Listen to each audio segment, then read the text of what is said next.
the walk test next to the mouse doing the rotarod next to the fly that's Oh living my twice as gosh. long and the worm that looks like Schwarzenegger because it's like it's like that's the convergence we're looking for. And yeah, it's pretty wild to just see the science, and we're gonna be surprised left and right. But yeah, I just love I love what's going on here. Science in real time. Science in 100%. real time. I was going to say real quick for people who don't know, like, what is a walk test? Why would you do a walk test? And just give a Yeah. little context there. So like it's most classically used in a disease called Duchenne muscular dystrophy, which is obviously a disease where boys are losing the ability to walk. So it's sort of okay. This is a function. It's what's called a functional outcome measure, right? So in clinical trials, you can have like what you want to see happen, which is functional improvement, but often that's really hard sort of to achieve. And so sometimes people use these surrogate markers, like, oh, let me measure some metabolite in the blood as a surrogate for the disease state. But sometimes that correlates with functional benefits, sometimes not. 6 minute walk test is pretty unambiguous. Like you either have the function or you don't. The problem with the test is that it's usually conducted at a clinical trial site after many days or hours of travel to that clinical trial site from wherever the family lives. So the kid has to basically get up in the morning super early for 8 hours of continuous examinations. They basically have to perform, right? And so you get this one static snapshot in a kind of artificial, in fact, stressful setting, right? Going to a clinical trial visit is a stressful experience for the entire family. And then they have to perform, and then boom. And either they kind of were good that day or had a good session that time or they didn't. And often these are recorded, and that's good. But sometimes these were just like objectively evaluated by some clinician who could just like make would translate what they saw into like a score or something. But isn't it better just to watch the video and then have AI figure out what actually changed? So I think there's nothing wrong with the test itself. It's just how it's been deployed. And but yeah, the potential for for someone's phone to be the clinical trial sort of Wow. endpoint collection device, right? That anybody with a phone could essentially be conducting a 6 minute walk test at any time. Like that's the Yeah. power of decentralization, and so that's kind of where we're headed. Really cool too. I think I love the vision of that you talked about, like doing a walk test with a worm study, with the fly study, with the mice studies, all sharing all of that data. I mean, that end-to-end process, like, and unlocking that, like that is the future of science, like and accelerating it. Because I mean, and you know better than anyone, you did a lot of, early research work in rare disease and how hard it was to make, you almost had to, it sounded like, start that process over every single time you wanted to test something, where now you can hopefully have some rails where you can run compounds through, and decentralized science can help create that. But I remember you sharing, maybe you can share a little bit about like what that process was like when you were doing it on your own before you kind of came into the DSci space. Yeah, I mean, it was sort of thankless, right? And you just kind of end up working with rare disease families who, had tragedy strike them. But then, those families are also lucky in some way. They had money or connections, and so they could do research, whereas other families, could not access that. So that part was super frustrating, the fact that that's not fair. But then also, I think what we realize is, yeah, every time we're doing this, we're kind of just starting up from scratch. We're not getting any momentum. We're not building, we're not compounding in any way. So I think Mhm. kind of why I wanted to get into DeSci and wanted to create Curtopia was a way to remove the financial burden off of the families so that you don't have to be sort of unlucky in the genetic sense, but then lucky, economically. I wanted to level the playing field, and then also realize that many of the things that we were doing for this family, one family, we could do for the next family and the next family. And so now we're starting to standardize and automate these processes. So yeah, it's much better to be able to also to attack biology as sort of a multi-pronged attack where you're using multiple models and multiple approaches and not just going after one sort of a Hail Mary pass. So I think, yeah, Curtopia, we've already shown that we can build out a pipeline in just a matter of a few months, that vastly exceeds, like it's double the size of the pipeline that we built that took 5 years doing it laboriously one family at a time. So we're already seeing the Mhm. acceleration that DeSci can offer. And then what you guys are doing is just bringing the internet capital market, formation stuff into the equation, right? And getting degens to speculate on something good and not just something useless. So that's the part that you guys really, you should take all the credit for.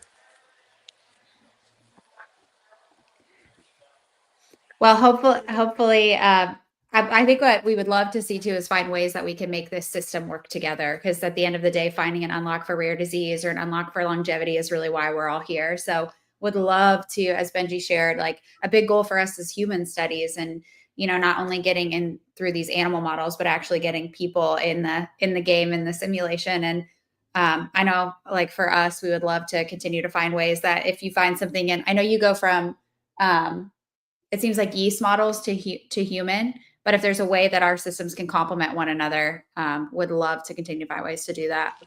Oh, absolutely. I mean, Love. we've got the bookends, right? We've got the simplest system, yeast, Yeah. and then we've got the most complicated. You guys have the stuff in between. And then there's also a chance where maybe we can take the molecules and combos that you're finding here, we could actually take them across the clinical finish line in the rare disease context, right? And then once you have an approved drug, right, then that becomes an off-label study to show the longevity effect in normies. And that I think is a much potentially easier path than trying to take some of these combos and go straight to a longevity study in humans. So again, like the road to longevity, I think is paved with rare disease cures and treatments. So it's a win-win for the world. And if you can make Yeah. money doing it on the second time scale or whatever, the degen time scale, then that just brings internet capital markets to the equation and biotech that has never seen this kind of capital before.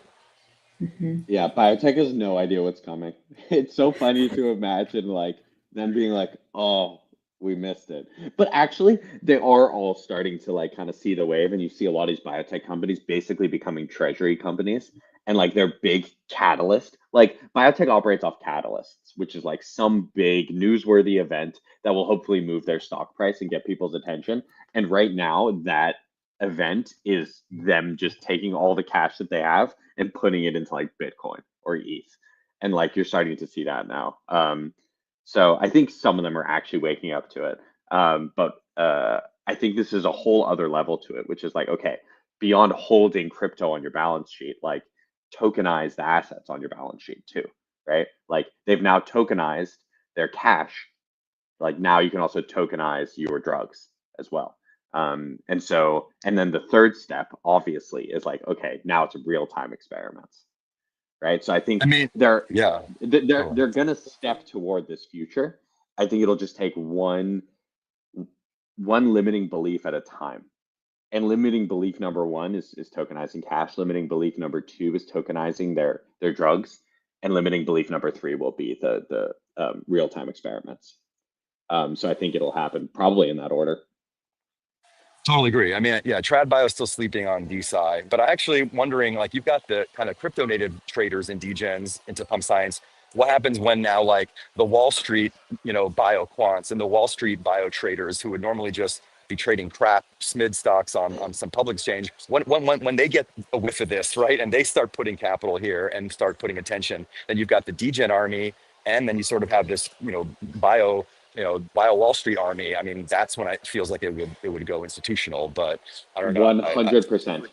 And if you actually look at most of the volume in biotech equity trading, most of it is hedge funds, like sophisticated PhDs who have access to lots of capital who are moving the market and actually placing most of the trades. And so, like, you've got the DE Shaws of the world, and you've got like Citadel, who just like hire PhD scientists to come and like be, you know, white collar biotech degens, right? And so that's kind of already how the equity markets work. I think that, you know, if we can move this over to them, they will actually be the ones that do a lot of the trading. So I'm super excited about exactly that. They are fairly skeptical of A, longevity, and two, crypto. So those are like the two big kind of like limiting beliefs for getting biotech equity markets traders into the DeSci world is they need to believe that the tokens are valuable, and they need to believe that like longevity is a viable market. And so those are like from the conversations we've had with proper traders in the biotech stock traders. That's really what is limiting them thus far. Is they're like, well, longevity is kind of big. snake oil, and also like tokens are scammy. So you have to convince them Right. of And then both of someone those things. combining both crypto and longevity seems super sus, right? Exactly. So like that's why they're not here yet. but they are definitely watching from the sidelines. I think that when they will start to come in, and hopefully when they do come in, it will be in size, is when they see one of these tokens being associated with a real world product that is doing well. And so when you have the token tied to a real world asset, so to speak, that's generating proper cash flows that they can model, that they can put out on a spreadsheet and say, this is going to sell this many doses, and that capital is going to go to the token. Once they see that, I think that will convince quite a few of them. But actually, I think if you can make tokens for rare disease focused products, now you've basically gotten rid of one of their two limiting beliefs, where they don't have to necessarily get on the longevity train. All they have to do is get on the token train, so to speak. I hope that makes sense. Yeah, no, I think this analysis is spot on. Yeah. So anyway, Ethan, what we should definitely talk about a bit going forward is how can we make a graph, so to speak, for the 6-minute walk test, the sobriety test, whatever you want to call it. Because obviously the video is going to be super valuable, and it's really cool that anybody can basically capture human data with their phone.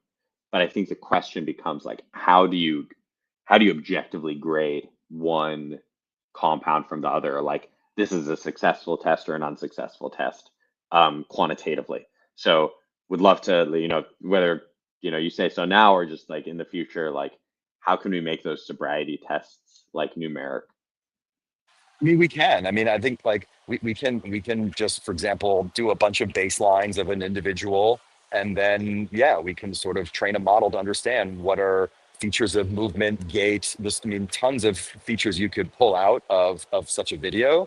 And so we know that we can generate those videos at scale because parents have phones and it's easy to do that. The only question now is what is the sort of analysis pipeline we need to be able to demonstrate, okay, that this child made improvement over their baseline. And as we're collecting sort of many baselines, hopefully we're going to be able to pick up more and more subtle effects. But honestly, we don't want to have to be squinting to see the data. You want to see that oscillograph where it's pretty obvious. So we want large effect size, but we also want to have quantification. So I can imagine you can convert a 6-minute walk test into a trace. And just like you have traces of the flies, for example, or we've done experiments with worms at least where you can track them in a you can track an individual moving around. You could imagine having the video form of the evidence, and then you've got the sort of you extract out some velocity or some other features that you can parameterize and be okay, you see the curve is looking this way, you can drive a Mack truck through it, and then you have the video evidence that just gets your kind of reptilian brain, and then hopefully the two of those become more standard operating procedure. But I think ultimately, yeah, whether it's a walk test or whether you have them with a crayon or a pencil and they have to draw something or have to trace something, there's many features you could do from the trace, right? Not just the speed of the trace, but how accurately is it following the line and so forth. So there's so much data you can extract from this and make it quantitative. So you don't have to just depend on heartstrings. But on the other side, we don't want to just be so hypersensitive where we're trying to pull out these small differences that don't matter. We want to see large differences and then just quantify those in graphical form. But that's kind of hopefully the treatments that we're dealing with. We're not dealing with middling shit. We're going to hopefully deal with stuff that's made it through the gauntlet, right? And so is likely to have a large effect size. Yeah, you're speaking our language, showing things that we showing the data and then showing something visual and making it easy for people to understand. Totally agree, Ethan. Real quick too, before we get into things, we did have a couple questions from the community. So Benji, can we pull those up real quick, or do you want to kick off this compound first and then take them? Wait 1 sec. I'm sending something to the devs. They are trying to prepare all the experiments in real time. Okay. Give me 2 seconds. You're good. You're good. I'm going to pull up, Ethan, I know this is an older comment, but I'm going to pull up a Quertopia comment here so you guys can see. This is Quertopia, the DAO that Ethan is heading up for rare disease. So if you haven't, please give them a follow. You could definitely hear the impactful work that he's doing. And then I'm going to also show this comment here. This is Ethan's account as well. So please, please, please give those accounts a follow. And yeah, help champion the work that he's doing for rare disease. Thank you for the love. Thank you. Thank you. Actually, I'm going to have to board Always. my plane in a second, but I'm going to keep watching the live stream. Thank you for pulling me up Yes, so of graciously, and I'd love to course. be back. And I've got some Well, compounds for you, Benji. I've got I some can't compounds wait. for you coming your I way. can't wait. Let's go. All right, Let's go. let's go. I'm going to show up one more time. Ethan's account is up right now. And then here is Quertopia. Please go give them a follow, show them some love. They are doing some big things in the rare disease space. So thanks for coming up, Ethan, and have a safe flight. Thank you. Thanks, Julian. Thanks, Benji. See you guys. See you, D-Gens. Peace, peace, peace. Love it. PhD gens, excuse you. PhD gens. So Crypto. How do you want me to call you Crypto Rue? Rue MD? Rue? Yes. How, I mean, my name is Eric Zamora, as you know. I'm a medical doctor, so you can call me Eric, you can call me Crypto Rue. I can call you Doc. Doc. I can call you Doc. I love that. Welcome. Glad you could come on up. Thank you. Well, pues it's a really difficult position. You know, I have patients like at these hours, but here I am. Very excited.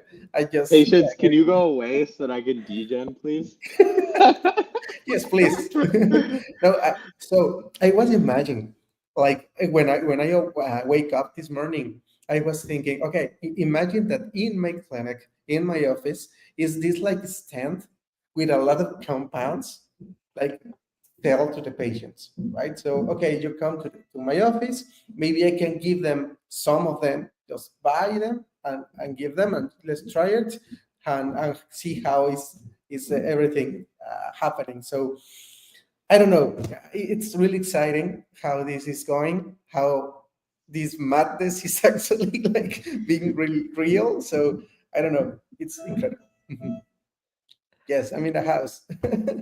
Yes, Doc is in the house. So honestly, so grateful to have people like you here. I mean, that's the thing, is like bringing the scientific, medical research, academic student community in and showing them the DSci space. I mean, like this wouldn't be, what it is without you guys coming with ideas and things that you want to test. And even, I mean, the DGens have things that they want to test too, but yeah, we're so grateful that you're here. Hopefully, I agree. I think the future is like being able to show your patients like the open, transparent data and letting them decide for themselves too, like the endpoints of these studies to someone, if they, see 10% life extension as meaningful, like maybe they'll keep taking something versus someone who sees 5%, like it really giving people the data and letting them decide for themselves. But yeah, having that information out there and then having stuff hopefully out in your office that people can go make decisions for themselves. Real quick, but I just wanted to give a shout out. Last Money Bender, we do see your questions. We're going to kick off this compound here, and then we'll get to them. I promise. We see you out there. Keep them coming. Benji, you want to give a quick update on the compound that is underway, and then we'll pull up some questions? 100%. So we got ginsenoside RG1. It comes from ginseng, which is like popular in East Asian medicines. I forget how it works exactly, but I think what's just interesting is that ginseng has been, one of these, is it a vegetable, roots, whatever, that has, basically been passed down for thousands of years. And I'm not sure if it's like super well understood how they work, why they work, whether they work, but it has survived, kind of like human culture, in East Asian medicines for a while. And so, I mean, like, I guess what we're kind of investigating here is, this is one example of a ginsenoside. And so basically all these are compounds that are found in this root. And so what we're interested in seeing is like, if there is an effect on like lifespan and health, which ginsenoside is responsible for it, and like do we observe an effect at all? And so I think rather than just test the entire root, which is like of course we could just grind up the ginseng root into a powder and give that to the worms. What we're doing is actually like breaking apart each of these different components and testing them individually on the worms to see like, okay, does this extend their lifespan? Does this specific compound extend their lifespan? And then this is something you could like hypothetically put into a pill, at larger quantities so that we could get like a much larger effect for people on it. So yeah, there are like multiple of these ginsenosides. I think we're launching a few of them. RG1 is just one of them that we're testing, but I think there's several more. But yeah, I'm super interested in this data to see like whether it works and whatnot. Yeah, right now it Okay, seems to be like not a huge effect for this one specifically. Maybe we got the dosage wrong, or maybe one of the other ones is the one that actually has like the prominent effect. But yeah, I mean like ginseng root is like an AG1. It's in like a lot of these like health and wellness like greens powders. I don't know if people know exactly why. I think it's just like it's kind of like religion, where like it's been passed down for so many generations. We've just accepted it as fact. And I think what's so cool about this is like we're being like Martin Luther here, being like, should it still be here just because it survived? Does that mean it's right? Or like just asking why, I think is super important. So that's kind of what we're up to here with this one. Sick. I'm going to do some rapid fire questions. Are you ready? No, I think we should bring up the dev for this this compound first, just to maybe Okay, say let's do a it. few words on it before we do rapid fire. Good call. Good call.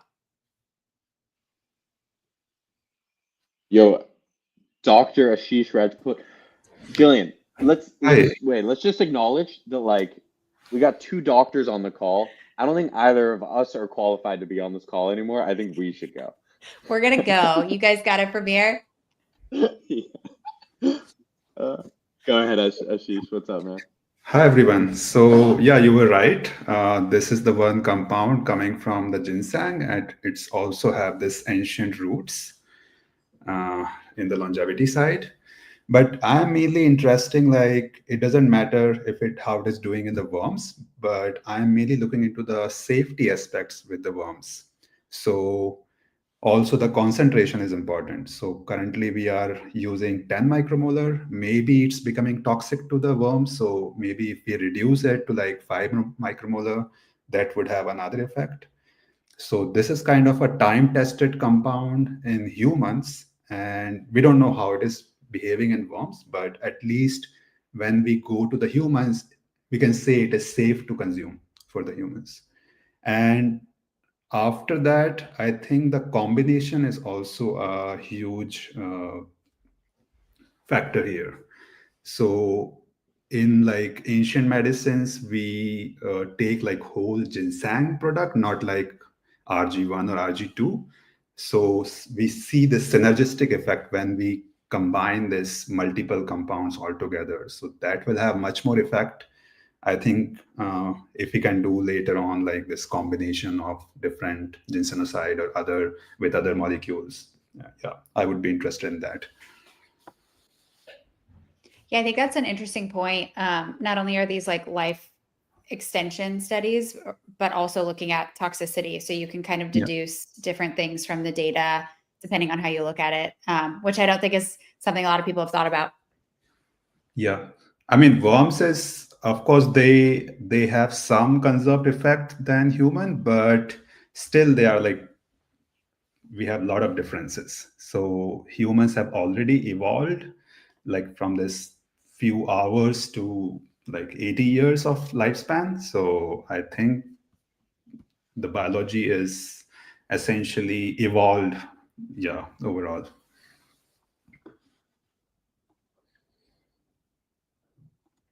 Yeah, it'll be interesting to see too, like you said, I mean, if there's like dose specific insights that you can pull. But yeah, definitely excited that you have the rails that you can, test different ideas.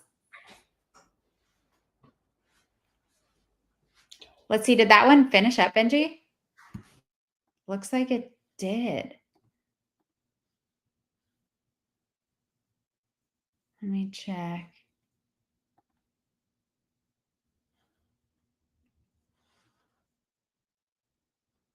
Are we on the next one? Okay, let's see.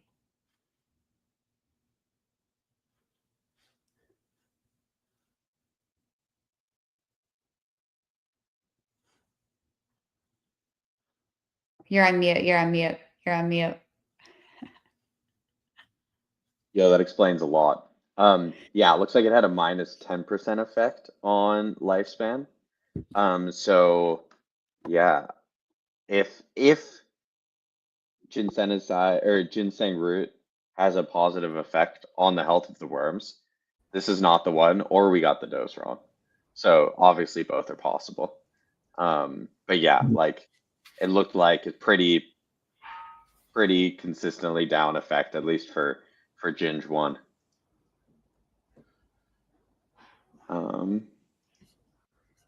But yeah, on to Beast now, which seems to, I mean, it's still pretty early in the game, but seems to be doing something. I think that half of this, the compounds being tested in this was one that Ethan brought up. Was it the uridine? Is that this one? I forget.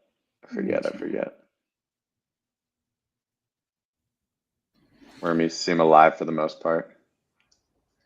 So this compound has uridine and sulforaphane. Both are like kind of essential molecules for the cells.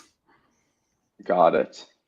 What makes them essential for the cells? Just for people who might not know. I mean, if we talk about uridine, when we translate from DNA to RNA, RNA to protein, to make this RNA, you need to have this molecule. Otherwise, you will not do this first process inside a cell. And I mean, essentially, there will be no life if that molecule is not there.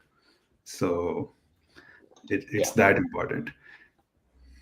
Yeah, uridine is U for the RNA. So like there's thymine in DNA and uridine for RNA.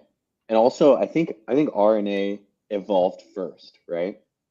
So uridine's probably more conserved in life and been around longer than thymine.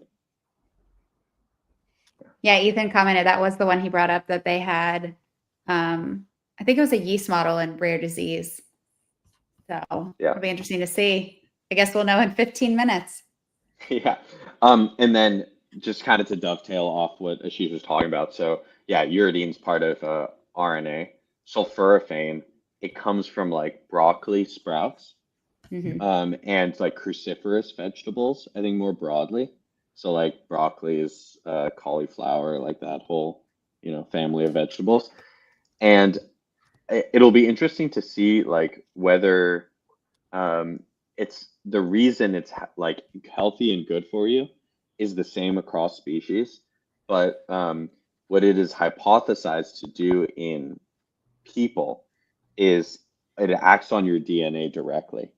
And so it acts on so like the way to think about your gene expression in each cell is like a library where only some of the books are pulled off of the library.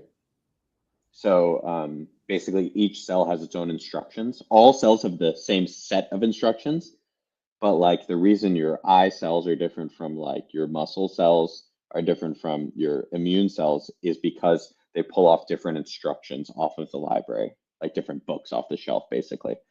And sulforaphane basically makes sure that the right books are coming off the shelf and the right books are staying on the shelf. So a lot of reasons that people age, it is hypothesized that it's called epigenetic dysregulation, where basically like books are off the shelf that shouldn't be there, and the books that should be there are went back on the shelves. So it doesn't become as tightly regulated. And what sulforaphane does is it's a histone deacetylase inhibitor, HDAC, and HDAC is one of these proteins that winds your DNA up, like basically to keep it tight. So it's basically like a bookshelf. And yeah, so this basically prevents the bookshelf from being touched, like protects the bookshelf is what like is how sulforaphane works. I hope that helps. That's kind of No, how it I think does. about this stuff. I was Yeah. just thinking, like, I would love to have somewhere where we have all of these little like analogies and different explanations, because I think for a lot of people, it's like you hear all these scientific words and you can almost like, I don't know, I don't want to say like check out, but if you don't know what they are or can't like recall from, your early learning, it can be hard to track. And just hearing Yeah. examples like, oh, I want to protect my bookshelf. Got it. Like, I want to do that. I want to take more trash Yeah. out of my cell with I need a better cleaning crew. This one does that. Like, it's super helpful. Exactly. And there's also like, different mechanisms by which the same compound can work. So Ethan is saying that actually sulforaphane activates NRF2, which basically increases the antioxidant response. But there are papers that kind of like also validate what I just said, which is that it's an HDAC inhibitor, which means it basically acts directly on the DNA. So who knows, right? Like I'm sure it has multiple effects. The question is, does it do anything? Yeah. Does it actually What does it like, actually mean? Like, what what is it? Yeah, result? exactly. What is the result? Like, we can debate all day about how it works. The question is, does it work at all? And the answer seems to be like maybe for this one. I mean, the effect seems to be positive, at least for now. These charts have been flipping like crazy. Yeah. Ethan, backing up your point here, all of these natural products have multiple mechanisms of action, which goes exactly to what you said. It's so interesting because I'm thinking back to like my pharma days where it's like, it is believed to do this in the cell, or like it is believed to work this way. Especially when you talk about mechanism of action, like you have an idea, but don't It's so hard exactly to know. see. It's so hard to see. Like, it does Yeah. a bunch of different things. Like, it depends on what you're looking for. Like, because you don't have like a perfect camera measuring everything in real time in the cell, like you gotta look somewhere and see like, does anything change? And then you go look in this room, like, does anything change here? And then when something does change, okay, like, that's what's published on, and that's what people say like how it works. Yeah. But it's just because that's where they looked, you know. For sure. And I think that's like, I mean, Ethan hitting it again, like polypharmacology, baby. It's like if something can do multiple things, like work in multiple ways or have, improve processes from multiple standpoints, like that is, I mean, why wouldn't you want polypharmacology? You know what I mean? Okay, here's a good question. What is the experiment exactly? And are you relating the DNA of these worms to people? Can I ask what invertebrates you are using?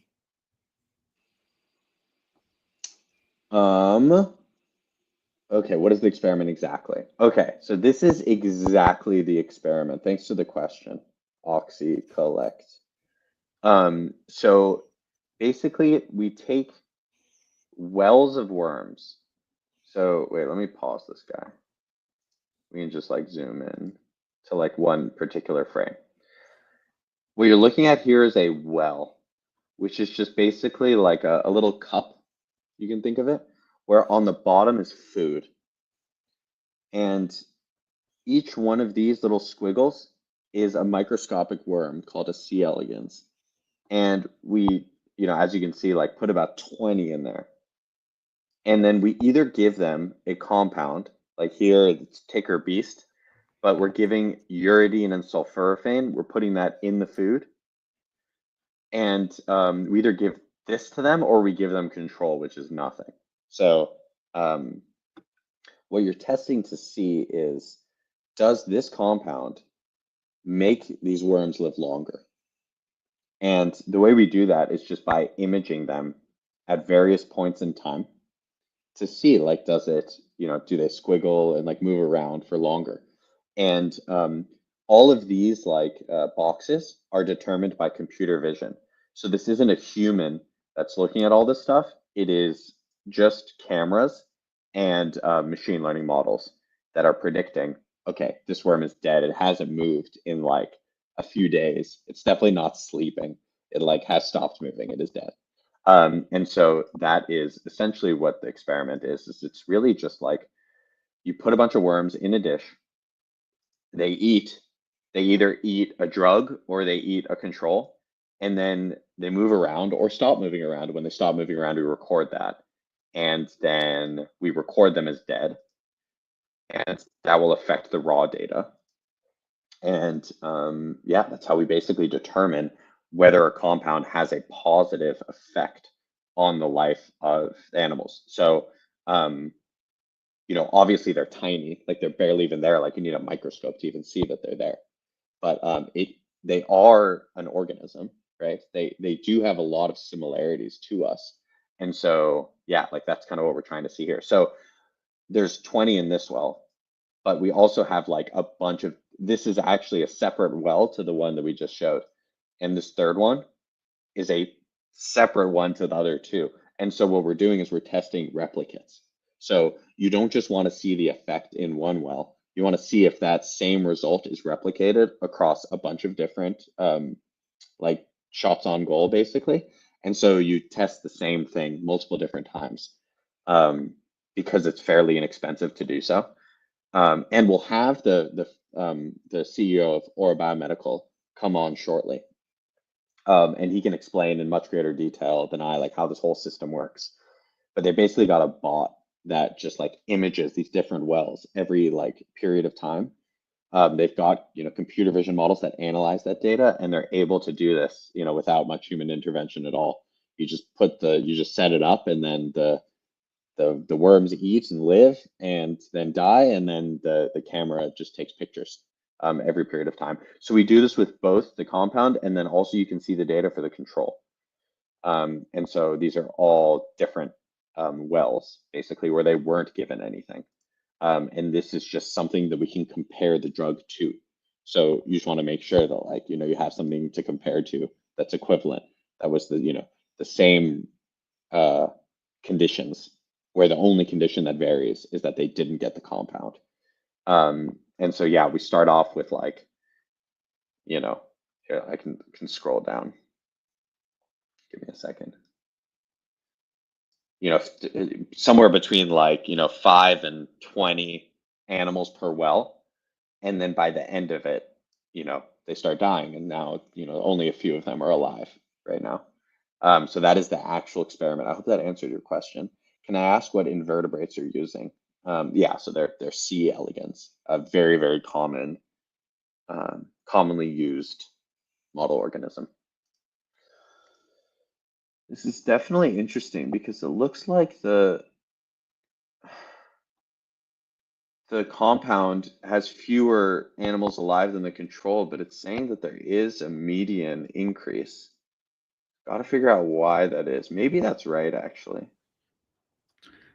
And Yeah. maybe I can pitch in. So this median life is also very important because at the end, I mean, all the worms will be dead, but this, how much it can increase this when people are in the middle ages, how much it affect, it somehow show this. Mm-hmm. Mm-hmm. Totally. Anyway, I think it's almost done. Yeah, I think all the wormies are dead. We're almost done. I think it takes 139, so it might just flatline for the rest. But yeah, it looks like this one did super well too. I don't know if that was expected. Yeah, plus what, 24%? Yeah. Damn. How's the token doing? Let's check. Yo, it was crazy. Like the oxaloacetic acid and glycine like did super well, but the token didn't do super well. So it's oh. The market's caught on. The market's caught on. Follow the data. You love to see it. I wonder if it did the same thing with wow, that token is now pumping. I'm gonna check ox-glyc really quickly. Okay, Benji, someone said, I thought the experiment would take 20 days from today to conclude, but it seems you're getting the results today. Can you clarify and speak about that and a little bit more on the crypto side as well? Yeah, and thanks so much for that question. So what we realized is, look, we want to run fast science. You know, a lot of crypto, crypto just moves quickly in general, right? Like traders want signals fast, they want news, they want, you know, bullish catalysts basically for the token price. And so we ran what we thought was like basically the shortest, best experiment we could run, which yes, is 20 days. But also, you know, we couldn't sit down and do a 20-day stream of all of the data, right? Like that would be just too boring and it wouldn't, you know, get people excited or get them to the stream. And so what we're trying to balance here is like, you know, having as live of data as possible with making it exciting and you know, worth like coalescing around, right? And like getting people to come to a stream over. And so that's why we're streaming it over 15 minutes. So yes, as of today, all the experiments have been run, but we're streaming them for 15 minutes because we have all of the data in-house, but everyone's getting it at the same time. And so everyone's seeing this data for the first time all right now. So we basically kept it hidden so we could stream it all at once. But yeah, all these experiments were previously run. This will change with the flies. So as soon as we send these compounds to the fly lab, things will be done in real time. As soon as data is generated, it will be streamed. But yeah, for this set of worm experiments, we wanted things to be like actually like exciting and, you know, everyone comes to the stream on a single day. And so that's why we streamed it over 15 minutes each. But we also wanted to give each compound like attention because like each one was proposed by a community member and like, you know, we didn't want to stream them all at the same time, but you know, it would also be super boring to watch like the charts slowly go over like, you know, a 6-hour period. And so, yeah, that's why we shortened it to 15 minutes. So anyway, we tried Seems to like the figure out community likes it. yeah, if you got any feedback of like how we can make this more exciting, how we should change things up, like we're all ears, but try to make the best guess. Yeah, if you like, because we spend a lot of time trying to figure out the best way to do this, to Benji's point. So if you like the one compound at a time, but you know, short duration, or if you'd want to see multiple at once, like we're open. But this we thought was like a good way to give each compound the floor, make it engaging by not, you know, by compressing the time and then, you know, really quickly going to the next one. Obviously, it makes for a, you know, a full day of streaming. Like I think we'll be here till the afternoon, but we're so excited to share the data. And what's been cool, at least even from, I don't know, Benji, how you feel, but like the 15 minutes, I feel like I'm like I can't get out of the adrenaline cycle because 15 minutes is so fast. So by the time we talk about it, we like set the stage for it. The experiment is like almost over and we're on to the next one. So it's a bit of a of a flurry. But if you guys have feedback, share. Like we're open. If there's if you like this, don't like this, there's a better way to do it, please let us know. Any comments from the people that are on the call? Let's see. Okay, just a reminder, I know we've pulled up a couple questions, but if you have questions, share them. We'll pull them up. There's a couple older ones. I'm going to jump back here. So we already talked about the experiments. Someone asked, okay, why are the tokens basically sub 100K? So I think it would be good, Benji, to maybe talk about how the tokens launch, the bonding curve, and explain a little bit of that. Yeah, so I mean, look, not all of them are sub 100K. I mean, like some of them are doing super well. Like a lot of these are over 100K.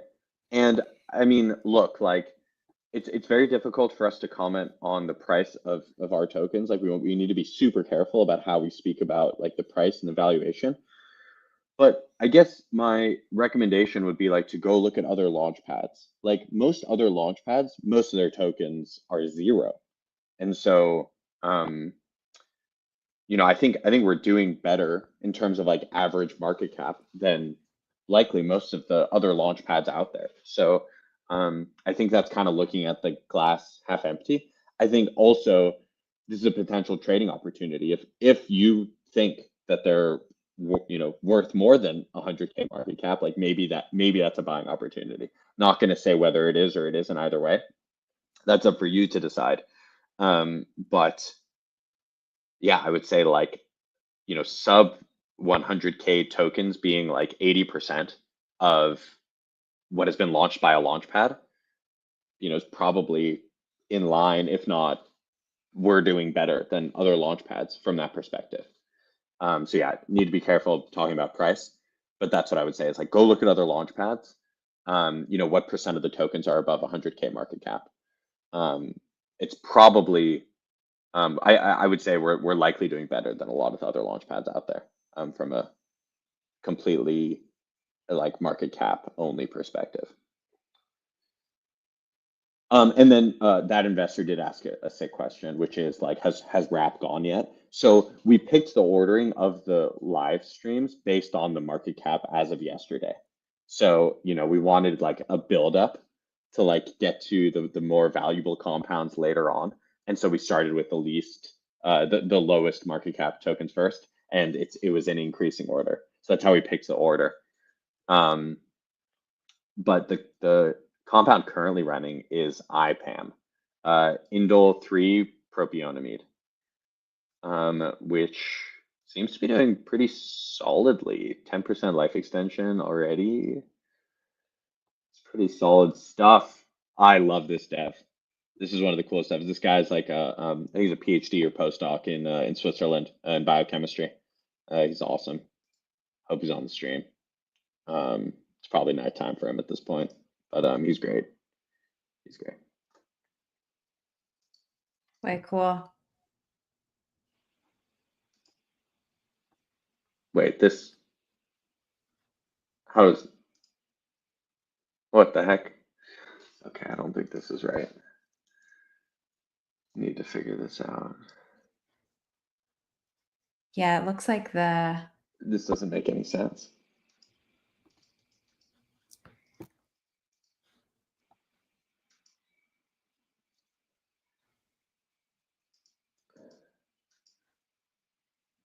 Did that dev say whether or not they can make it? let me check in the chat. Let's see. I go on mute so you don't hear my typing.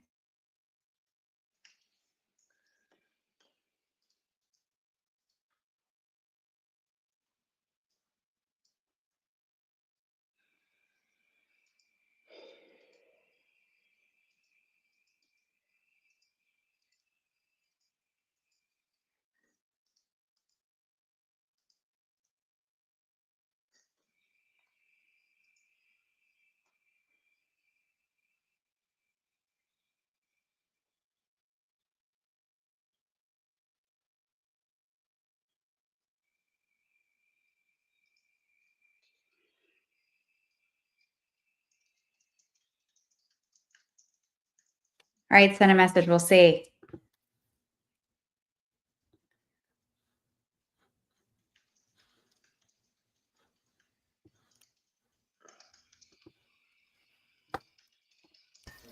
Hey guys, I could probably speak to IPAM a little bit while the dev is joining, but it's a really fascinating compound. 200% plus increase in lifespan in rotifers, and it's like a melatonin derivative. There's a lot of similarities in the chemical structure between melatonin and IPAM. And again, we talked about oxaloacetate and glycine.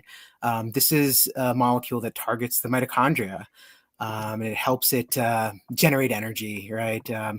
There's something in the mitochondria called the electron transport chain, where across the mitochondria are basically like these like very prehistoric bacteria, right? And our cells engulf them hundreds of millions of years ago, probably even longer. And in the process, it allowed these single cell organisms to grow into multicellular organisms by harnessing the energy output of mitochondria. And IPAM is this molecule that seems to help shuttle electrons across the mitochondrial membrane, kind of like current running across a battery, so that it makes it more efficient at generating cellular energy. So with age, mitochondria really start losing this it's almost like the insulation around a wire that allows the electrical energy to like travel across the whole wire. The electron transport chain really, with age, it becomes less efficient at transporting this current across the membrane when the current goes from point A to point E, that's when it starts generating cellular energy. So that current kind of dissipates before it reaches point E. And, IPAM helps it, keep that current flowing, helps the mitochondria keep producing cellular energy. And again, such a huge lifespan extension in rotifers.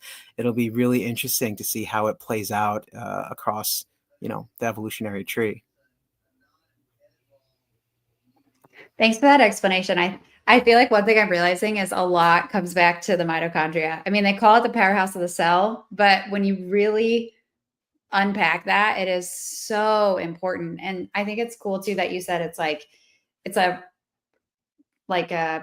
prehistoric or like an ancient thing that's innate in other, in other organisms. So it's really cool to think about like really optimizing its potential.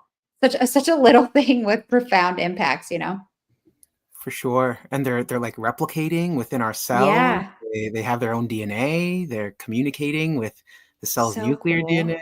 So it's really amazing what's going on. Well, and I think that like figuring out how to the best way to optimize the power plant, like making it work harder, keeping it cleaner, protecting it. Like there's probably a lot of different ways to, optimize the mitochondria. So which approach has the best effect?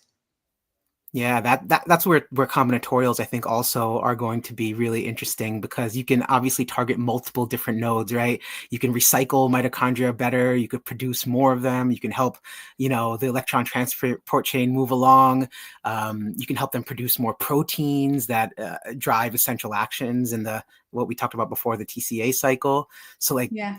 imagine a combinatorial regimen where you can pinpoint. This is the kind of thing that I like that you guys did with ginseng, I think it was.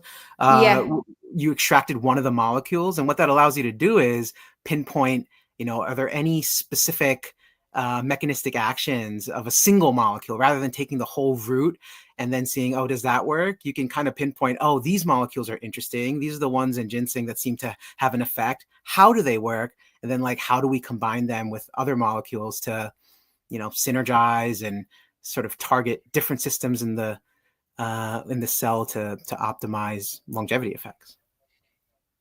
Way cool. Yeah. It's I think that's one thing that we've always, like when we think about PumpScience and it being the rails, like the opportunity to test something alone and then doing things in combination for that exact reason that you described, is like seeing the effect of something alone and then what is the additive effect of different mechanisms working together. So I think what could be cool is like once we start to get data on these things alone, how many can we ultimately put together and what is the impact of, like, did it get better? Did it get worse? What if you put in 3, but, maybe 3 showed X results, but what happens if you just did 2 of those? So it really is like a titration formulation exercise, which will be really neat to figure out like what does have the most effect when you put it together. And is there a point where like, too much is too many?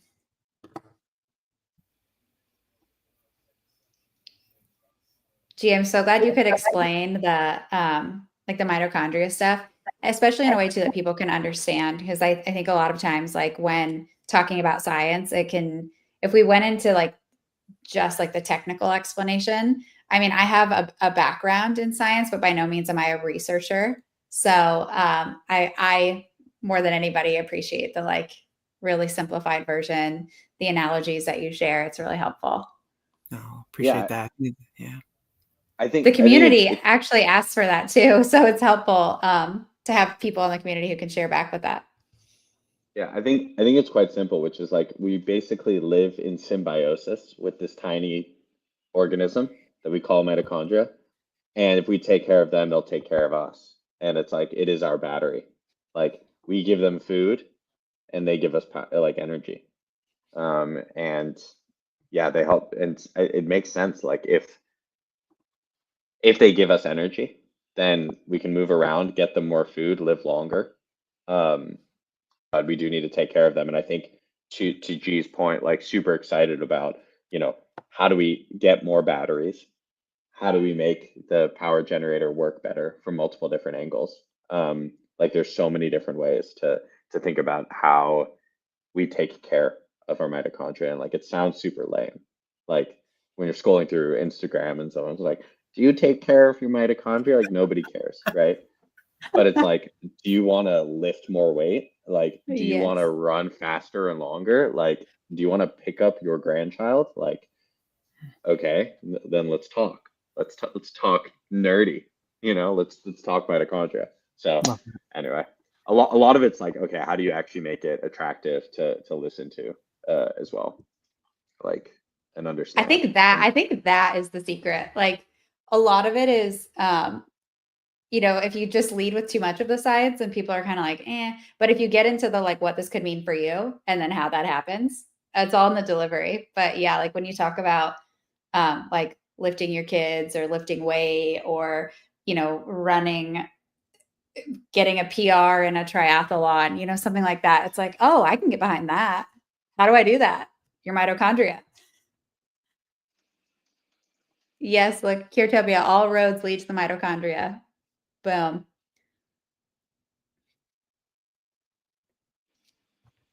The brawn of every cell in every animal on Earth. Way cool.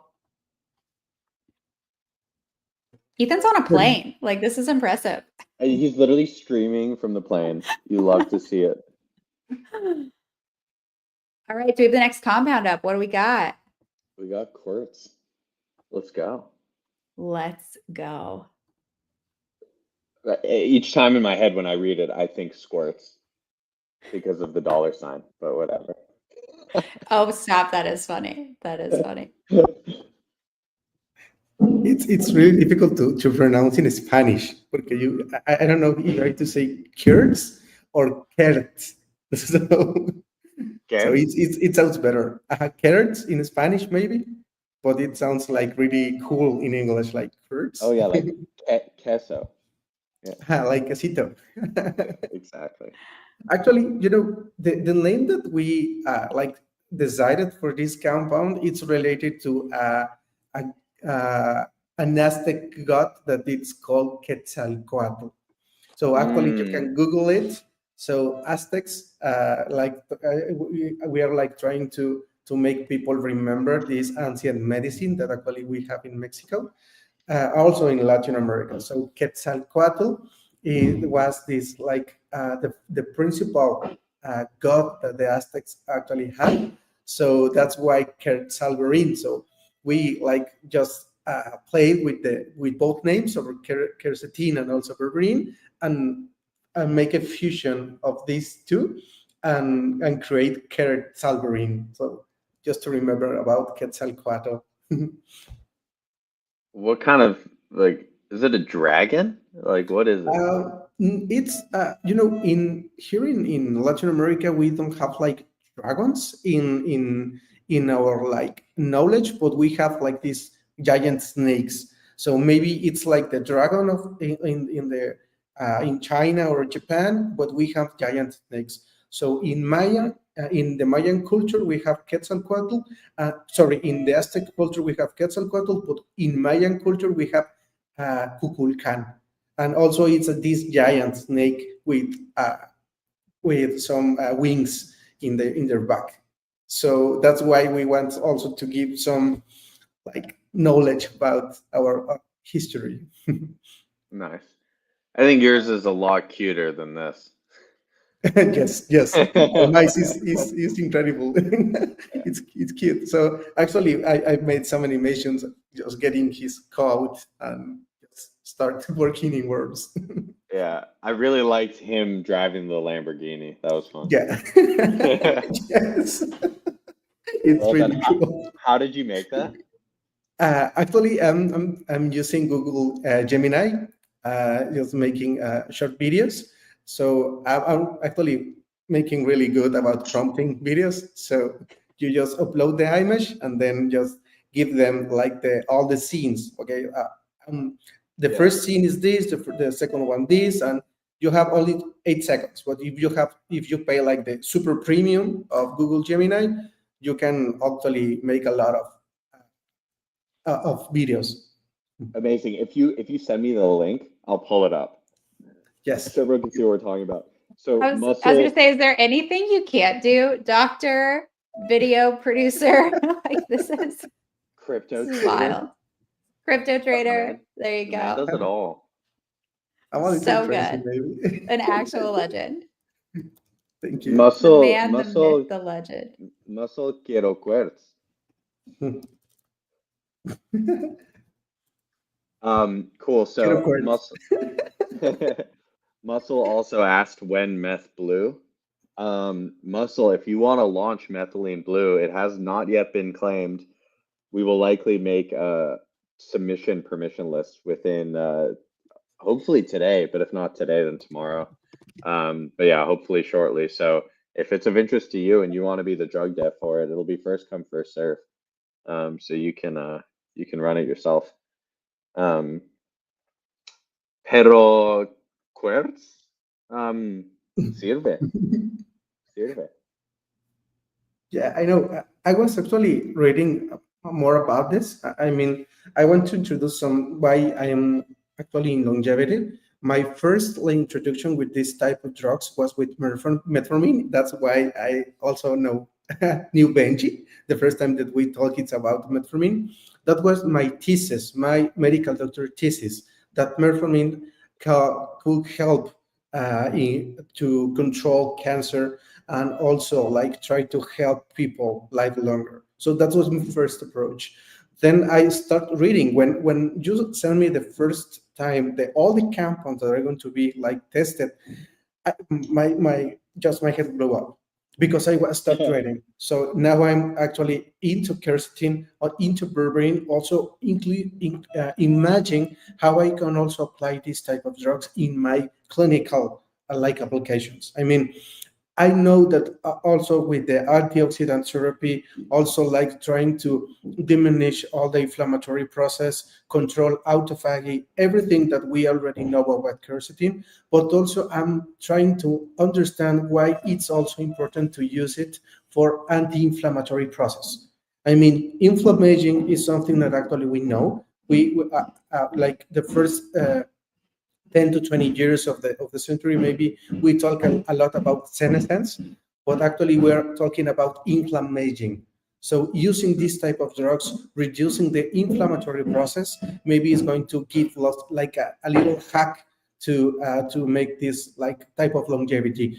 I'm not really like sure that like telomerase like enlargement or something like that is going to work. I think it's more related to antioxidant therapy. Yeah, I think and these two drugs are actually related with a lot of herbal medicine in Mexico. I mean, onion teas and also berberine teas. It's actually something that the people gives to the Indian people. All the people that actually lives in Merida also use this type of remedies. Also, I mean, ajo. I don't remember garlic.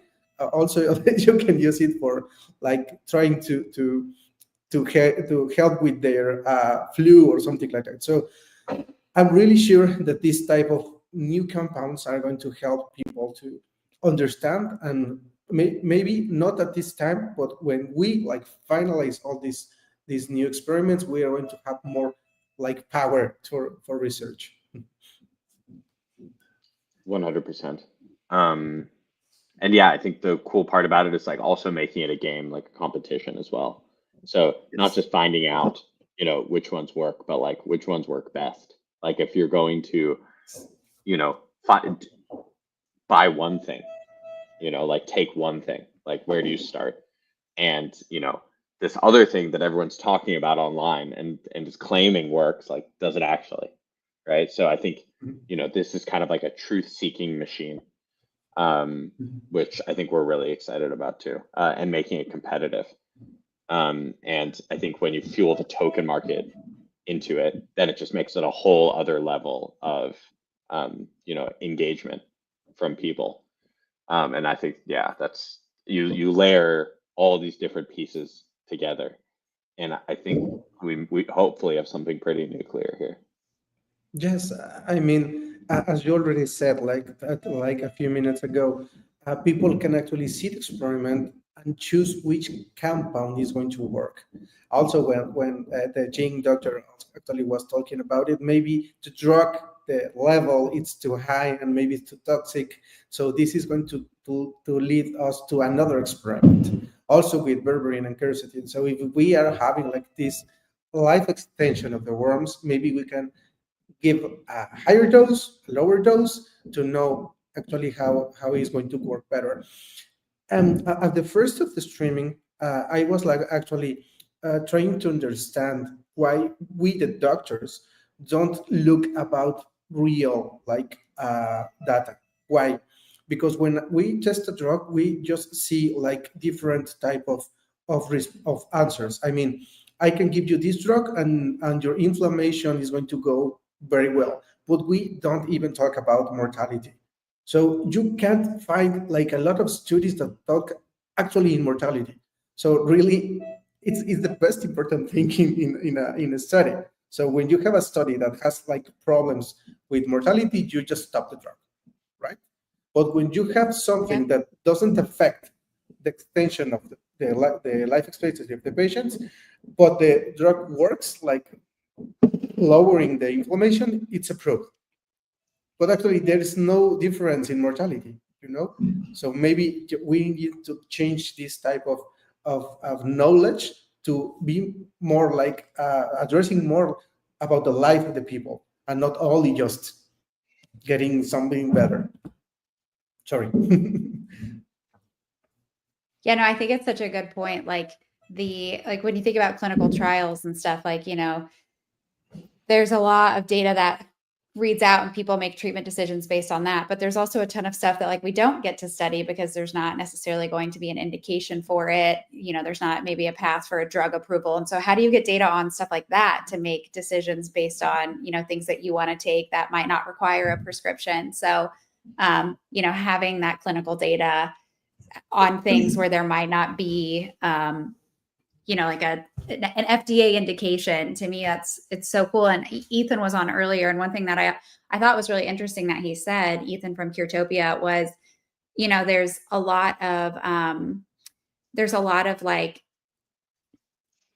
strategy that goes into like drug approval paths. And so like, which, approval path do you think you could get maybe like accelerated approval for, faster approval for, and then go for different ones later? And so for some of these compounds, that we're testing, it could be that there is maybe an approval path that starts with something else. And he was sharing like, maybe it's like rare disease, and then that opens up the door for other things. But yeah, I think exactly what you shared, like having the data available is so people can make decisions is why we're all here.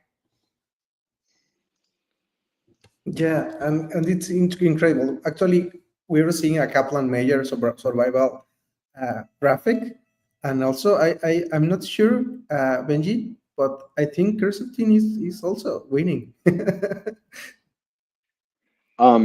It looks like it worked.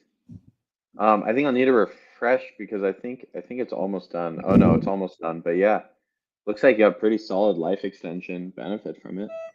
I'm seeing like 5%. Very impressive. Look, I actually had a crazy experience with quercetin, just to share like a personal story. I had pretty bad like long COVID. I got COVID 3 times, and each time the real side effect that I had was like crazy brain fog. Like really, really bad. Like I could feel how like worse my brain was working, and it was terrifying. Like to know that you're operating at like lower brain function and like where you were, and to be able to feel the drop is really scary. And I was honestly kind of freaked out, obviously. Like my brain doesn't work anymore. It's a And so I scary hit up, thought. it's very scary. I was like, is this permanent? Is this like forever? Like, Mhm. did COVID just do to this to me for good? I hit up the founder of Long COVID now. His name's Rohan. And I was like, Rohan, please help me. I'm scared. Like I was genuinely scared. And he said, take quercetin, HMIQ. It's like a specific formulation of quercetin that's really bioavailable. And I didn't even need to finish the bottle. About halfway through it, I already felt like orders of magnitude better. And I mean, I may still have lost a few brain cells in the process, and like, ugh, but like definitely better than I thought was going to happen. So very, very thankful. This was absolutely not placebo. I'm super thankful to Rohan for the recommendation. It was definitely a scary time. This one actually changed my life. I'm very thankful. So can personally attest to the fact that quercetin works. At least, it worked for me for my brain fog for long COVID. It's clearly a very strong antioxidant. Crosses the blood-brain barrier, was, absorbing whatever free radicals were in my brain at that time. And yeah, like God bless, because it definitely works. So yes, I'm very bullish quartz personally. Let's do it. Let's do it. Cool. Yeah. Amazing. Brought up some other community folks as well. We have BXB in the house, and we have Tatiana here also. Family's getting bigger. Hey guys. Hello. What's Gucci? Cool. I've never been on something like this. This is crazy. Yeah. Welcome Welcome. to the science trenches. Yeah. Face reveal for everybody that was wondering. I need a haircut bad. Nah, you're chilling. Eric, final numbers on Querts for 5% life extension in the worms. Pretty sick. Congratulations, my friend. Congrats, Querts. I was Go. rooting for you guys. Way cool. Way cool. So Okay. now I come to my brother and drive again this Lambo. Yo, send through the link of the guy, the mascot driving the Lambo. Wait, I'll put it we up. got it. Hold on, we got it. It's in our studio chat. Okay, Do you see I'll it? throw it up. Yeah, I got it. Okay. Yo, this is some high quality content right here. Yo, my computer is okay. Whatever this video is. Oh wait, no, this is just sending me to the Gemini homepage. No. Yo, Eric, Dang. you might need to, dude. I'm too poor for Gemini. You might have to stream it. Okay, just give me a sec. Just make sure you can share your screen. Otherwise, we can give you that permission. I can give you the link. No problem. Here it is. Gracias. Mm-hmm. All right.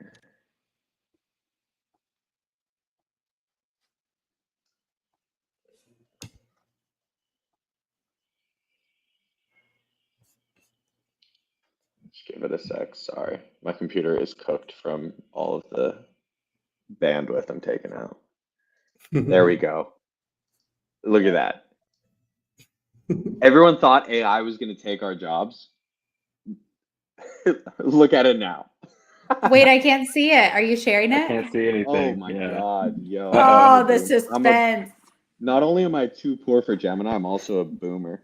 It's getting worse. Really a terrible combo. Yeah, this is what AI taking our jobs looks like, my friends. Oh my, stop. Also, this is the power of medical school. Your parents sent you to medical school, and this is what they came out with. A son making these videos. So good. I want to see them ghost ride the whip. Yeah. Okay. Oh my God. So good. High quality content.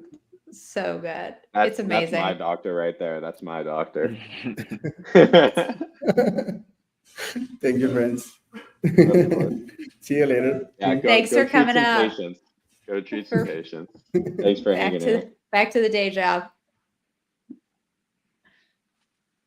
Yo, So good. yeah, this slew of compounds, it's actually 3, was submitted by Bowtied Shrike. I think Okay. Bowtied Shrike is like probably the most interesting, person that's in DSci. Like super brilliant, totally anonymous. all I know, I don't even know if it's a man or woman, frankly. I think the way they speak, it sounds like a guy, but just, speculating. But some sort of professor at some university who has just decided to stay completely anon. If you go look at like Vita Dao's governance channel, you'll see how active they are and how much they like rip into founders and like criticize them. So is like very skeptical as a person, clearly like a great scientist, and also just fucking brilliant. Also gets crypto, like totally gets crypto. A very unique phenotype. I wish there were lots more bow tie strikes, but just wrote a great article about PumpScience and how Great excited article. they are. Yeah, great article, honestly. Go through the whole thing top to bottom, did a deep dive analysis. Basically, like the goal with Bowtied is to become like, a KOL, like a key opinion leader within the DeSci space. So cool. Yeah, like I mean, in biotech, and to have efficient markets, you need people that are doing the deep analysis for basically everybody else. And like not everybody, does the deep analysis in like biotech stock trading. A lot of them just read the reports that are written by, analysts who do the analysis for you, and you basically like outsource that job to someone else, and then you either trust them or you don't. And so we kind of need that in the DeSci space as well. And so that's what kind of we hope like Bowtied Shrike to be, and like what we need more of. Like I think obviously that's what I want to be too, I think. And do it. Like do that deep analysis. Like I think it's important we meme to a certain degree. For sure. But also Keep I it think fun. it's also Keep it fun. yeah, keep it fun. Like I think it can be fun and intelligent at the same time, or like, sometimes fun, sometimes, deep and intelligent and stuff. But yeah, we need that. Like otherwise sophisticated capital will always take this unseriously, Yeah, absolutely. So yeah, this is a 3-compound combination proposed by the Bowtied Shrike itself, but it's 3 compounds. It's not 2. I actually got to flag the devs. It's not 2 compounds, it's 3. I think they only had the system set up for max 2 compounds. But it is Benji, real curcumin. quick, Yeah. when you go through it, I think it would be good too to reorient people to the data that we're seeing. There's a combo firing off in the Telegram on like what are we looking at, with the compound versus control. So I think as you set up the compounds, it would be good too to just reorient folks who maybe are just joining the stream to the whole experience here on PumpScience. But Yeah, please 100%. share the compounds. No. We should address what the people are asking about. So yeah, what you're looking at here on the feed section. So if you go to any compound, there's obviously like the default is the trading view, where you can see the chart and the market cap, blah blah blah, all the financial data, so to speak, about the token, and also place trades. You can place trades on the right. Also, if there's leverage, you can take leverage. Just as a hard FYI, you can leverage long if you want. If you really want. Okay, How long? so you go up to 3x long. Pretty long. That's pretty long. That's pretty long. Pretty long. That's pretty long. So yeah, basically there's the trading view, which is all the information about the token. But then kind of like how Pump Fund does live streams, we're live streaming obviously scientific experiments. And so what the experiments are basically us giving these drugs to different animals and seeing what it does to them. And so what you're looking at here is just basically a well. You can think of it like a cup. And at the bottom of the cup, at the bottom of the cup is a bunch of food so they can eat. And then it either has like a drug in it, the drug that, the token represents, or nothing. It's control. And so what you're looking at is a series of images that was taken over like 3 weeks, where we gave either drug or control to the worms to see whether it helps them live longer. That's really what we're testing with the worms, is like, do they squiggle around for longer? And then we're streaming the 20, 30-day experiments over a period of 15 minutes just to make it like exciting. And what you can see here is like, it kind of looks like a scoreboard, but it's basically drug versus control, as if those are the two teams. And the health bar represents what percent of the animals are still alive on either team. And what you would like to see and what success looks like is more of the animals staying alive who took the drug than the control. If the drug kills them, then there will be fewer worms alive at each time point in the drug than the control. So the fact that this health bar is higher for the drug than the control right now is evidence that this combo and this combo is working. Basically, these compounds like may extend lifespan. And the idea is like the token should be valuable too, because you could hypothetically commercialize this combination. And so yeah, like that's basically the worm experiments. Things will change a bit when we start doing other animals, but this is what you're looking at right now. This is the worm experiments. And yeah, basically we test like a bunch of worms. So it's not just one well, but like there's like multiple wells. So we like replicate the experiment over a few different tries to make sure that we get the same results like over and over again. And you can see the worms for both the drug and the control. Things seem to not be loading. My computer's probably exploding. Hopefully it works on your guys's. But my computer and the internet's kind of cooked right now. They liked that explanation. That was good. Cool. Yeah. Did any other questions come out of that? So far, none, but I'm monitoring. I'll let you know. Community, I'm monitoring the Telegram chat. So if you're in there, feel free to drop questions. If you're on the stream, you can reply. You can drop your questions. They'll pull through into our stream here so we can see them on Twitter. Wherever you have them, we will find them. So we're trying to answer everything that you guys are asking. I've got a question. Yeah, what's good? What labs are like doing these experiments? Yeah, so we're working with a few different labs. This lab is called Aura Biomedical, and we actually have the CEO who should be coming on soon. We'll see what time. But they're based in Seattle. They are a spin out of the University of Washington, aka UW, that's in Seattle. And they're a spin out of specifically the lab of a guy named Matt Kaberlein, who ran a lab at UW for many years. And they're a longevity focused lab. So yeah, they study, I think it's in the Department of Gerontology, which is just basically aging science. And they kind of pioneered this whole technology to test these animals, these worms called C. elegans, at scale in an extremely cost-efficient way. And so they basically designed and built this robot that takes images of the worms. They called it the worm bot. See if we can find some pictures of it. That's pretty cool. Shout out to UW. Shout out to UW. But went there. But go Cats. But absolutely go Cats. I'm at Northwestern right now, actually. For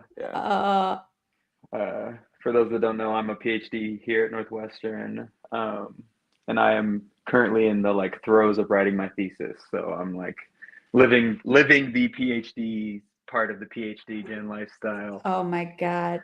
And yeah. It is a very small world because Carlin, are you in Carthew's lab? No, I'm in the Laban lab. So we're in the same department as the Carthew lab. I work in frogs. The Carthew lab's a fly lab. We're basically besties. Gotcha. Carthew is marrying my friend's mom. Wow, what? Good for him. Like, I know. It's kind of crazy. But anyway, That is such a small. very small world. The community, the research community, is just so small as well. Yeah. So funny.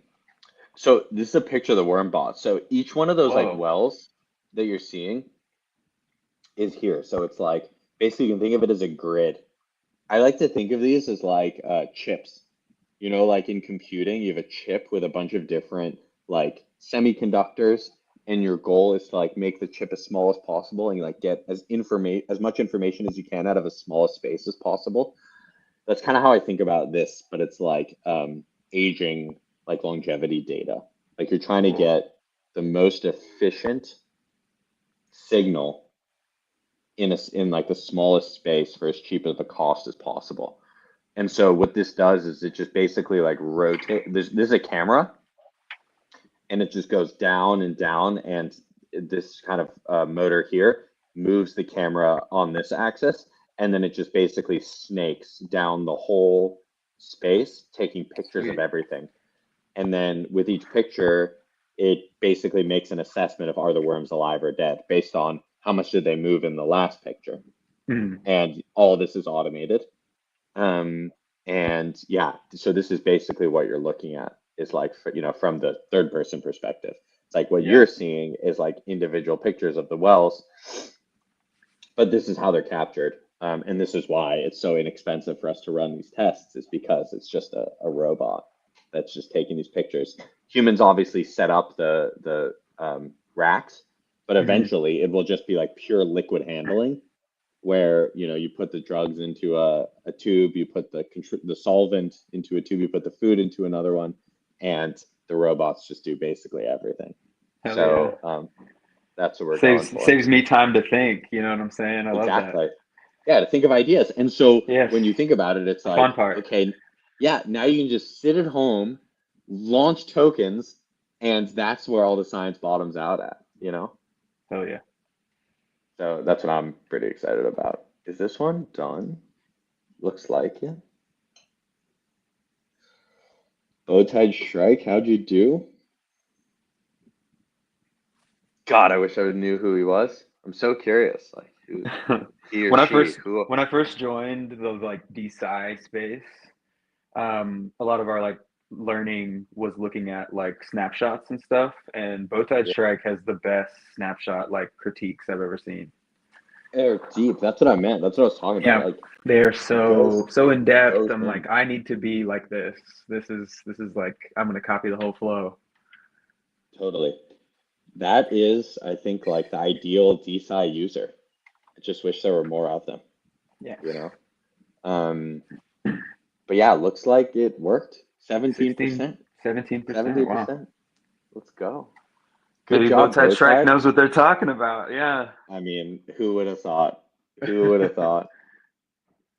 All right, what do we have next? BXB. BXB. Oh boy. Oh boy. Can we get all right, tell us. Carlin. Can we get a round of applause? Let's go. Let's go. Wormies. I'm worried. I'm nervous. Hey, listen, I've dealt with a lot of failures in the lab throughout my PhD career, so this is nothing new. No matter what happens here today, I just want to say that BXB, we put it all on the line. Yeah. Okay. Let's do it. Yeah, this is, berberin. I think maybe we're the first berberin, one of the first berberins up for the day. So hopefully we can set our brothers up for good vibes in combination with biotin, which is like a vitamin B7, kind of like a cofactor, coenzyme that, binds to a lot of different things in order to, help us create more energy efficiently.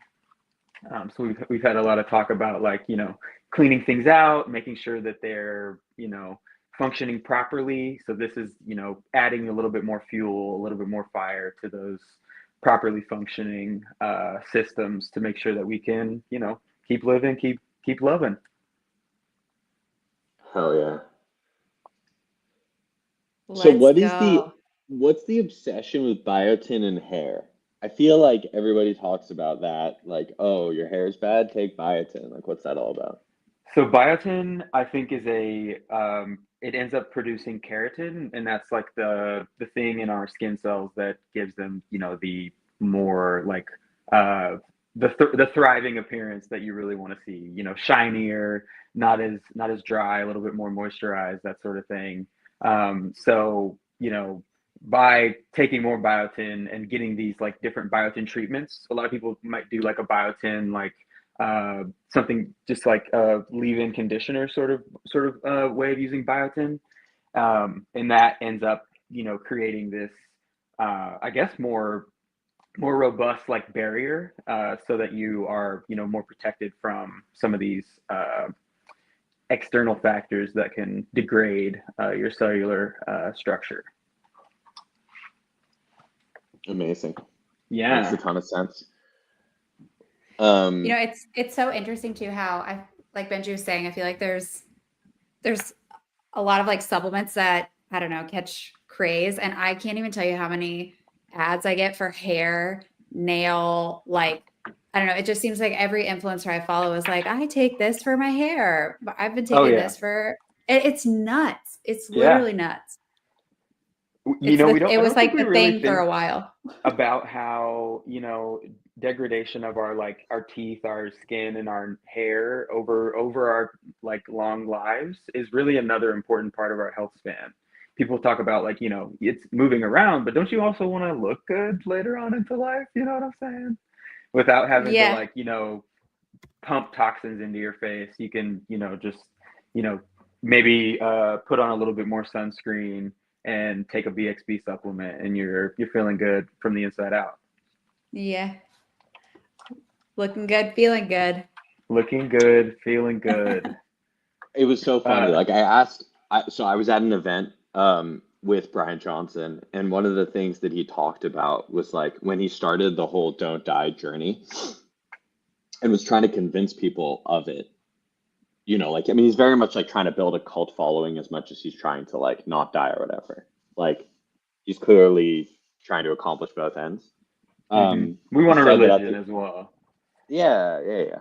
I think that so he basically said, you know, when I started this, you know, people said I looked like a vampire, and so they discredited everything I was doing, you know. And like, so the important point is like, if you don't look good, you can't just be like, oh, look at my biomarkers, how good they are, and like people believe that whatever you're doing is working. He was like, you know, the best he felt and the best his biomarkers were when he was like running really lean, like 155 pounds, which I think for someone of his height is obviously super skinny. And everyone was Yeah. like, this guy looks terrible, you know? Gaunt. And so like, you know, I think kind of to your point, most people kind of operate on vanity.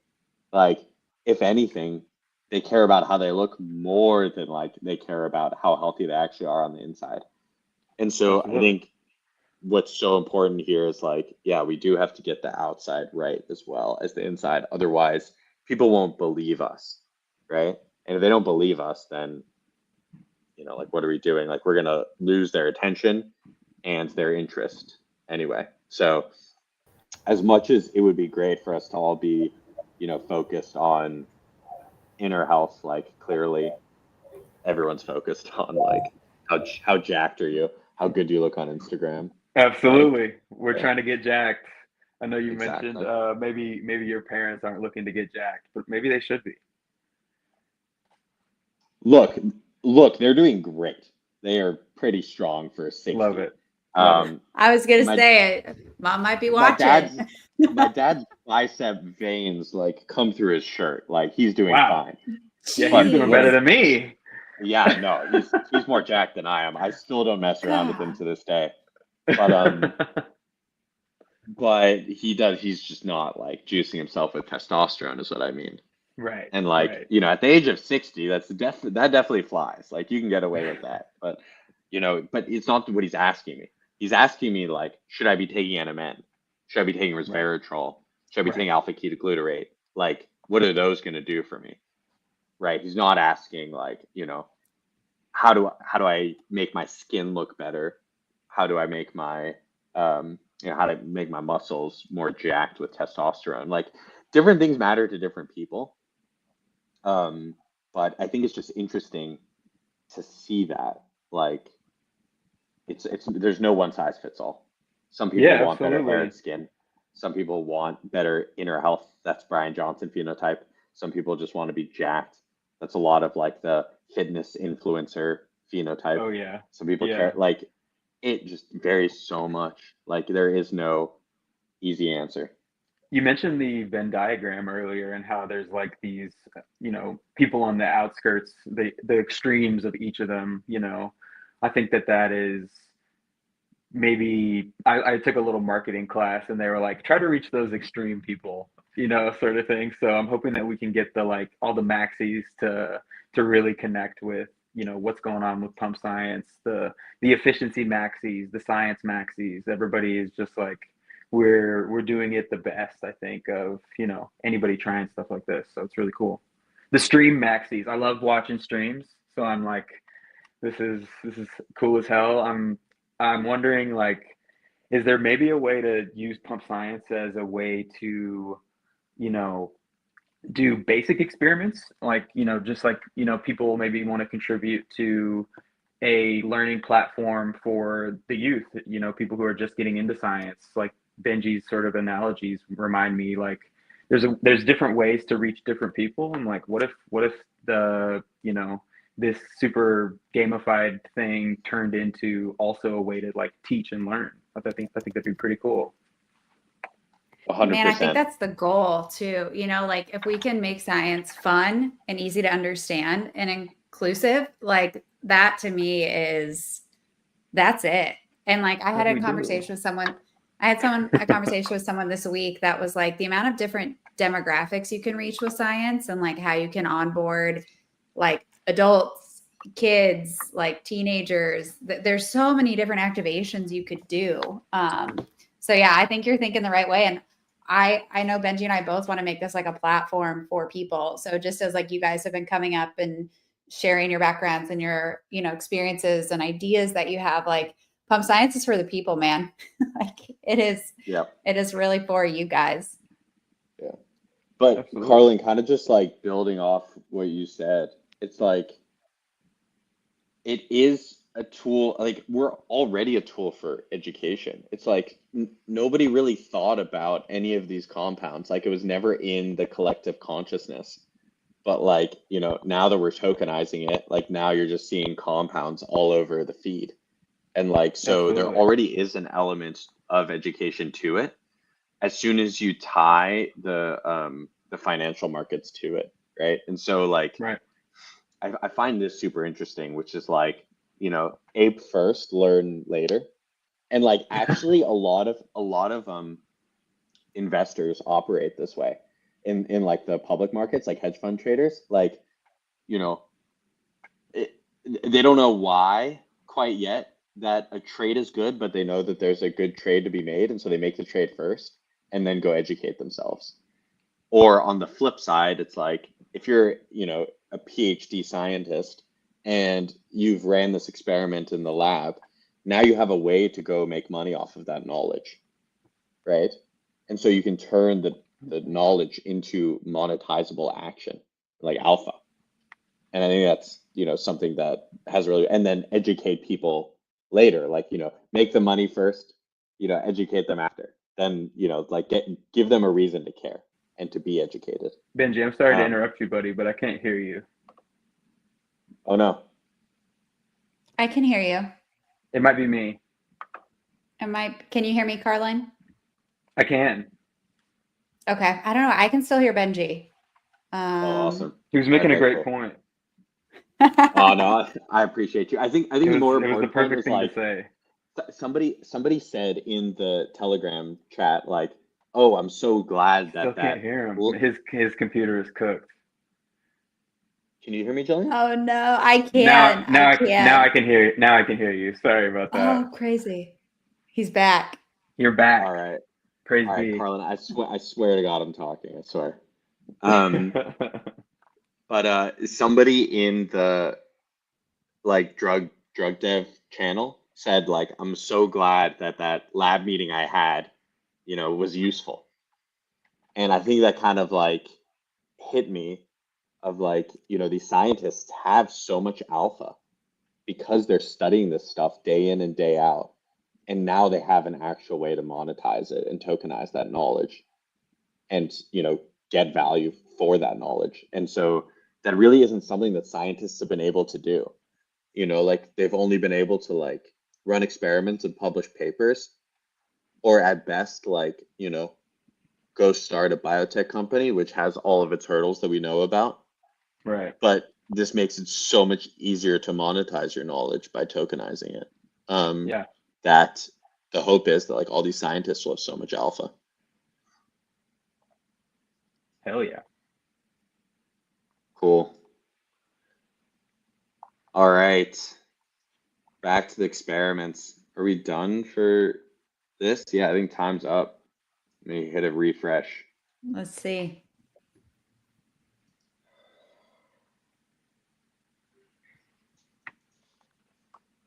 Oh no, my device is cooked.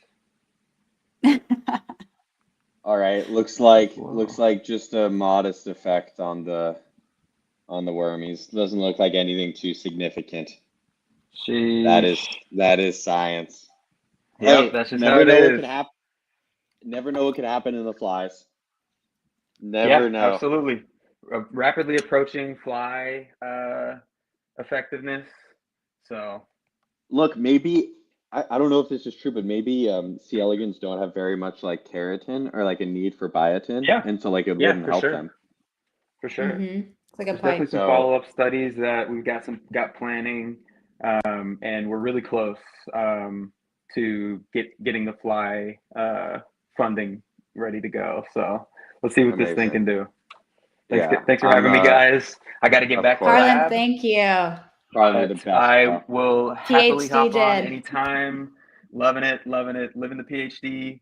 See you later, DJs. Love ya. Over and out. Peace, Over and out. Colin. Much love, bro. So good. So good. Yeah, we Just a got legend. what experiment's live right now? Do we have one that's live? We have up next NMN. Should be what's next. Do we? Let me I'm see. not sure. Do we They were having trouble with that data. Okay, that's the one next in the queue. Do we have a break in the action? Let me see. We also had Innovative Bio Research join from the community. What's good?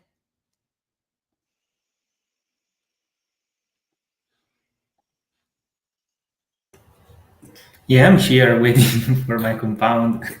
Hello. Hello, Thanks for coming enjoying. on. Yeah, thank you. Enjoying the live stream. So exciting. It is exciting. It's fun. Like, it's hard to believe we started at 9 a.m. And so we've been streaming already for almost 3.5 hours, but it doesn't feel like it. It's crazy. I'm so curious. Crazy. I'm so curious to see what will happen. So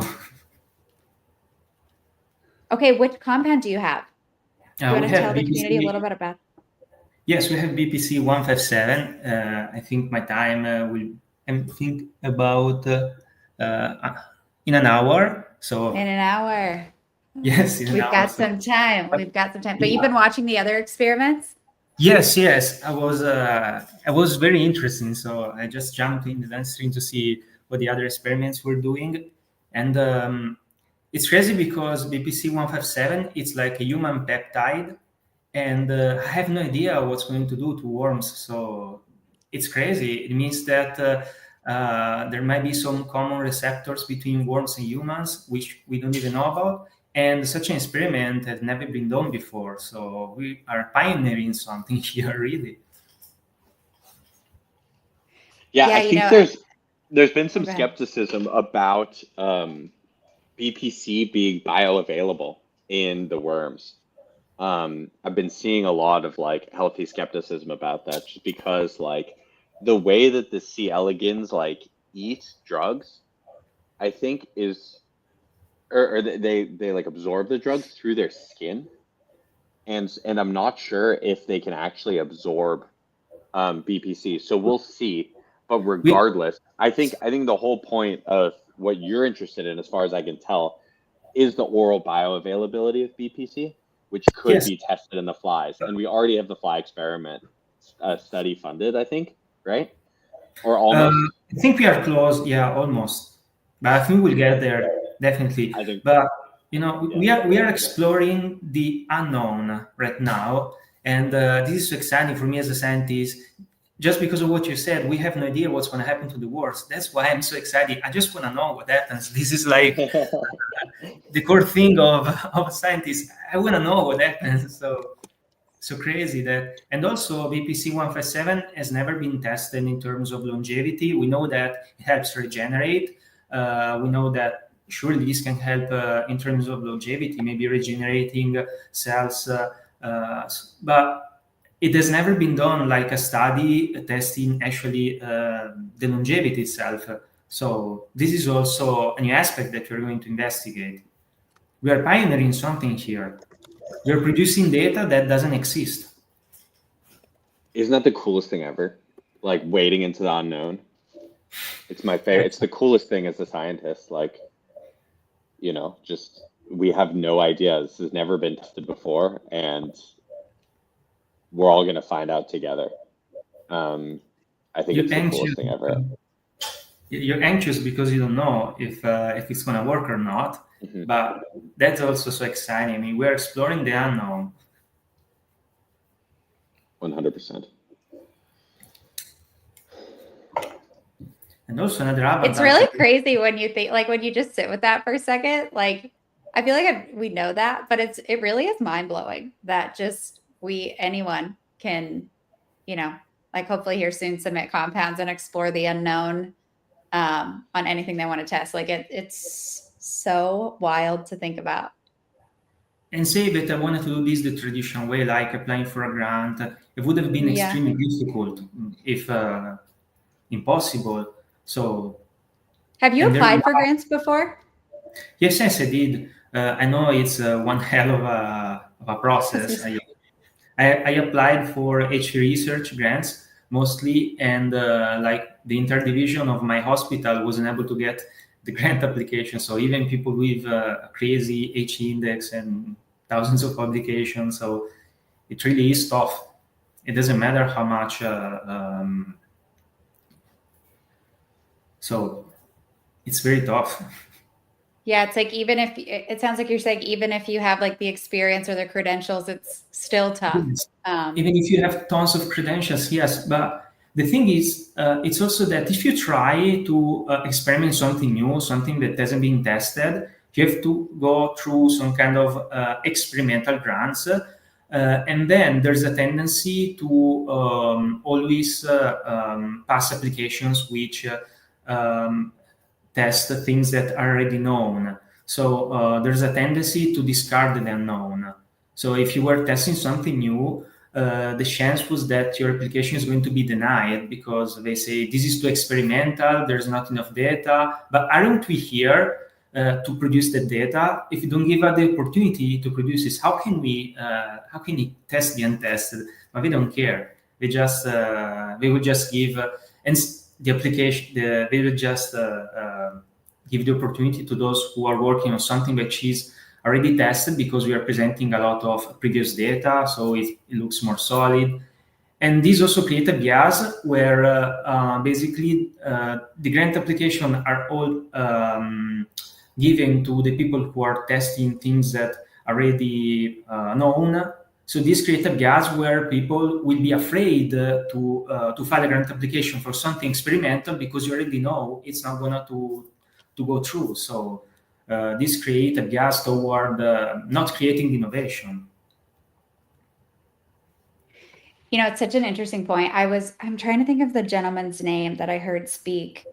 But I believe he used to be head of the NIH and did a lot of work with like the American Cancer Society. I'll dig up his name, but I heard him speak at this event. And what was so interesting is he was really championing to get more research dollars for the NIH. And a lot of what he was looking at was, at the time, there was like a big push for Alzheimer's research. And he ended up getting something like a really substantial amount of money that could then go towards funding Alzheimer's research. And what was really interesting is a few years after a lot of success, he actually ended up leaving and went to go start his own company. And I had heard him talking about like why he left. And he was like, someone was like, you got all this funding, like additional research dollars. Like, weren't you, excited and like proud of everything that you accomplished? Like, why did you end up leaving? And he said it was because he was like, a lot of what those research dollars went to fund was more research on amyloid plaque. And like, how many more times can we study that? Like, what else can we study for Alzheimer's? And so it was, like you said, it's like the unknown. Like, a lot of people don't want to explore the unknown and just want to continue to explore deeper in the same thing. And he actually saw that as almost like a failure, because he was like, I got more money, but it went to the same things. And that's like, to him, like, wasn't the point. So yeah, like to your point of like exploring the unknown and like embracing that and running into that, it is hard to get, the system to approve funding for the unknown, because a lot of people want to continue to research deeper into things that are known. Yeah, I mean, at some point, I also know, like many researchers in my field, there is a very big research in HV research field, which is called Guido Silvestri, is one of the luminaries. And I got in touch with him, and he told me, I would love to experiment the therapy that you are experimenting, but even myself, I have no way of doing this, because if I would try to present a grant application for such an experimental treatment, I would be denied myself. So even those who are in the highest positions, they have their hands tied, as they would love to perform like all the possible innovative research, but they have their hands tied. So, and that's also why some of my colleagues are using. There's another big researcher in Italy, which is one of my dearest friends. It's called Andrea Savarino. He made some very important research on monkeys, which are very primates are a very expensive animal model. So you're talking about like $1 million budget. And basically, it was partially funding this research with his own resources, because it was very, very hard to obtain funding. So he ended up like looking for private investors or funding the research by himself, because going through private funding is very tough. And also there's some kind of sometimes shady stuff where like some people get the money not because they really not because there was actual merit, but because they have some connections. So there have been like some kind of investigations where a lot of funding were given to the same people and they weren't producing any actual results. So I won't say the names, but you get the idea. So there's also shady stuff going on with funding, even within the government, a lot of funding given to people who are not worth it. So a lot of and so this way we are giving power to the people to decide. It's like a community taking over the process of science, the process of funding. So it's like something inimaginable some years ago. For sure, giving the scientific power to the people, like boom, there it is. That's like, I don't know, that like when you think about how cool people that you can, all you need is an idea, and then ultimately you can submit it. And if there's enough interest in your idea, that the actual research can happen and get funded is that's why we're all here. It's way cool. How did you hear about PumpScience? Well, as you know, I was one of the first scientists getting into the decentralized sciences back in 2018. I'm always like scan for anything that happens. And so I immediately noticed when you guys were starting appearing and doing the experiments. So I I just heard about it because it's my field, so I'm like Yeah. hunting for any new project, any news. But because myself, I'm looking for opportunities. So and I see you guys doing this, and as a scientist, I said, whoa. This could be an opportunity for myself to fund research because basically I'm trying to do the same thing. So this could be an amazing opportunity for myself for producing research. And even today, I mean, I'm amazed by the fact that this is actually possible, because it is something that I've been trying to do for years. When you try to get funding, also my colleagues working in the hospital were trying to get funding. The only way it's grants, and when you say there's other ways, it always sounds something that's like impractical. But now we are in a time where cryptocurrencies and blockchain is really disrupting the way we do stuff. So outside the field of economy, outside the cryptocurrency seen as money, there's also science. So I always believe that blockchain can decentralize science as well, and we are proving it. So Yes, literally right now. Well, it looks like another compound, the science just got underway. It looks like it's astragaloside IV. Is that right? Astragaloside. And it Yeah, looks can you hear like, me okay, by the way? yep. Loud and Sorry. clear. Just trying to help with the I think people are seeing that like there's some bugs in the charts. We're just fixing them in real time. The IPAM one is now fixed. Oh, cool. That's Cool. and is accurate. Sorry, brain is all over the place. Where are we at? We got a live experiment. That's cool. Astros. Yes, Putting yes. the psi and d psi. Anyway, Jonathan, just loved everything you said. Who have been listening in the background. I feel like that monkey that's like listening to the Sony TrackMan, just like yes. Yeah, vibing with it. With it. I did want to say for this community, the drug dev sent a message and said they are not feeling well. They're super sick, so won't be able to join the stream for this compound, but they will. They're here, locked in, but are just unfortunately sick today. So hopefully we can have them up on whether it be a future community call or maybe up for the flies, but wanted to pass along the message on behalf of the drug dev. Hope you get to feeling better. Yeah. By the way, this is one of the most engaged drug devs we have. They were also the most skeptical about this whole system coming in. And I think what you find is like when you have the people that are the most skeptical and they ask the most questions and then they're convinced, then they become the most excited. And so that's certainly like what's happened here, which has been super cool. And so, yeah, this dev is a medicinal chemist for a big pharma company. And obviously was, so it's from kind of like the trad bio world, came to this and was like, what the hell is this? This is crazy. And asked a ton of questions and criticized us in like a good way. But, is very excited now, which is great.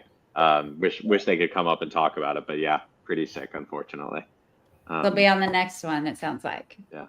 Hopefully it wasn't something that he caught from like the chemicals in the lab, but yeah. Oh no. I can imagine you come across like a lot of like hazardous chemicals as a med chem in big pharma. So anyway, I hope he's okay. Give him some astragaloside, he'll be better.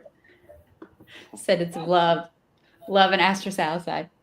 Oh wait, yeah. Ben, are you ready? The house. The man, the myth, the legend. Ben is here. So sorry it took me so long to get in here. I was doing some science, got caught up, but I'm here now. Amazing. Ben, can you tell us what the hell we're looking at? Let's what see. Here, let me pull up. What is these animals? Well, let's find out what. Let me zoom in on the compound. All right, so we're looking at some C. elegans right now. So that is my favorite model system of choice. These are, in the words of Sidney Brenner, nature's gift to science. They're the easiest, fastest way to do good science accurately, basically for the last 60 years. And so we use them here at Aura to do high throughput screening. to just explore chemical space. And so this is one of the results from a recent trial we ran. Amazing, Nature's Ben. And gift to science. Yeah. what makes them nature's gift? Oh, you set me up so good. I love it, Ben. All right. So a couple of things. So one, right now we're looking at these animals and they're showing up dark on the background, but they actually are completely translucent. So when you look at an animal age, you can actually look internally at its even organ health over time. My first science project that I did when I was a kid in undergrad was actually taking electrical recordings of their mouth muscle that beats just like a human heart.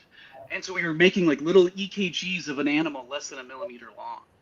What? And we can go and that's the thing, is they have all these organ systems that interplay just like ours do. Now it's not, one-to-one, but it still gives us this systems biology approach to look at them.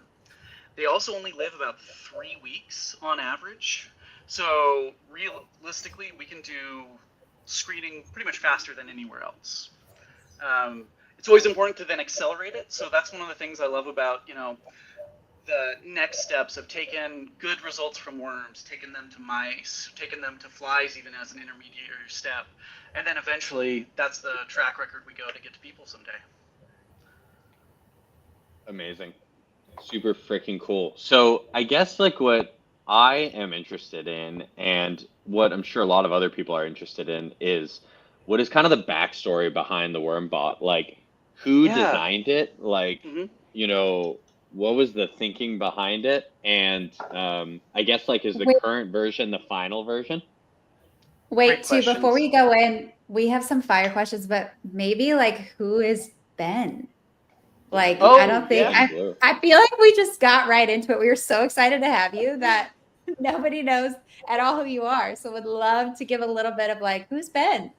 Yeah, I'd love to. And here, I'm also pulling up the stream on my larger computer so I can actually read some of the questions as well as they come through. Hi everyone. I'm Ben Blue. I'm CEO and co-founder of Aura Biomedical. Is that a suit that you're wearing, by the way, Ben? I wanted to look good for you. I'm so dapper. I'm embarrassed. This is not the new suit I bought recently to go and take to networking events. This is my older suit. So I'm not even, I haven't leveled up yet. Once your next stream launches, I'll have the full get up and tuxedo even. Let's go. Now I feel a little underdressed. I needed to level up.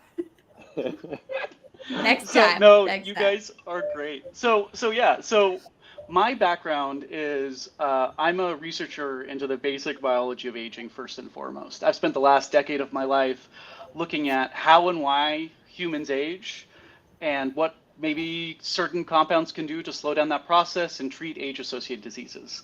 Pretty much the entirety of that time, I've been using this beautiful model system known as C. elegans as a way to do my experiments very, very quickly and do way more than, normally a undergrad or grad student or postdoc could do. I'll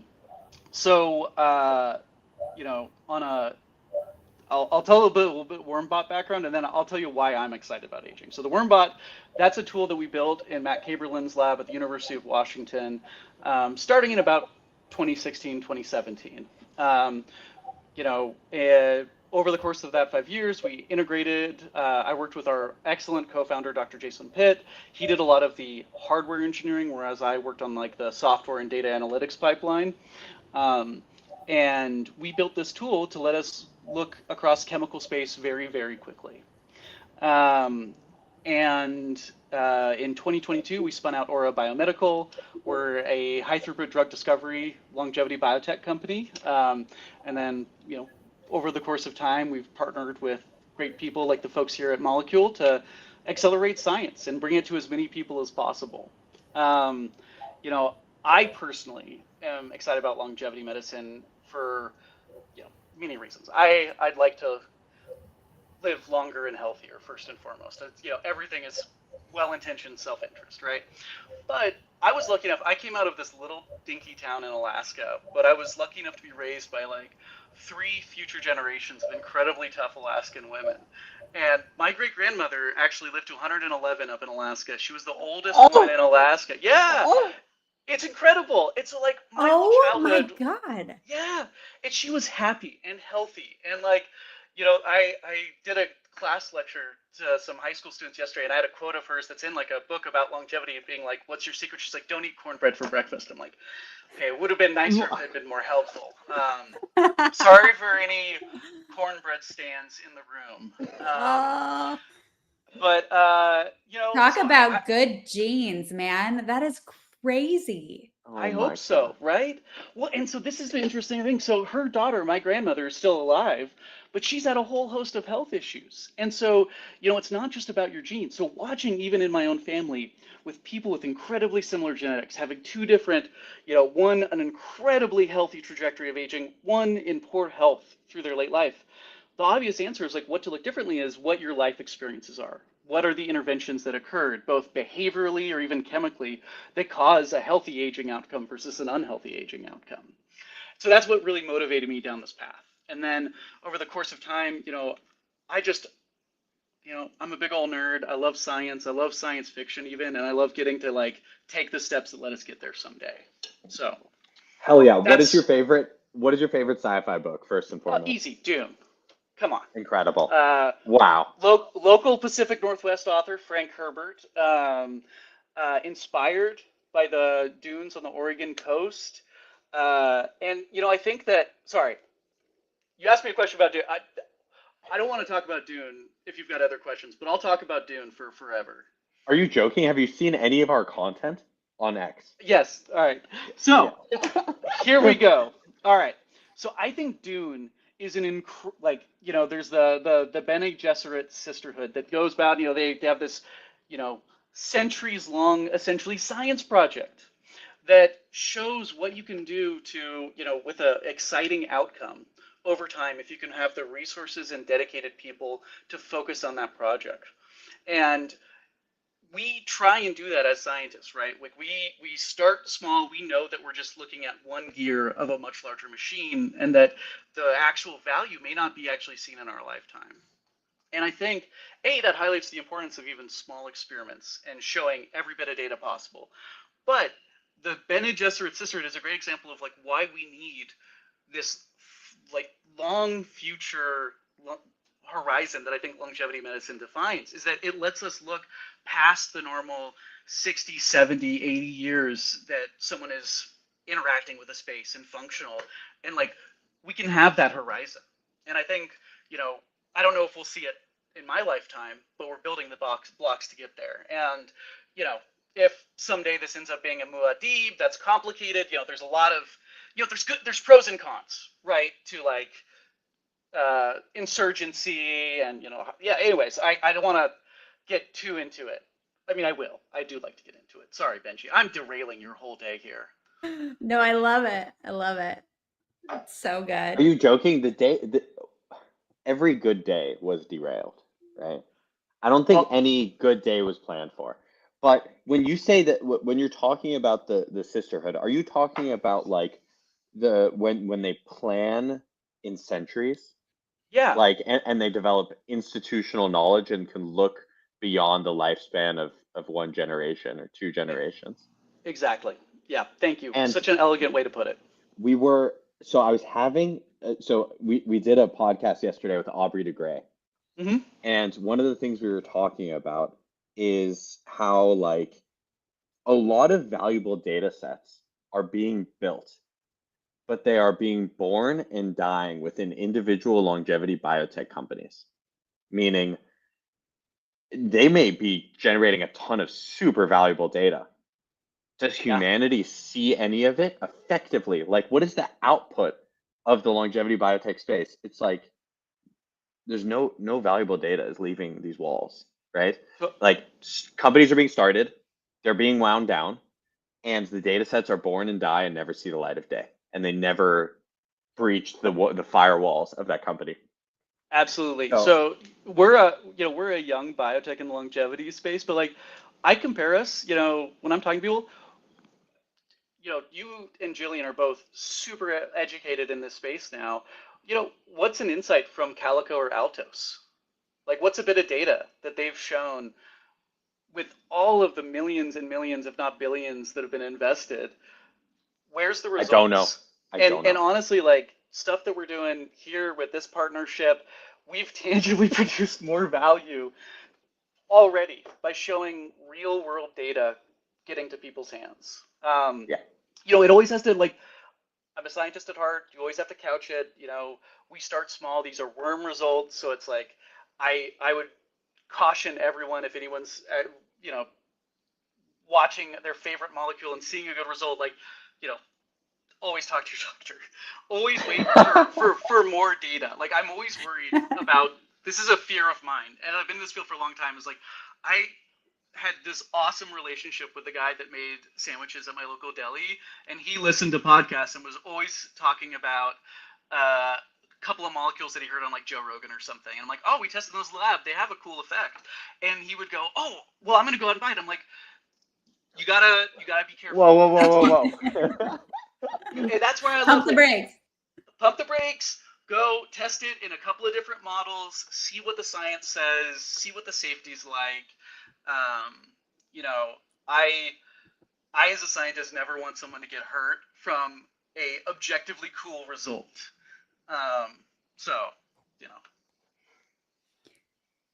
Well, you are painting the PumpScience vision, because we do, there's worms, and then we want to hope that the compounds can make it to flies, mice, and then ultimately we hope to do a degree of decentralized human studies as well. So want to build a body of evidence for these compounds beyond just the initial one. So you are speaking our language. Great. Yeah. I see omeprazole coin on there when you were going through? Yeah, so omeprazole has launched as a token. Incredible. But we do not yet have the data ingested in a way where we can stream the experiment. So we're going to wait a bit to stream the worm experiment. Totally. I just want to say I'm excited about that project getting off the ground.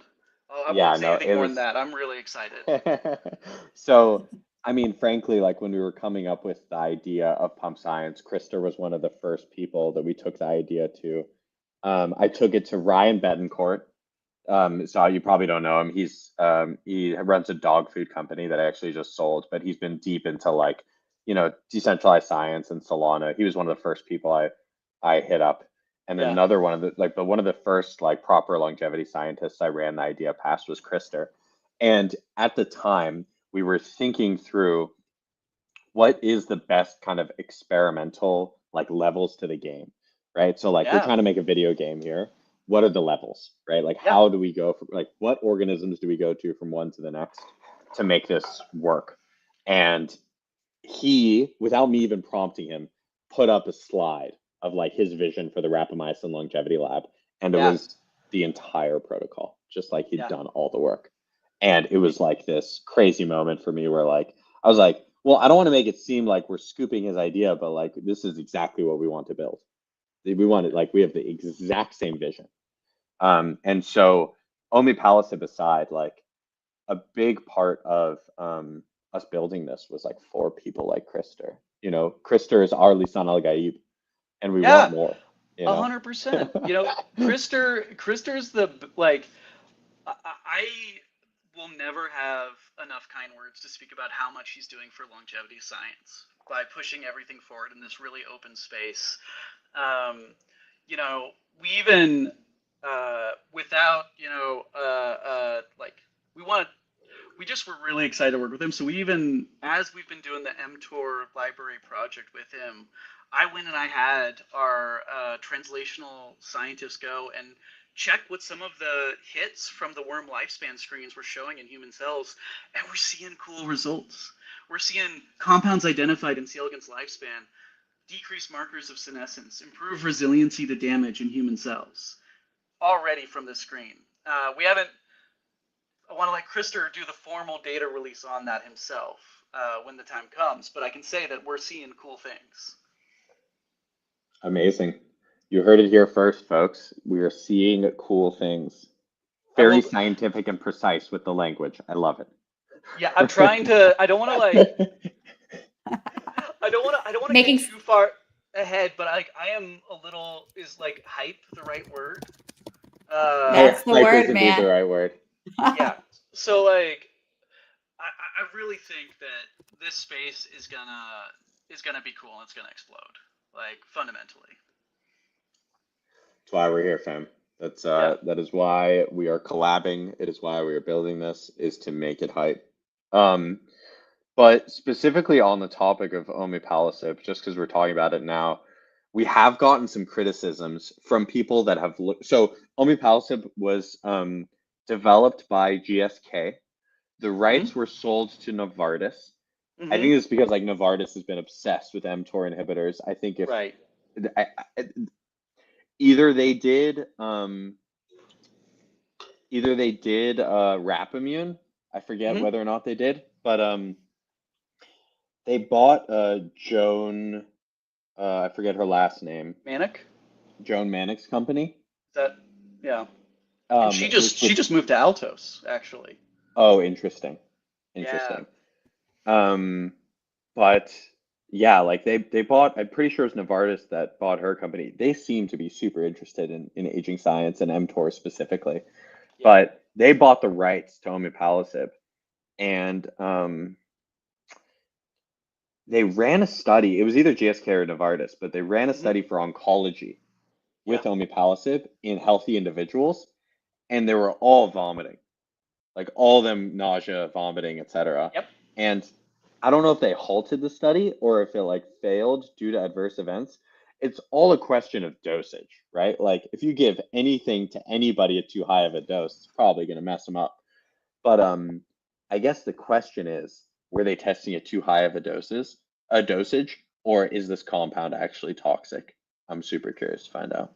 That's a great question. And I mean, the reality is we're not going to know until we do the science. But I can say that, like, you know, you look at rapamycin, which is currently the gold standard in the field for a longevity-based therapeutic, or a therapeutic that was later identified to be a longevity modulator and then adopted kind of like, you know, off-label and for longevity medicine.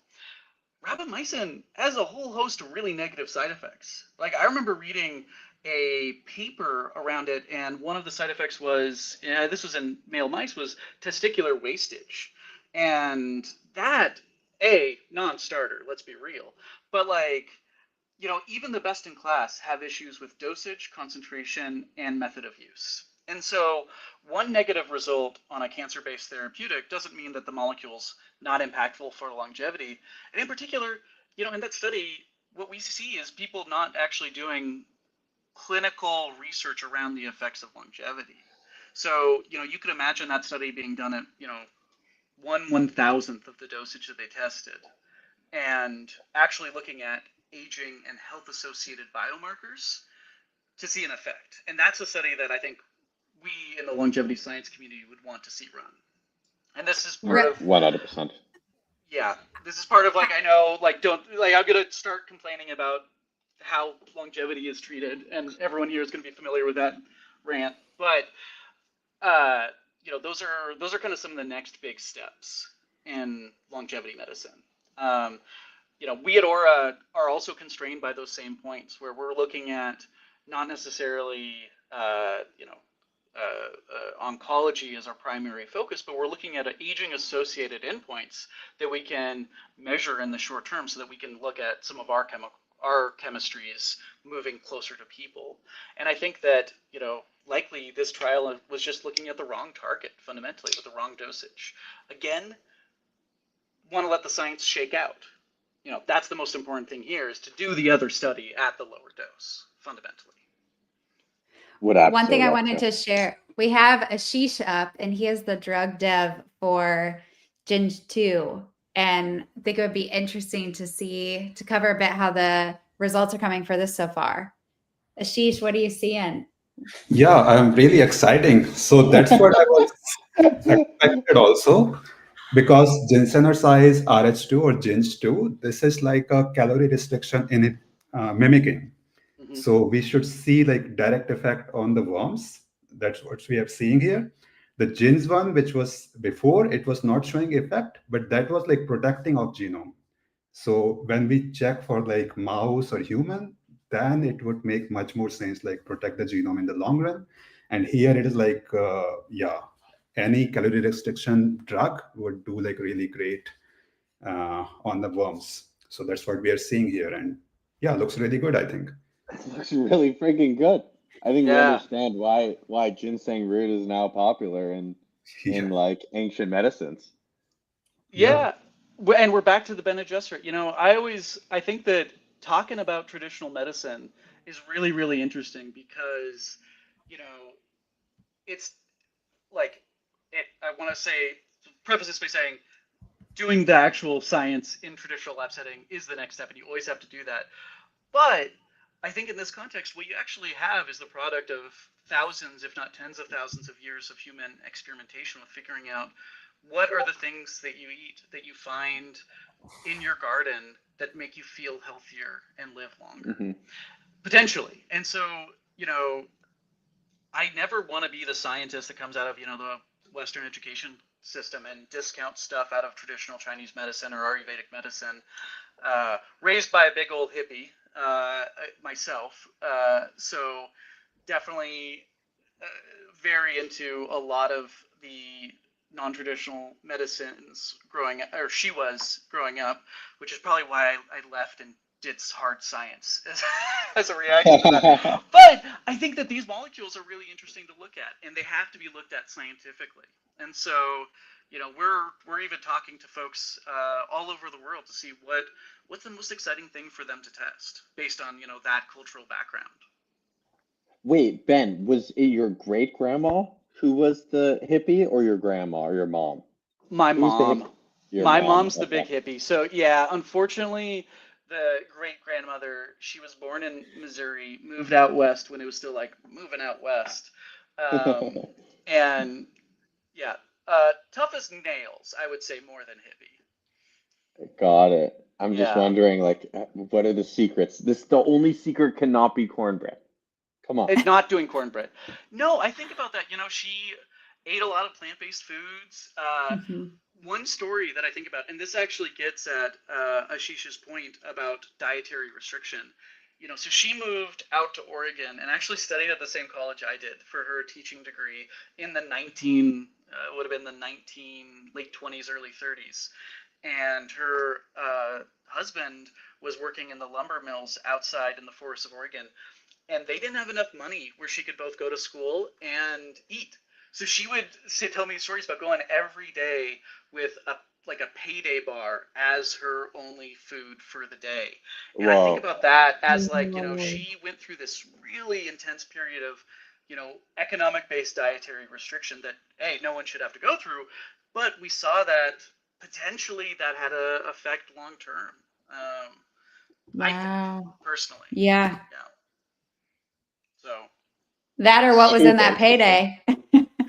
Yeah, so at Oro Biomedical, we're proud to support Payday brand candy bars.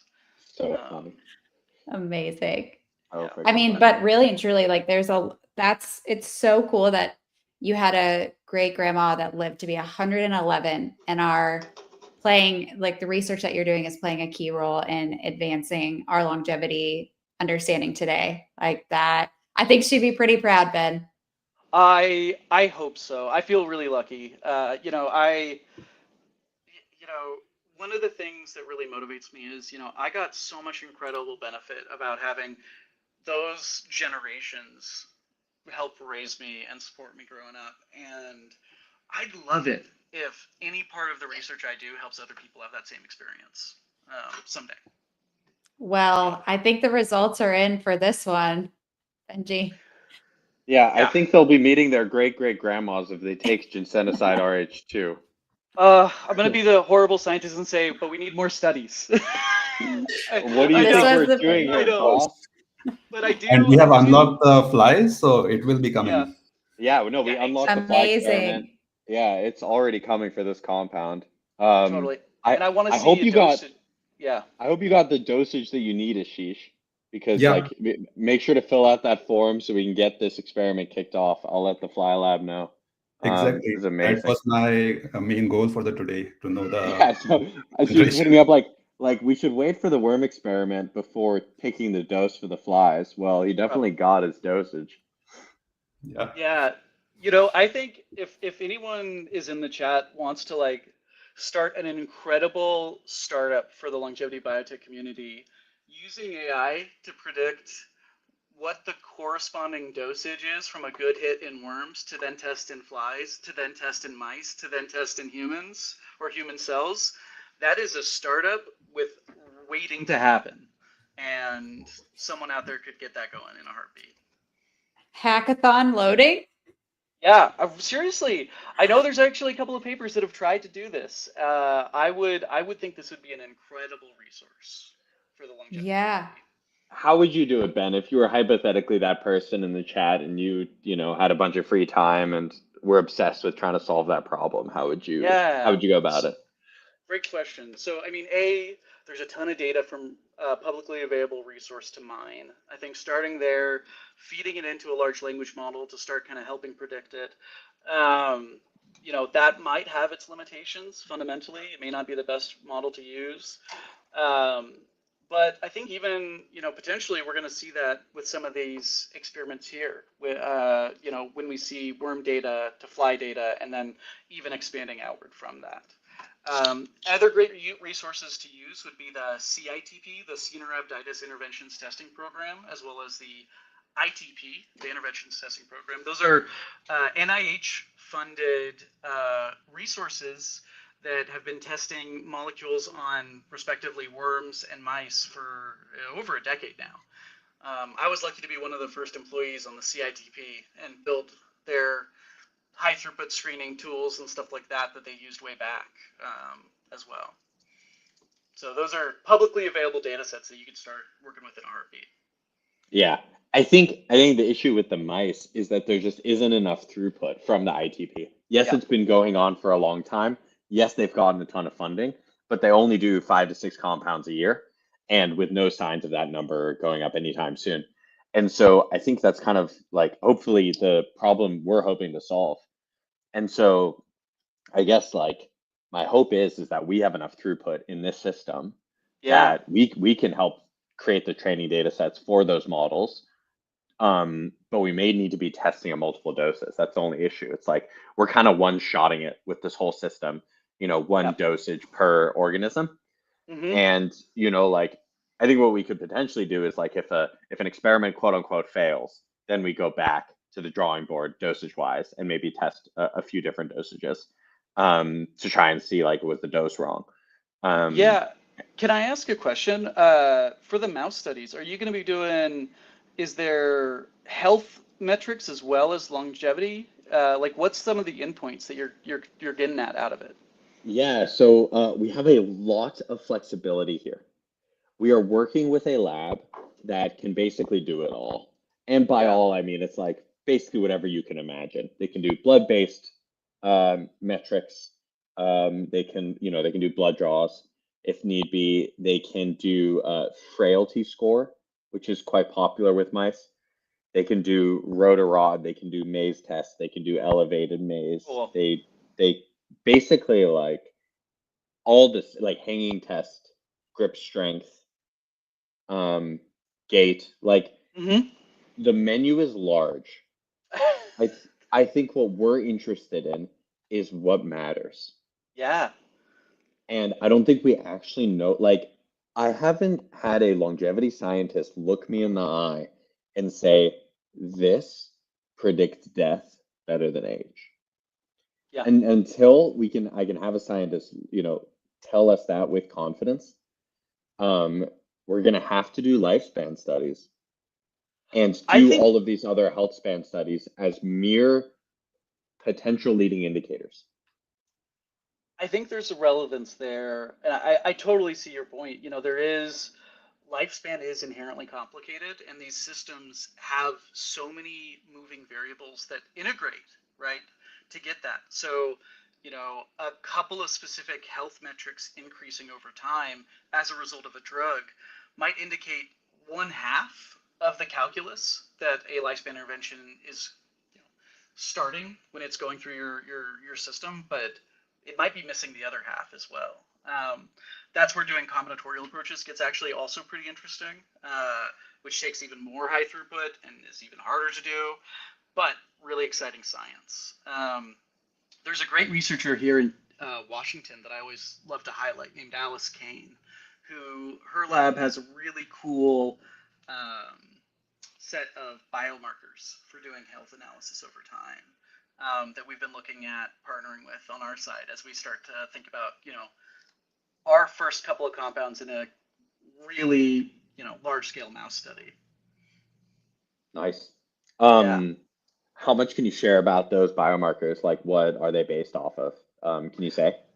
Yeah, so a lot of them are non-invasive, which I think is really interesting. So they're looking at, animal behavior as assayed over time without like blood-based biomarkers, say, that you have to actually go and draw blood for. You can still do that. I can actually, let me pull up her paper. Because like, the beauty of this is it's published. Let's see. I want to say it's like 20 or 30.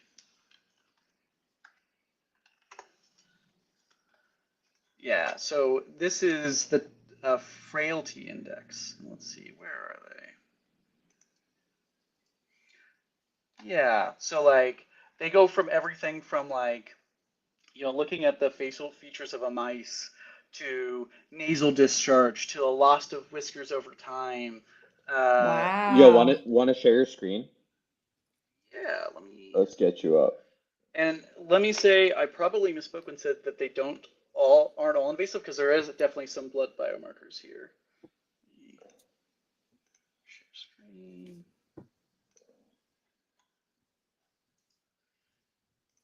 Man, it's crazy the level of like granularity. Facial features, you said? Yeah, so like, let's see. I mean, that's what people care about anyway, too, right? They just want to look good. Yeah, I've had, I know people have done this, looking at predicting age based off of, facial recognition software. Mhm. I think that we as a field haven't even started going down that rabbit hole yet, because there's so much that as we get better and better models for doing computer vision, data extraction from just non-invasive procedures, we're going to start to find out more and more. Mhm.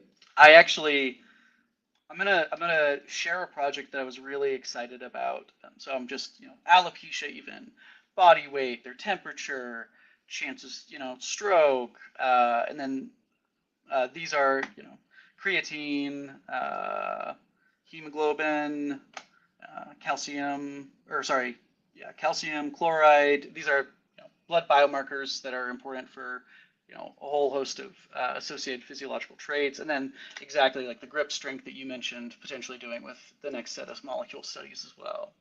So you're actually probably already getting a decent swath of this with what you're thinking about. And what's really cool here is that they do something that is really important in science, and it's underserved, but it looks at the differences between male and female mice, right? So female aging is horribly underserved, even in longevity medicine, despite, rapamycin showing, this is another rant I will happily do anytime, Jillian, and I'm so sorry to just be on your stream ranting about my pet peeves. No, we science. love the rant. We love it. It's incredible how underserved women's health and aging is, because you look at the strongest, most common biomarker of age across basically every human population is ovarian health and aging over time. The transitions from puberty into reproductive age, premenopause, and menopause. Man, like, that is the strongest age-associated biomarker that we could be looking at for therapeutic interventions. And there's incredible researchers that are working really hard within the, kind of NIH system to do that, but there is not enough on the longevity biotech side yet. I know there's some folks that are working on it. Ben, we got to fix that. I know. Yeah, like I got a dear friend and collaborator, another ex-Caberland lab member. He and his wife started Semaine Health, which is a women's health supplement company, but it's all derived from longevity-based science, which I absolutely love to see. Way cool. Yeah, it's so interesting. When I was in business school, there was a girl that I was working really closely with on a project where a lot of what she was focused on was just getting and collecting women's health data. Like it's just like grossly understudied, underserved. And like when you think about that, I mean, that was her whole business model. And it was just insane to think about. Like it started off as like wanting to be like a smart tech clothing company. But then when she actually realized the value was in the data that she could be gathering on women, and that people were really interested in that because it is so understudied, underserved. And I mean, we make up half the population. So you hate to hear it, but would love to do something about it. I had a call even earlier this week with like a female group that's like all about women empowerment. And they were like, man, if you guys could do something for, like if you could do a little activation, just like focused on women's health, even that would be so cool. So I love that you're bringing it up, and I would, love to find ways that we could do studies to fill that gap. Yeah, I really, I think I applied to a NIH grant last year, but it's so hard to get funded for women's health research. I wanted to look at see if our longevity interventions could improve ovarian health in mice over time. Yeah. Both from like a perspective of, some people are going to want to, everyone wants to be healthy, regardless of whether or not you want to have kids, right? And so like, the focus often is on just like preserving reproductive function, when you could, there's an important thing to look at there in terms of just overall health in the reproductive context. And it might improve reproductive capacity over time and function over time, but really it's going to affect a whole host of other physiological outcomes for a whole lot of women that suffer from, chronic issues that are not taken care of.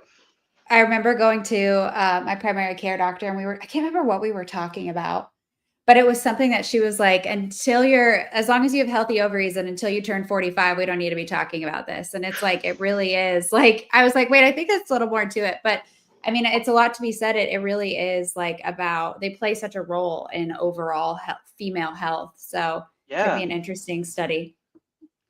Yeah, I'd love to see so much more be done, especially in this space. Like I think the D-Science community that you guys or decentralized science community has a chance to actually make some really strong names for itself by pushing some of these forwards, if people could look at that, because there's so much room for growth in that area. Yeah, I appreciate your rants, Ben. They're so good. They're so good. If I do too much of a hot take, please stop me. We need like coffee talks with Ben, like Friday afternoon. No, anytime. Never. These are so good. It's so good. And this is like, the type of stuff that we want to give people a platform. You know what I mean? Like PumpScience is a way for people to project ideas into scientific rails. So, the thing that I think is most exciting is there's how it's set up today, but there's other verticals and other studies and other things we can track that can allow us to go deeper and deeper into different parts of, just overall health data. So your rants are very relevant. I appreciate that. If there's one thing that I hopefully someday the rants will turn into actually activity. Well, that's our goal. Honestly. So like, you brought up like, what are the different ways we can test the mice? Of course we can like, sacrifice them and then look at their ovaries, but something that we can also do non-invasively, which I didn't mention, that the lab told us that, they understand, the mouse lab we're working with, they understand what we're trying to do. They understand that like, this is all about, entertainment as much as it is about creating valuable data. Yeah. And so they've offered us an assay called sexual recognition. which, you know, kind of measures like reproductive health, so to speak, not necessarily by like conception, but at least just by like recognition of the other sex and like Yeah. desire to like go mingle with the other sex. Yeah. And so, yeah, I mean, like, if you think about it, like, these are ways that we can test these like nearer term health markers, like how horny are you, basically, which is like another measure of, you know, how healthy are you, um, in a way that's like kind of hilarious Yeah. and No, I get it. like kind of valuable and like also potentially viral. You know, like that's Yeah. something that people might share on TikTok for us and like help us go viral. You know, like the live dead assays are interesting, but like Yeah. if we stream the mice doing that, like that could be a whole other level of virality, you know? Oh man, this is the problem when I talk to you, Benji, is I realize all the different experiments we could do that could lean into this, and I don't want to, like, I'm just going to make more work for myself Bring by it here, talking about bring it. it here, bring it here. All right, okay, so Yeah. here we You're go. too So, deep, you're too deep. one of the projects I worked on way back was with a lab mate and friend of mine who was interested in the evolution of sexual proteins and wanted to study what would happen if you evolved species in a different way. How would that change the protein composition of sperm, essentially? So C. elegans and its associated species are really interesting. Like the C. elegans that we're looking at in all these videos are actually hermaphrodites. So they can, however, have a small population of males that will then mate with the hermaphrodites. Or you can actually use a genetic model that turns all the hermaphrodites completely female, and then you have an obligate outcrosser population, so males and females. So what we did is we wanted to look at the protein composition of the sperm. And so we built a horrible, horrible device called the worm shredder that was developed. It was a microfluidic system to shred the testes of male worms and collect the sperm.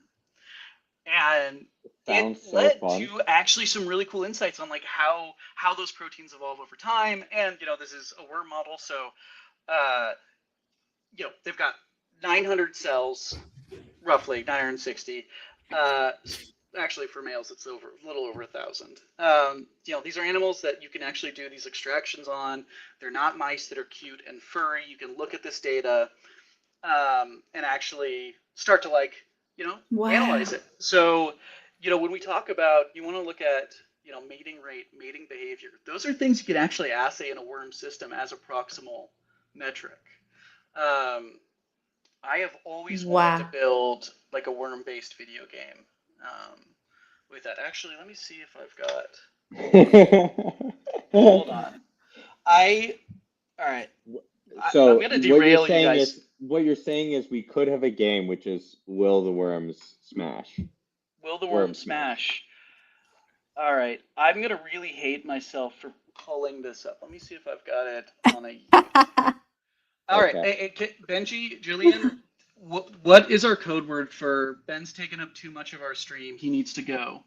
Pineapple. Roger that. Pineapple is the safe word. All right, pineapple is the incredible. All right, here. So good. This is so good. The stream's getting spicy. Spicy. Worm shredders. I don't even know, Ben, like how that has to be so precise. They're so tiny. Yeah, so I'm trying to find it because it's incredibly, so I'm a big old nerd. I used to play around with Blender in high school. So I made a 3D visualization of some of these microfluidic devices so that we could look at them.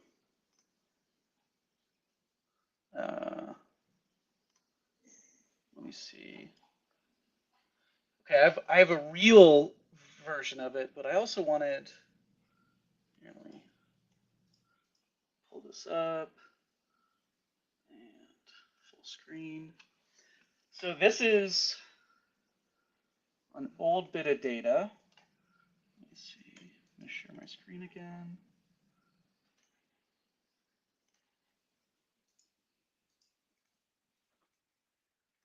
All right, so this is a zoomed in image of some of the, can you guys see that? Oh wait, different. Hold on. There we go. Yeah. So this animal is less than a millimeter long. And so what we're looking at here is a channel that's like 40, 50 microns wide.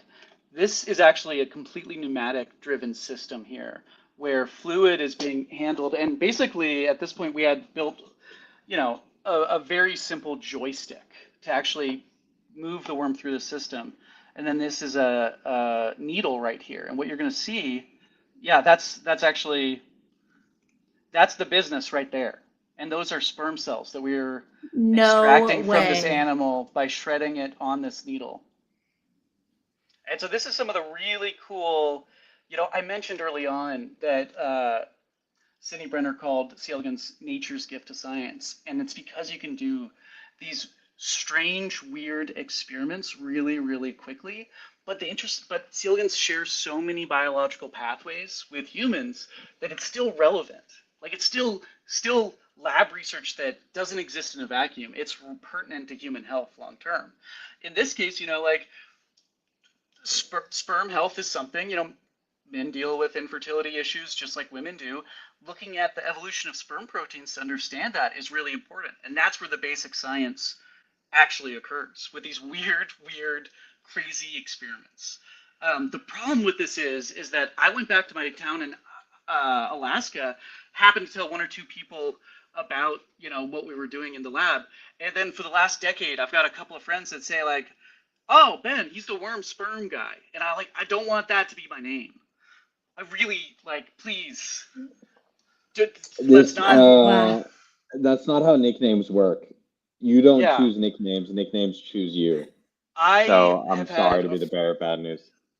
Look, this is, you know, someday, you know, we'll do a Fortnite stream or something, Benji, and I can get that as my handle.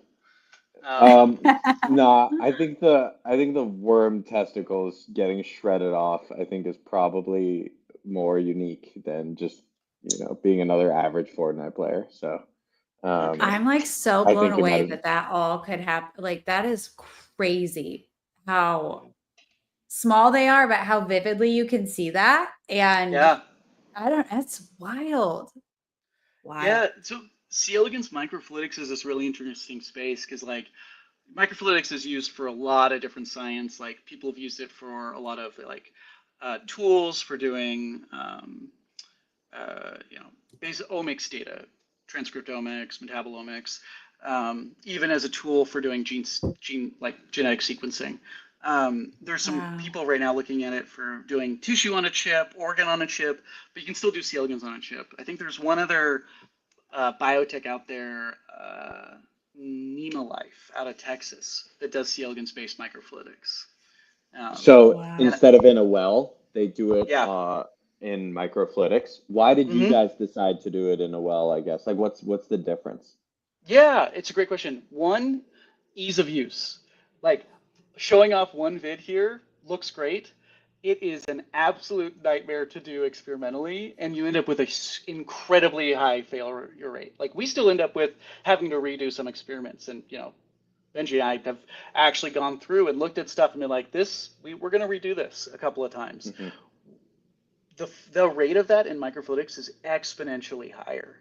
And on top of that, the systems are more complicated, the setup's more complicated, and you have this system that is incredibly tightly experimentally controlled, right? You're flushing through every bit of media experience that they see in a really chemically defined space, which is great.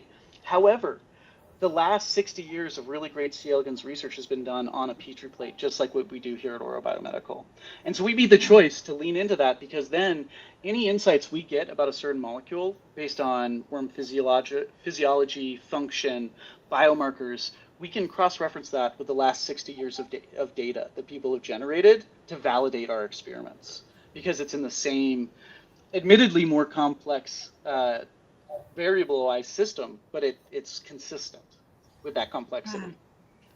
Well, Ben, I know real quick, speaking of new science, I know we have the drug dev on for BPC 157, And we Yes. were speaking earlier, and he was so pumped because this was something that I don't think had been studied before. Maybe. No, never. BPC 157 on worms has never been tested before, so I'm extremely curious to see what happens. Because Yeah.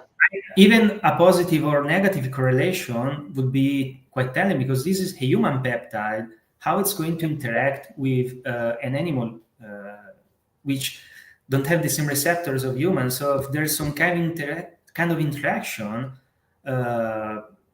either going on one direction or the other, if there is an effect, if there's a statistical significant difference, then that's an interesting information. Either way, yeah, whether it's positive or negative, it's an information. Totally. And I think this is such a great point for the idea of public health, right? So we as like scientists want to find things that make people live longer and healthier.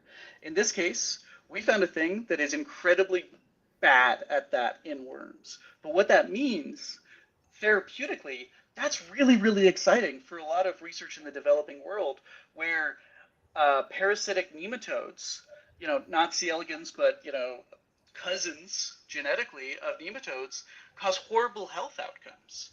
And so finding something that works so negatively on them is actually a great find. And, I'm trying to actually work and talk to people that are in the public health sector because these are such exciting advancements. I'm just wondering, this is just an idea. I mean, what's the function of BPC 157 in the body? Like, it protects basically, if we imagine aliens and the acid blood, this gives us an idea of what happens in our stomach. I mean, how our stomach can protect itself from not digesting itself. So, because it's a very acid environment. So a key factor in the protection mechanism in the stomach is BPC 157, which protects the stomach from digesting itself. It coordinates all the mechanisms that work in this, because it's a complex. It isn't just one element. And BPC 157 is a key element in this. I'm just wondering if, given that worms might be creature, this is just a wild hypothesis, given that worms are a creature that might be considered like pathogenic for humans, and this is a substance that is a peptide which is naturally produced in the stomach, maybe it's also meant to kill those creatures if they end up in the stomach. This is just a wild hypothesis. So if it is toxic for worms, maybe because that's the natural effect it should have in humans by protecting our body from pathogens, which worms might be considered as dangerous pathogens to humans. So this is just a wild speculation. Yeah, it's potentially like, and this is where, everything that we see in terms of statistically significant result is cool data. And immediately it's always like, well, okay, let's do more research on it, right? Let's find out, why is it having this negative effect on the animals? What's the next set of research to do? And to your point, yeah, there is a whole host of the evolutionary biology of pathogen response that we could look into here and start thinking about what is the actual mechanism of action that this is hitting in a worm. And it's potential that it is working how you thought. We don't know. That's the thing, is science has to get done. But that's why we generate hypotheses. Because that's a human peptide acting on a different animal species. So we are seeing what happens, which is if there is no difference, it's worse than having a negative effect, because if there is a statistical difference, you obtain a result. So whether it's positive or negative, it's very exciting because we are onto something. So yeah, exactly. Ben, would you mind, if you don't mind, would love to understand the relationship between peptides and C. elegans. Basically, like, is there, like, do C. elegans absorb peptides the same way we do? Is it, like, scientifically accurate, I guess, to be testing peptides on worms? And, like, if so, like, what are the nuances there? That's a great question, and I would have to do a bit of reading beforehand. I know people have done a lot of peptide research in worms. I don't want to say something that's speculation without doing a deep dive on it scientifically. Just on your next stream, I'll come back with that answer. Hell yeah. Yeah. Amazing. Because That's I've very been super appreciated. curious about that because like obviously peptides are coming into the mainstream now. You know, Yep. Ozempic changed the game from the public perspective. Yeah. I take a lot of peptides myself. I can tell you they are highly effective in lots of different ways. I'm very excited about them as kind of a therapeutic modality and just, you know, for general health. But, you know, we want to know, like, is C. elegans the right model to be testing them on? Or, you know, Yep. should they be going straight to flies, et cetera, et cetera? Yeah, I still think they're relevant C. elegans. You know, we've seen other stuff have an effect. Like we've tested some GLP-1 inhibitors in the worms and seen statistically significant effects. You know, like it's possible to resolve it. There's actually, I think you actually know him, or at least someone at Molecule knows him. Stephen Bantz at Evergreen Bioworks in Oregon is spinning up a company to look at doing peptide evolution within C. elegans as a way to develop novel peptides targeted at interesting aging-associated endpoints. So there's some really cool work getting done on that. Yeah. Well, obviously, mice are much closer to humans, so the best model to test a peptide is mice. But even though I think that it's incredibly interesting to generate data on other organisms because we have no data on other organisms. So body protection compound, which is a human peptide, it's meant to protect humans. So maybe the fact that it has a negative effect on worms is my speculation that it's meant to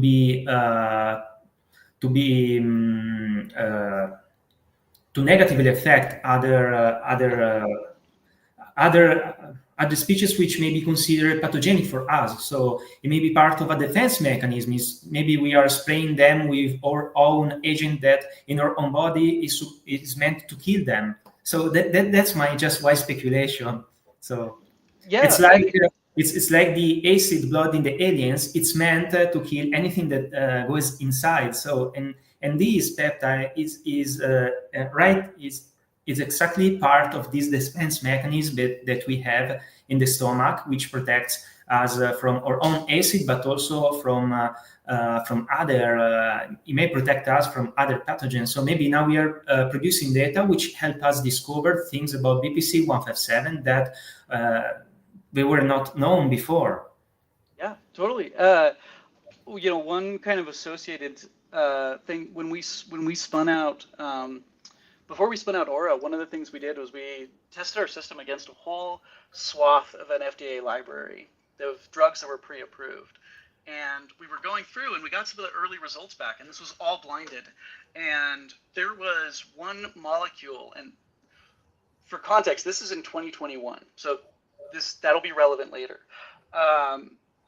And we saw one of them having this incredibly sharp effect negatively on lifespan. And we're like, oh crap, what is that? Let's look into it. It was actually ivermectin. So known dewormed our experiment. And I was really happy to report that it didn't extend lifespan. Because at the time, there was a whole lot of back and forth around the use of ivermectin off-label in 2020 and 2021. Yeah. And this is That's data. Hilarious. This is data that we should collect and publish because it's very interesting. So, because it has never been done before such a research, so we are producing data that was not produced before, and I think this is amazing. We are pioneering things even on BPC 157, which is which already has studies, but not in worms. We really don't know much about it. So yeah, and we can, you know, one of the follow-ups that I think is really interesting is we get so much behavioral analysis that we can start looking, you know, with this data set that we're looking at right in front of us right now, we can go in and investigate what is the actual behavior of those worms at each day? What's their development like? Are they growing and foraging for food normally? Or are they limping along sick and injured, even though they're dying early? You know, like, that's something that we can actually investigate with even this data set that's already been generated and funded. The data mining doesn't just stop with this lifespan curve. 100%. Gang, I fear I probably have to run here in the next 5 or so minutes. I don't. Well, I was going to thank you say, so we much. appreciate you coming by. This was like, I mean, just to have you here, pick your brain, learn about, it's funny, we're getting ready to do spermidine. And so I was like, speaking of sperm, worm sperm. I had a nickel. Yeah. Here we go. I tried to find the 3D render and I couldn't find it on my Dropbox, so I'll keep looking for it. I mean to tell you, the stuff that you have, my mind just the bounds of science knows no limit. Honestly, it is crazy. Yeah, it's wild. You know, I'll leave this as a teaser for next time. I have a video, and I'm pretty sure it's the only record. This is, you know, from way back before I was at University of Washington. I have, I think, the only recorded video of worm cannibalism. Wow.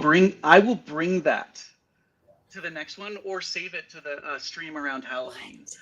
Yeah. What? I think it's of C. elegans on C. elegans cannibalism. I've got the only video. Oh my goodness. Is that a Wait a typical sec. behavior or No. like not? It's Okay. not at I all. was like, wait, what? Wait a second. I thought it was for the hermaphrodites. Like, if they're stressed out, don't all their eggs hatch, and then they just like eat the parent? Yeah. So it's actually okay. So that's technically cannibalism. I was thinking adult on adult cannibalism. Oh, I see. Baby on adult cannibalism. Well studied. I hate that that's a sentence. It's people have made the hypothesis that it's facultative vivipary. So under stressful conditions like starvation, they'll actually stop laying the eggs but continue fertilizing them, and then the eggs will hatch inside the mother, and will basically people, and this is a horrible term, call it a bagging or a bag of worms, and basically you have the skin of the mother being puppeted by like a whole host of worms on the inside, and until you look closely under a microscope, sometimes you can't tell. Wild. I know, it's so gross, and I'm so sorry, but it does look like, you know, basically the chest burster scene from Aliens at a given point, and they just Oh my goodness. Yeah. We'll have to share. Now that you've scared everybody away from the stream, we might have to kick you off, Ben. Yeah, I know. Pineapple. Anytime you want weird, gross science facts about worms, you give me a call, I'll hop on. 100%.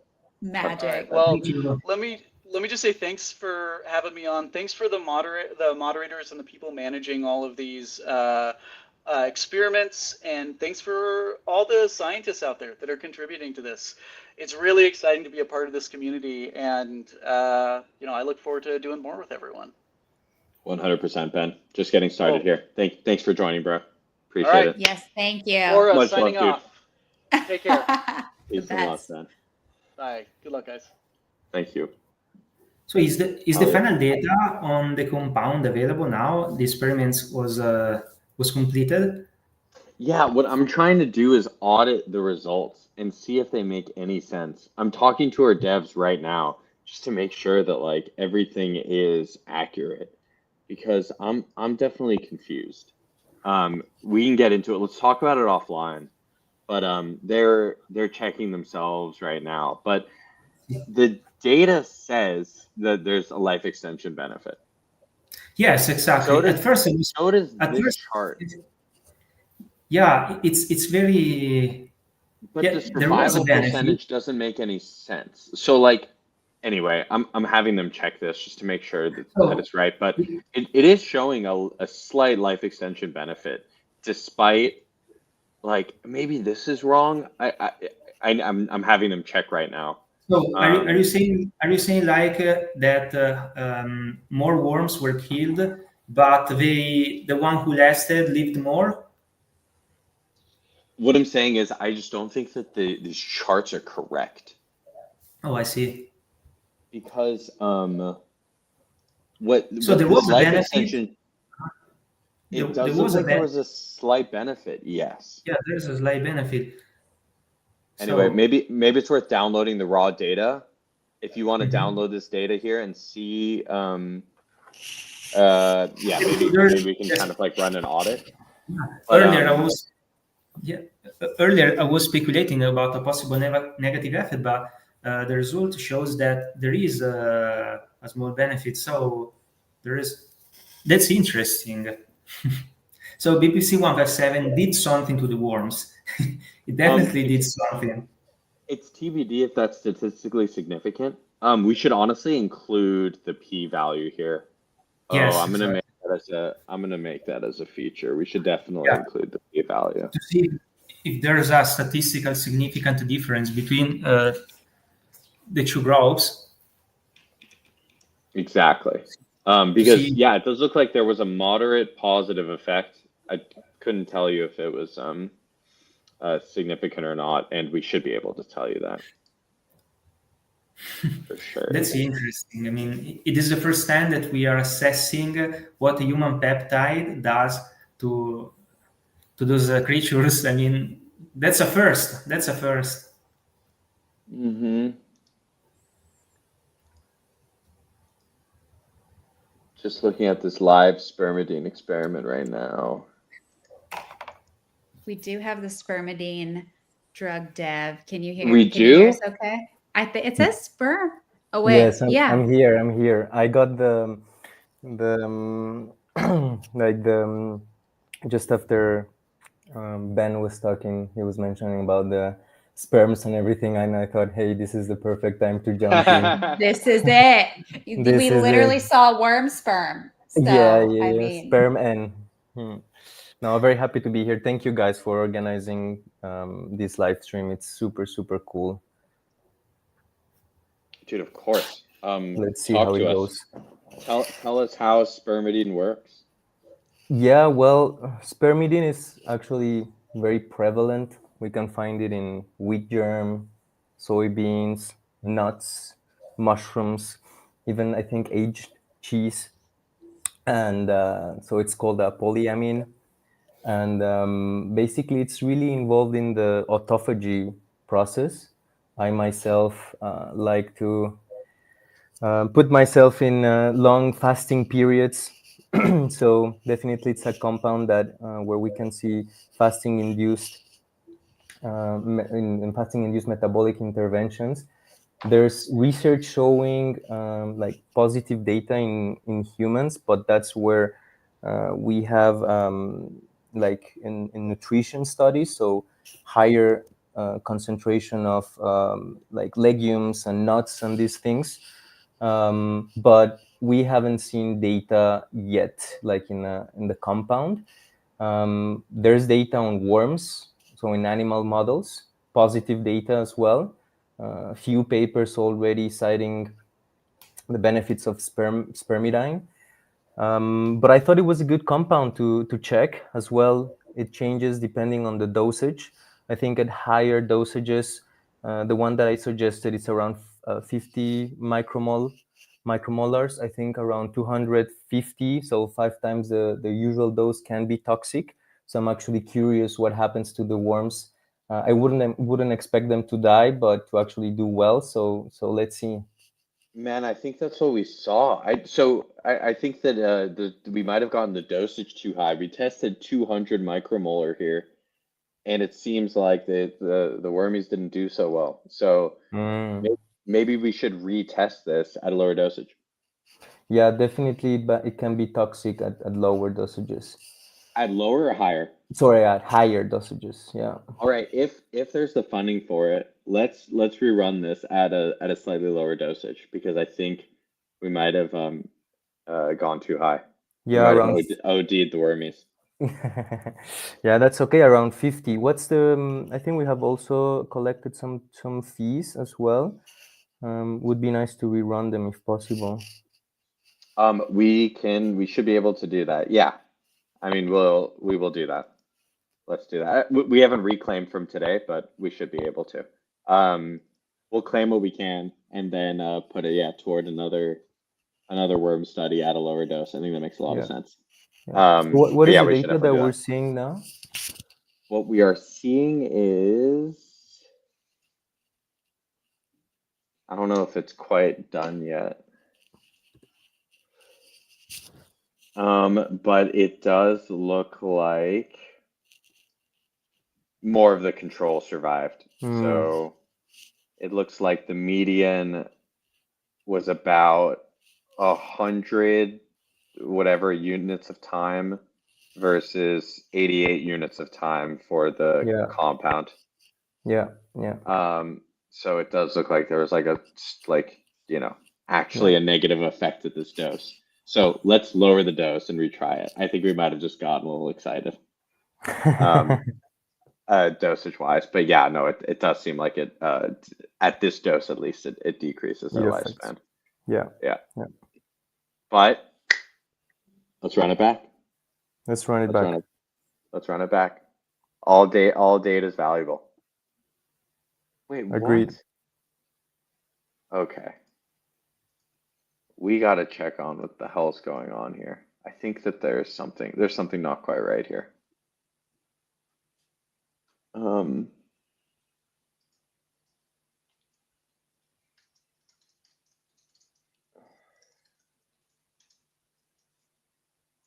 sec. I'm just sending all of this to the engineers.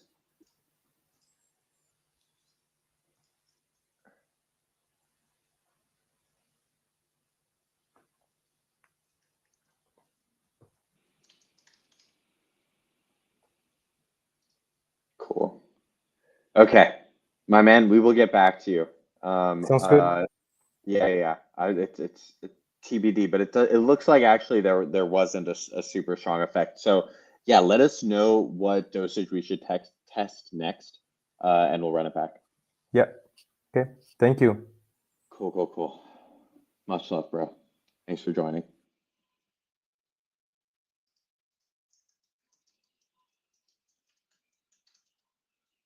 Can you believe we've been streaming since has it been since 9 a.m.? Yeah.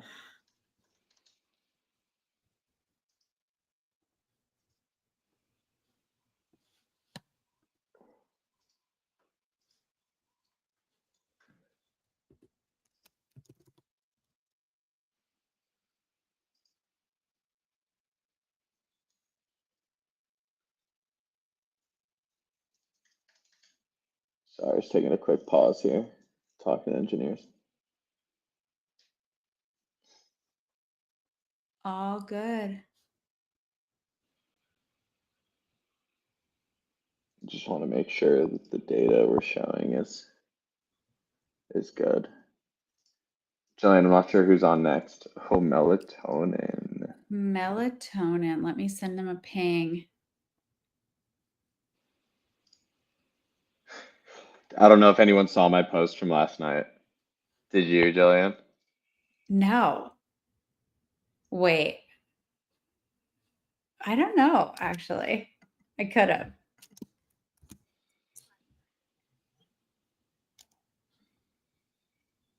Let me hold up. Let me see. It was update. Melatonin dev is asleep. Bullish. So good. So good.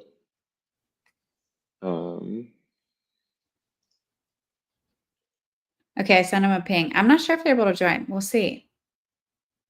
Okay. If he's asleep, that's super bullish on melatonin. All right, yo, I gotta eat. I'm freaking starving. I haven't eaten yet. We've been streaming for so long. Give me a few seconds. It's going right through. Should I leave it on the science chart or the trading chart? Or should we do a side by side? Ooh. That might be good.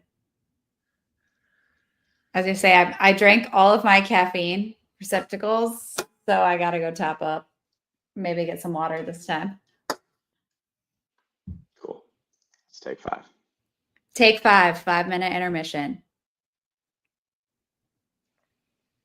Which, isn't bad for 5 hours in. Yeah. Okay. Price on the left, science on the right, full PhD gen mode. Locked in. Wow. Be back in 5. What a time to be alive.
Are we back?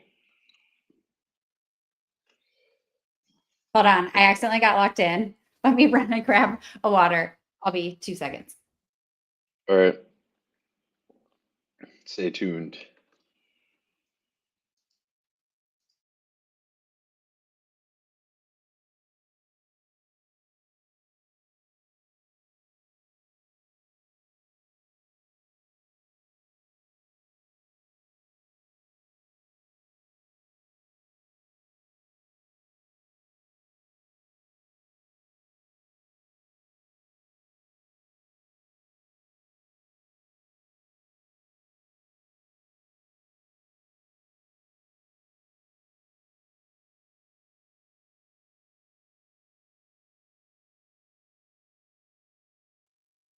All right.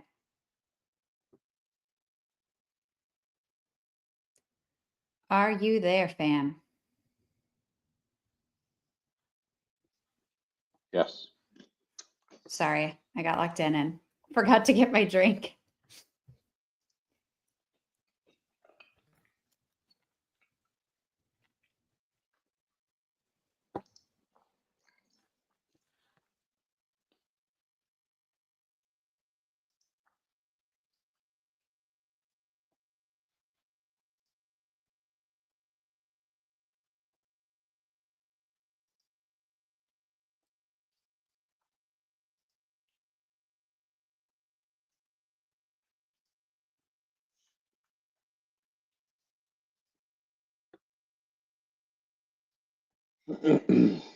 All right, so yeah, the devs are just working through some challenges on the charts themselves, but we do have the accurate final data.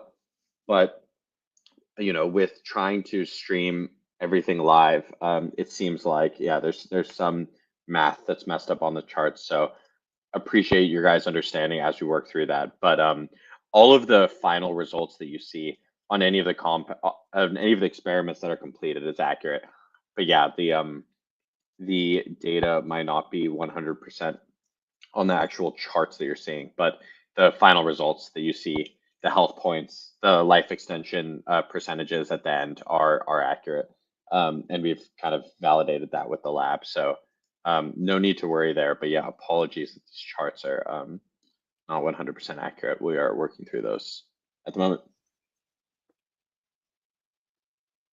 Cool. So probably best thing to point to right now, if you're watching the science, would be the pictures of the worms, and then the like right when you land on the data tab, the worm images, and then the I guess like progress bars at the top with the purple and pink colors for test and control.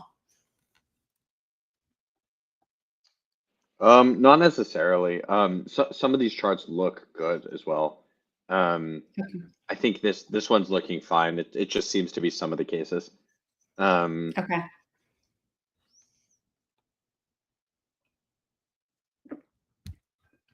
Just yeah, so like looking here, like this chart seems to be all good. Yeah, it is just a few specific compounds, but yeah, NAD and alpha ketoglutarate seems to be working. Let's go. I don't know where the dev is, but that dev is an orthopedic surgeon, which is pretty cool. Let me see But if he's I getting can. super into wellness and whatnot, and it's definitely like one of the most giga brain doctors I know. Gotta It's update actually our funny. ticker. So yeah, so kind of funny stories. Thread guy like broke his ankle playing basketball, and we put him in touch with this orthopedic surgeon who's like now helping him work through his ankle issues. Let me see if they can join real quick. Wait, so they were like doing a check-in on Thread Guy? Mm-hmm. Wait, that's hilarious. His ankle did look nasty. It did look nasty. Poor guy. I feel like he was saying his basketball career was over. No, he's just balling a bit too hard. Poor guy now is just, stuck in front of the screen, which is what he does best anyway. Maybe he should stay off the court. No, I'm just kidding. But yeah, looks like the scientific data chart looks good. The price chart doesn't look as good, but these are the interesting dynamics of this market and create opportunities.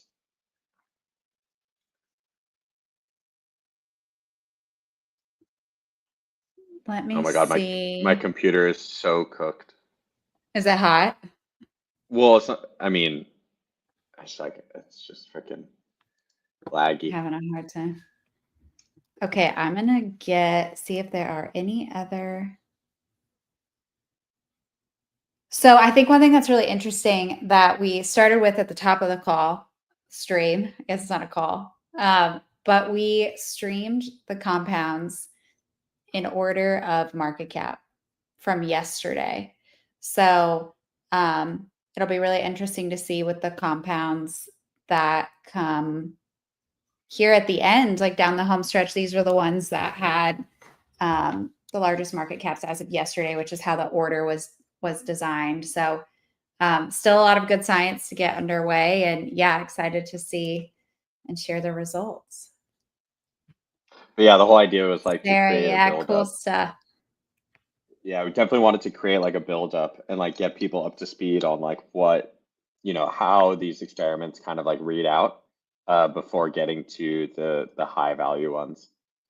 So yeah, Sarah, you had a comment this morning at 9:12. You have been with us for a long time. We appreciate you. See you out there, fam.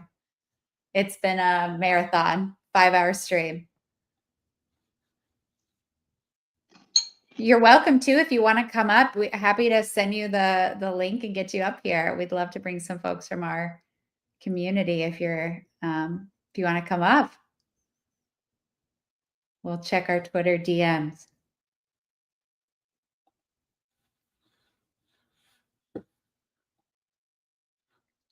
All right, let me see. Oh, we have burp after this, huh?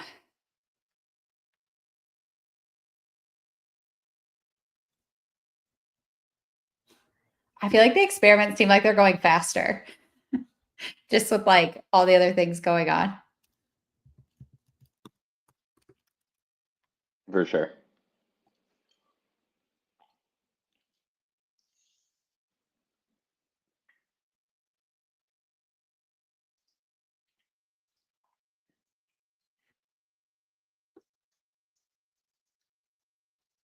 Okay.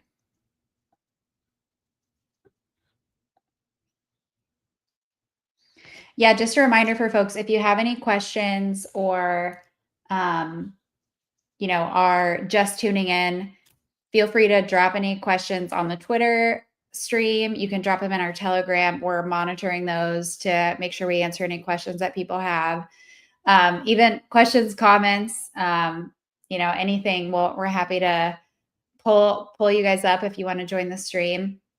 Just to reorient folks to what we're looking at here. So there are compound tokens that launched on PumpScience, and what you're watching and tuning into is the data release for those compounds that have launched on the platform. These experiments were run in C. elegans, which is a worm smaller than the size of your eyelash. And these experiments were run previously, and the data is being streamed today for the first time. So we basically took about a month-long experiment and are compressing those results for you all into a 15-minute data drop. And we started the stream at 9:00 this morning and have gone through, I've lost count, so I'll have to go back and count, but have streamed the data for a good number of compounds. And we are down the home stretch. I think we have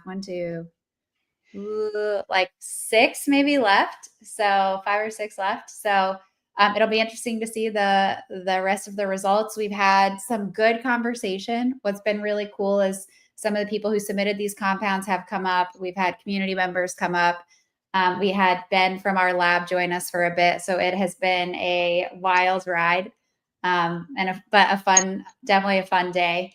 And yeah, are excited to continue to see the results. So yeah, again, what you're seeing is the data drop for the first time in the C. elegans experiments for these compounds. You can see the data for yourself at PumpScience. So Benji's sharing his screen. And what you'll see is on the site is actual pictures of the C. elegans that update at regular intervals. And then you can download the data yourself. And then you're also able to trade the token on PumpScience. So yeah. If you have any questions, drop them in the chat. We're here.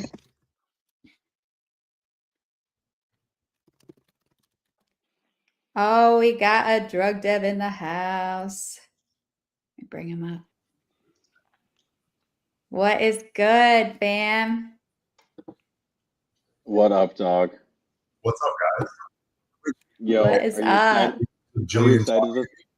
Oh my God, I heard you saying something else, and I was like, I have two of you guys loaded up right now. What's going on, everybody? Yeah, we are chilling. We're excited to talk about something other than the pre-sale of Burp.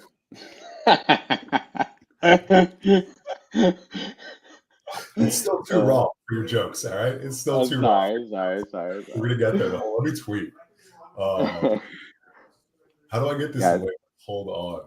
I don't tweet the StreamYard though. I tweet the X link, correct? Yeah, tweet exactly. The X link. That's why I had you. Thank God you checked. There could have been an army of people that showed up here. Come on, come on. Streaming. All right, let's get a tweet out. Let's go. Can you believe we've been streaming since 9 a.m.? Dude, you guys are 9 a.m. EST? Yeah, man. Yeah. Oh my God. Locked in. Bro, you're super locked in. That's really something. Yeah, you know what? It's been really cool. Like the conversations that we've had, and like there's been a constant flow of people in and out, which has been a lot of fun. It's made it go really fast. Dude, these devs that y'all got and these people you're working with are just so next level. It's I was talking to the Eternal Labs guys earlier, and like this makes me feel terrible. They're like, so like, what do you think about berberine? I'm like, I take it every day. And they're like, that's cool. Like, what about the science? I'm like, I don't fucking know. Like, there's a lot of amazing stuff going on here. Like, it's really they're cracked. Yeah, I mean, like we got like some real legends both in the crypto side of things and on the medical and scientific side. So just excited about like the meeting of the minds on both of those, because like, and honestly, like we're seeing it happen. Like we have a very privileged position. Like we get to introduce these groups together. And yeah, it's like kind of wild to see, like, you know, in like, you know, biotech, you have the like professor at the lab, and then you have like the MBA student, and they like, you know, meet at the university and like spit out the company. And we're seeing that at like the micro scale with like a scientist and like a crypto Web3 marketer who like understands memetics come together and be able to like get these experiments fundraised. It's like really cool. It's like a whole tokenized parallel to what you see in like the real world biotech space. It's kind of gnarly. Pretty fired up about it, honestly. That's pretty cool. Yeah. If you know what I think? Similar structure. What I think is cool is that like you don't have to be a scientist to kind of know what's going on here, in that like you submit an idea and then we run it in the experiments and you see, does it make them live longer, yes or no? So I think it's like there's definitely like some of the people that have joined the stream, like I am by far not the smartest person in the room, but it's also cool because like a lot of them are excited by just being able to have anyone submit ideas, because you know there might be things that people are taking that make them feel like a certain type of way, and something that maybe they wouldn't have submitted, and could be surprising results. So yeah, it's definitely longevity in biohacking is it's scientific, but it's not in the same sense as like you're going and getting a government grant and you're grabbing those MBA students and so on. Like there's a lot of crowdsourced experimenting going on in a way that I don't know, I've never seen before. For sure. And that's the beauty is like there's that self-experimentation, but like if you wanted to go beyond that, like there's really not a great way to do that. And so to give people rails to test things. But yeah, you're spot on. It's like the biohacking movement. It's people from all walks of life are doing it, and it's really cool. And like the stuff that people are talking about, I'm like, where do you find that? How did you know about that? It's wicked crazy what people are. These are nuts, man. I mean to tell you, I'm deep in some of those Reddits, and I'm like Googling frantically, like what they're talking about. I'm like, come again? Where'd you get that? Yeah, it's really. Wild. I was talking with rapamycin, actually. I tried it, I don't know, like 2-3 years ago or something, because of the Reddit community. Because they were just so unbelievably like these guys. I mean, and they will guide you through dosage and sourcing and everything they possibly can, give you all the research you could possibly look at, because like they're all just impassioned individuals. They don't really have a stake in it. It's very cool. Yeah, so it is. Jules? Dude, the chart is fucked up, so I wouldn't trust it. It doesn't look good. Well, but look, there are more worms alive in burp than in control. Okay. By 5%. Okay. Yet the life extension plot's going down. And if you look at the survival curves, the survival curves look right. So like the compound still has whatever 96% left, and the control only is 85%. So I think this might be reversed. I think it should be the other way. But I'm working through all this. I'm working through all this with the devs right now. We know it's going to pass. We know it's going to. Berberine is one of the best like blood sugar controllers naturally you could possibly have. I wish we paired it with cinnamon, but that's a different discussion. Well, we can do that again. We can absolutely run that. We should. 100%.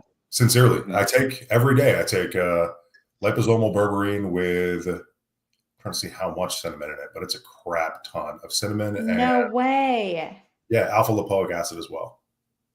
Dang. Interesting. Oh yeah, here. Cool. Man. Nice. Wait, show us the full stack, dude. What else is in there? Oh God, my full stack. I don't know. Yeah. It is. No. I'll bring out mine if you want. Boy, here we go. Really toned it down. Let's see. We'll go through the basics here. Let's see what you got. You start, and then I'll see how comfortable I feel pulling out all of my bottles. So I mean, like, I'm running out of hands. But, okay, what do you got? Let's see. So I've got like my base pill stack, which is it's like this many pills. It's not that many. It's maybe like 10. That's all that. We got like saffron extract. It works as well as Ritalin in like studies of attention. We got fish oil. I'm listening. Oh, and it's also a natural GLP-1. Did not know that. Saffron help you regulate your blood sugar and your sex hormones. It's phenomenal. Dude. Unreal. Consider them regulated. We got Bacopa monnieri, which is a super interesting like Eastern medicine, natural like medicine, whatever, Eastern Asian like natural medicine that they've been basically taking for years. It modulates GABA, which is the same pathway that Xanax hits. Yeah. So it like very much like relaxes you. It's very nice. I take vitamin D. Live in the Midwest where there's not a lot of sun, and so definitely need that.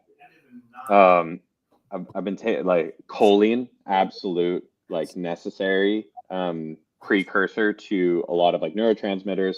Definitely gets rid of brain fog. Is what I find personally.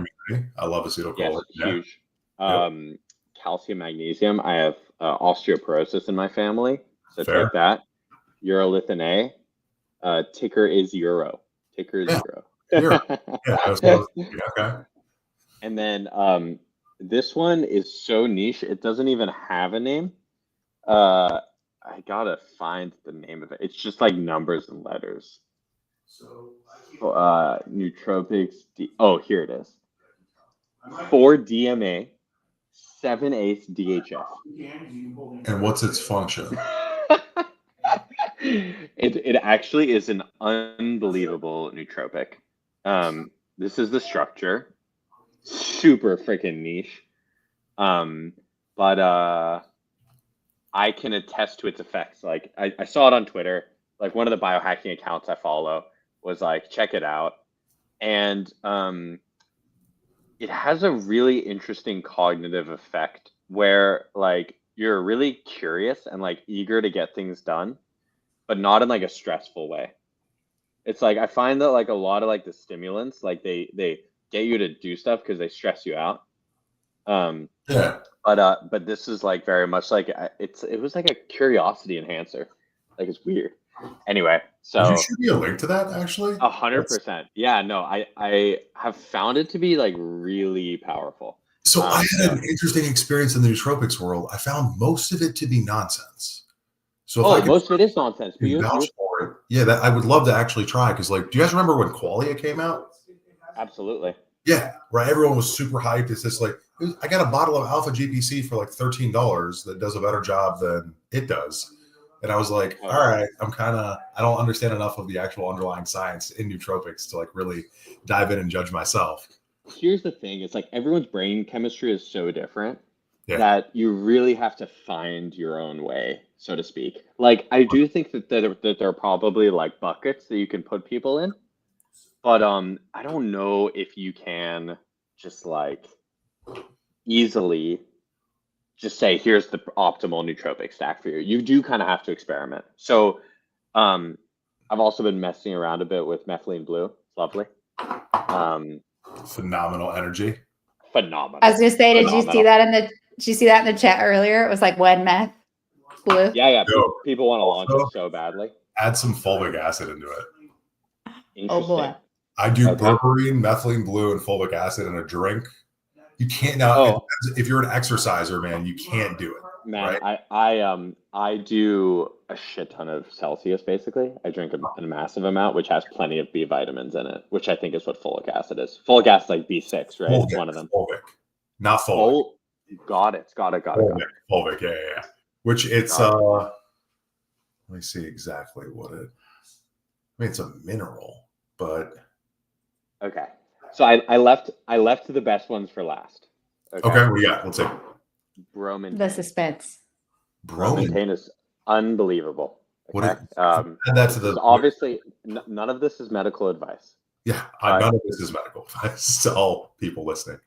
But bromantane activates tyrosine hydroxylase, which is what converts tyrosine into L-DOPA. And L-DOPA, of course, becomes dopamine. So it's like basically promotes natural production of dopamine. Really nice. I do triathlons, and obviously the hardest thing about triathlons is the pain tolerance. Through it, yeah. And this increases your pain tolerance.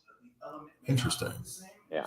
So like I can go and like I've set all my personal records biking on bromantane. Interesting. That's so fascinating. I have also started on Simax. I don't know if you've heard of it. It's a peptide. I told you to take this months ago, man. It's amazing, yeah. And I didn't listen to you, and I finally was like, I had it open as a tab, and I pulled trigger. Unbelievable. Just how long have you been on it right now? Like a week. Okay, make sure you cycle it. That's my only suggestion. I've heard. I learned that the hard way because, like, did you get the brain fog? Huh? Did you get the headaches and the brain fog? I didn't get headache or brain fog. I just got reduced returns, right?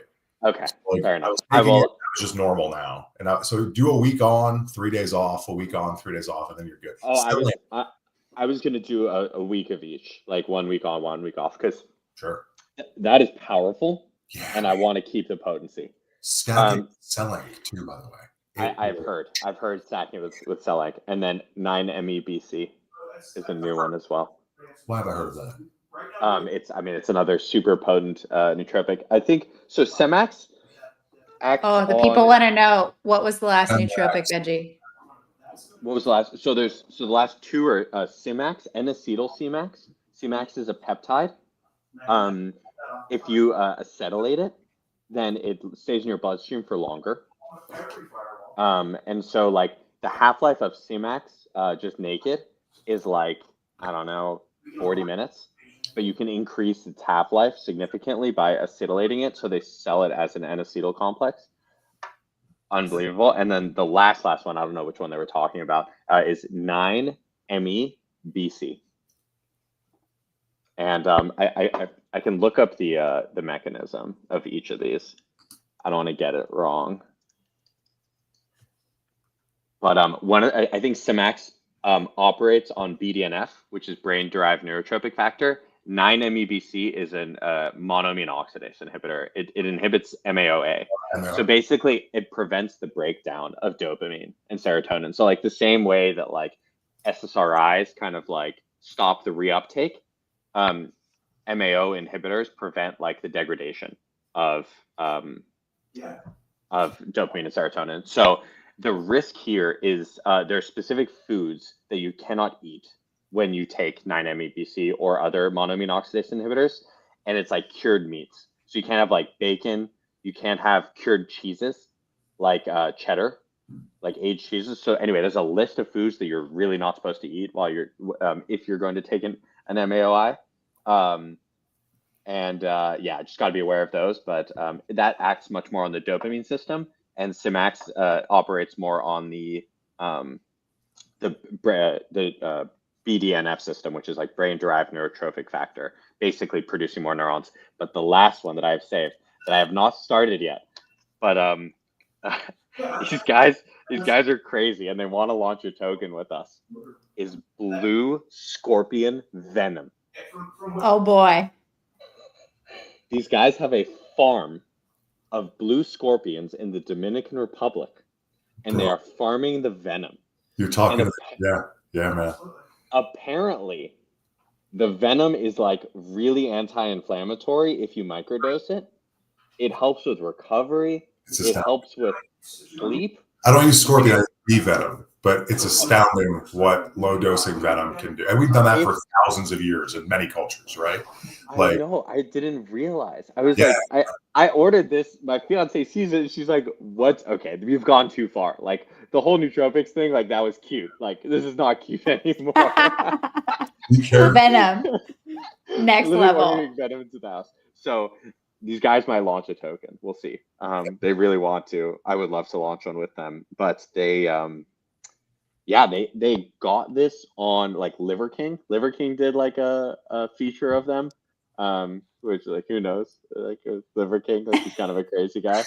But I don't know if that's like a bullish or bearish signal, but yeah, they got on Liver King, and then like a few other like really big health and wellness influencers, especially like MMA fighters. They've got a ton of MMA fighters that are on the venom, as they call it. Like, oh yeah, that guy's on the venom. That's a good catchphrase.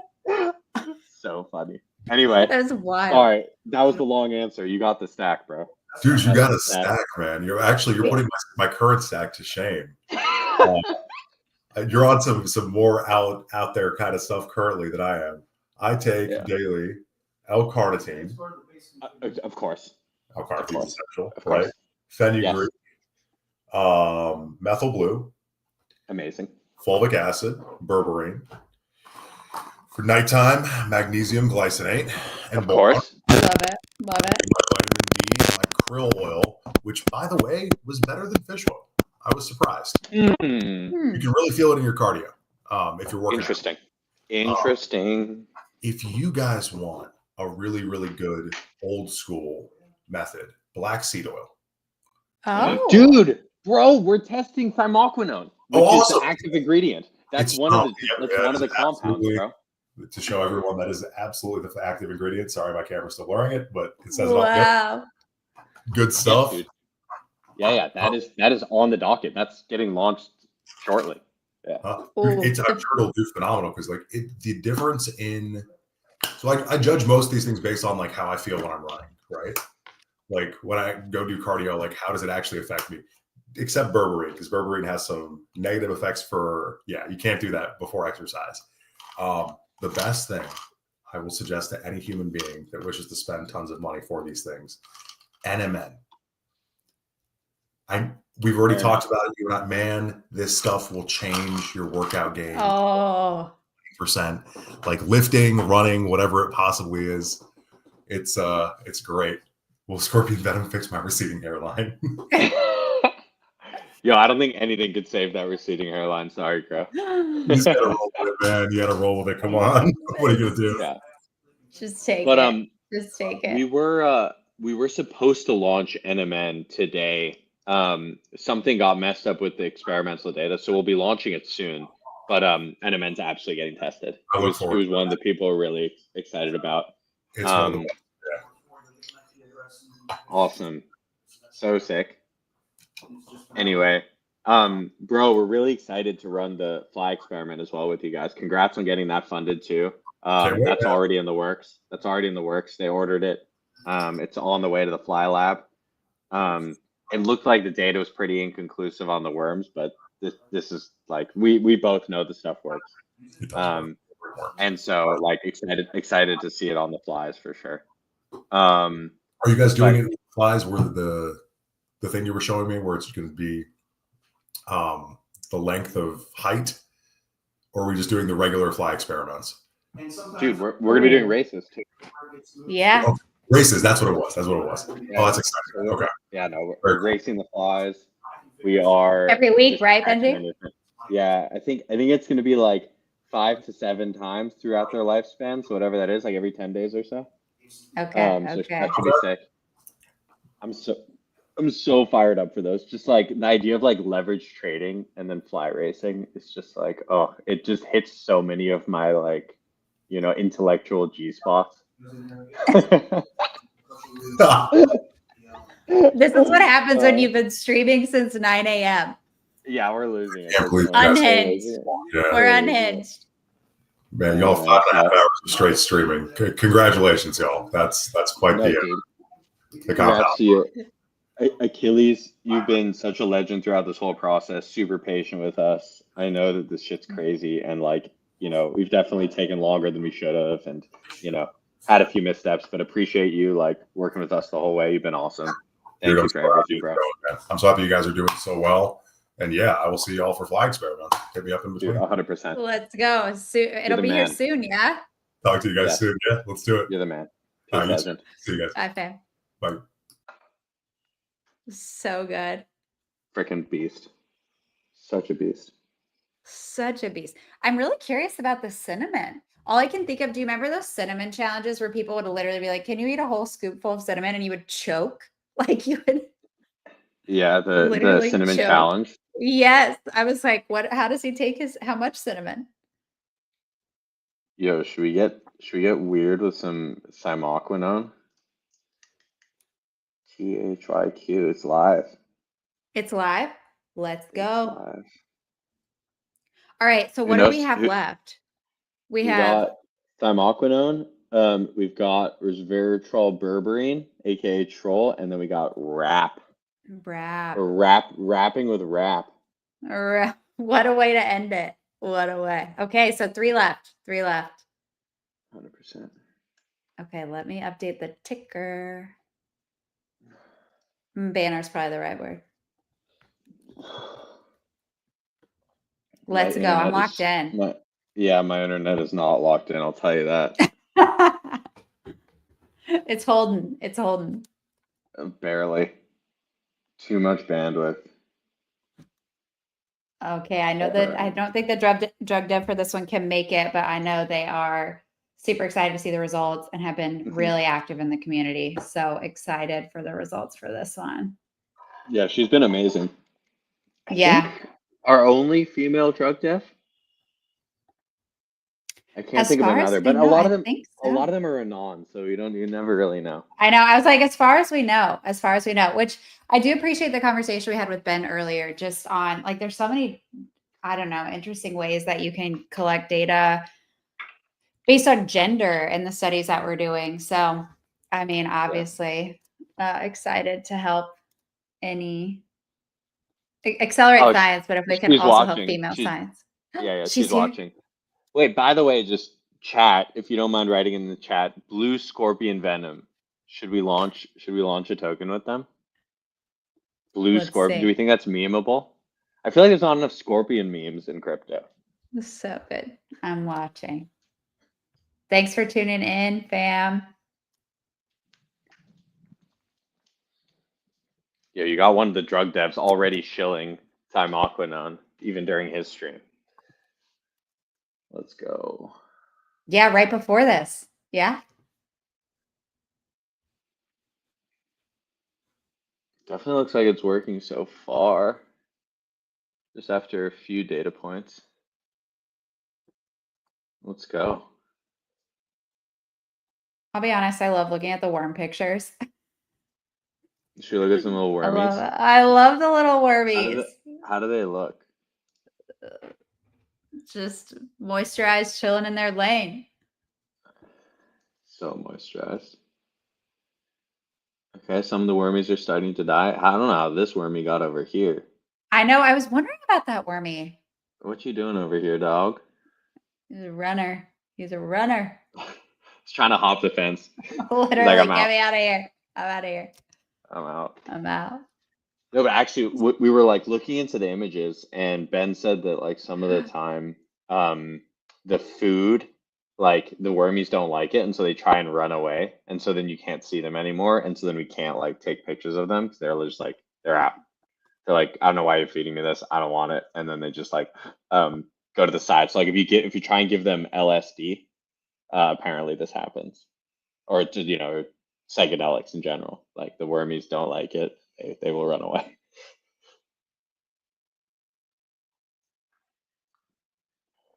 Wait, that's so funny. Did we ask? I know Ben was sharing some crazy ass science that we can, or like data we could get on the worms. In case you missed it, we literally saw worm sperm with Ben, which was something I've never seen before. But can you get movement data? Like, I don't know if you've got runners, like worms that are like booking it out of there. Is there any other granular data you can get on them? I wonder.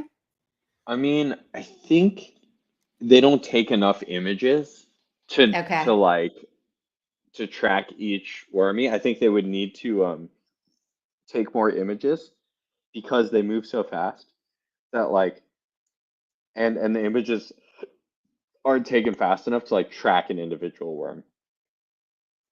Unless it stops moving and then it died.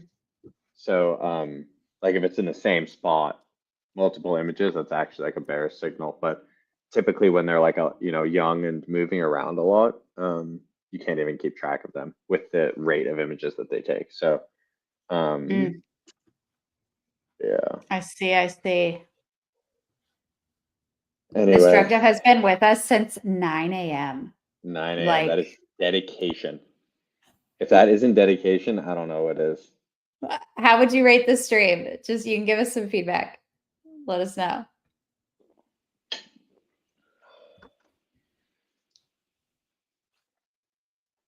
Oh man, they're going.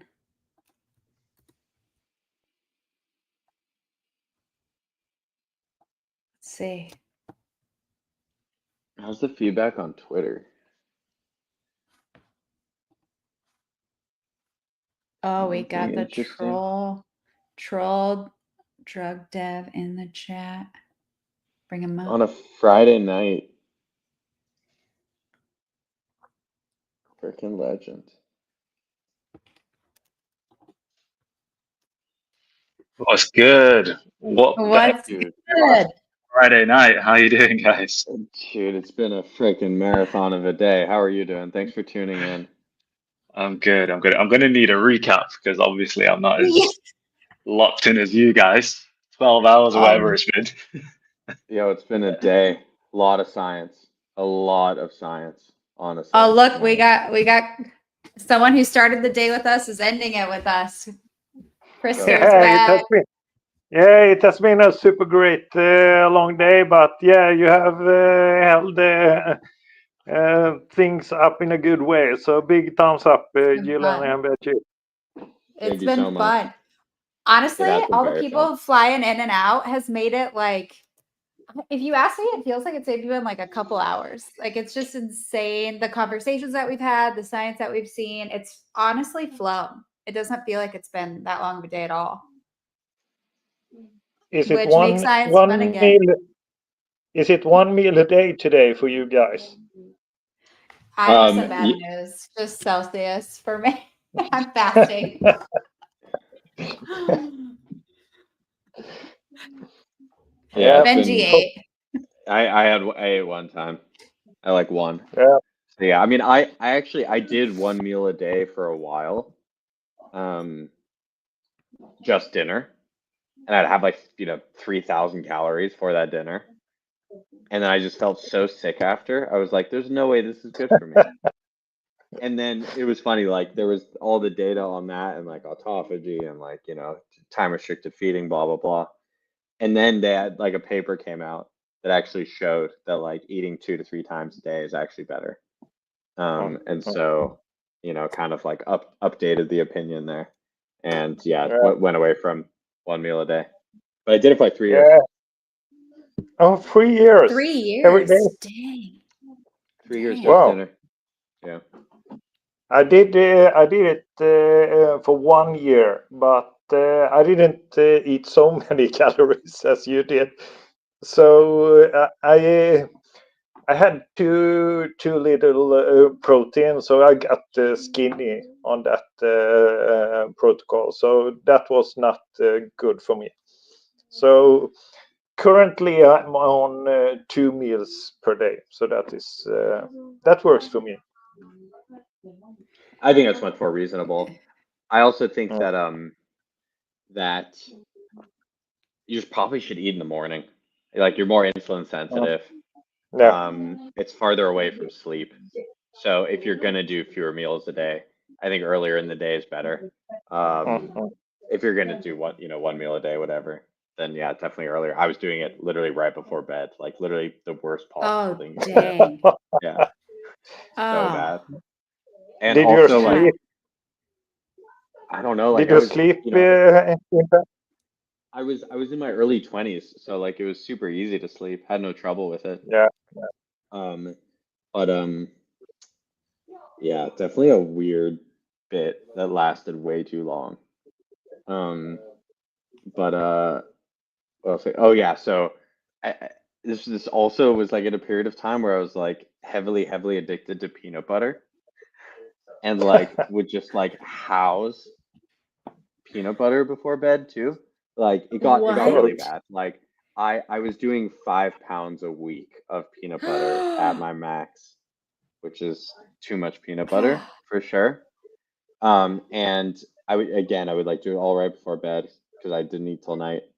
And I like started to develop like a lump in my throat. And I was working at a cancer diagnostics company at the time, so I was like, I for sure have head and neck squamous cell carcinoma. Yep. I just like Yep. self-diagnosed, and went to an ENT, and he like puts the scope down my throat, whatever, and he's like, "Do you like eat sticky foods late at night, perhaps?" I'm like, maybe. Anyway, lump in the throat obviously went away like as soon as I stopped Stop. LDS. Yeah. Anyway, I thought you all were good gonna now. say it like wasn't, because you know how you can get that sensation of a lump in your throat, but it's actually not real. I'm shocked that there was an actual lump in your throat. It was definitely like, I mean, it was so when he diagnosed it, it was not squamous cell carcinoma, head and neck. It was acid reflux late at night because like was swallowing the peanut butter, wasn't making it all the way to the stomach because it's sticky. God. And so like Yeah. when I went to sleep horizontal, the gravity didn't help. So it was flat. You were literally so- pounding it right before bed. Like, Idiot. Did you have a partner? No. No, Jesus was my because partner. I was thinking about the chemical warfare you probably did in the night also. That's between me and God at this point. oh dear. Oh dear. But yeah, no. Anyway, a lot of Yeah. bad habits. This is what growing up is, right? Just realizing, you're an idiot. You know what's interesting though? Like there's different points in your life where I feel like there's like the habits you would have, and then like life happens. And like I had my habits, and then I have kiddos, and I eat when I can eat. Like it's like, they keep me so busy that it's like how many meals a day do I want to eat versus like do I have time to get to? Mm-hmm. That's Right. But wild. it's also quite interesting that the meal frequency also can, the effect of the meal frequency can differ between gender. It feels like Yeah. if we look at the data, females are a little bit more sensitive to fasting and effect. Yeah, for sure. What is For your sure. hypothesis on this? I think the thing is probably connected to reproduction. That females are trying to be optimized for reproduction, and therefore they are more sensitive to stress in the environment. Yeah, that's Very just a interesting. guess. I don't know if like these are interrelated, but my hypothesis is like the hunter-gatherer kind of culture that we had for many thousands of years, where like men had to fast because they like went out and had to go hunt and like for long periods of time with little food, and women were typically holding the fort down, and could like snack and like had berries and basically like hoarded all the food and had it available and like nearby more of the time. And so that and like not only do men seem to handle fasting better, but they seem to operate better in a fasted state. And so like when you're fasted, you have more ketones and much sharper focus. And so a lot of people that do ketogenic diet do it for the focus effects. And so anyway, I think like obviously it makes sense. Like you were hungry hunting, you had to be locked in, right? Like you had to be if you couldn't operate better in a fasted state, you're not going to make it. You're not going to get that kill, and you're not going to have food. So anyway, Yeah, that is my person. That's like obviously not necessarily backed in evidence. That's how I rationalized it. yeah, super interesting. How about you, Yelena? Have you thought of the topic? Anything? Have I what? Sorry, I was Have you any? multitasking. Yeah. Do you have any ideas why fasting works differently between genders?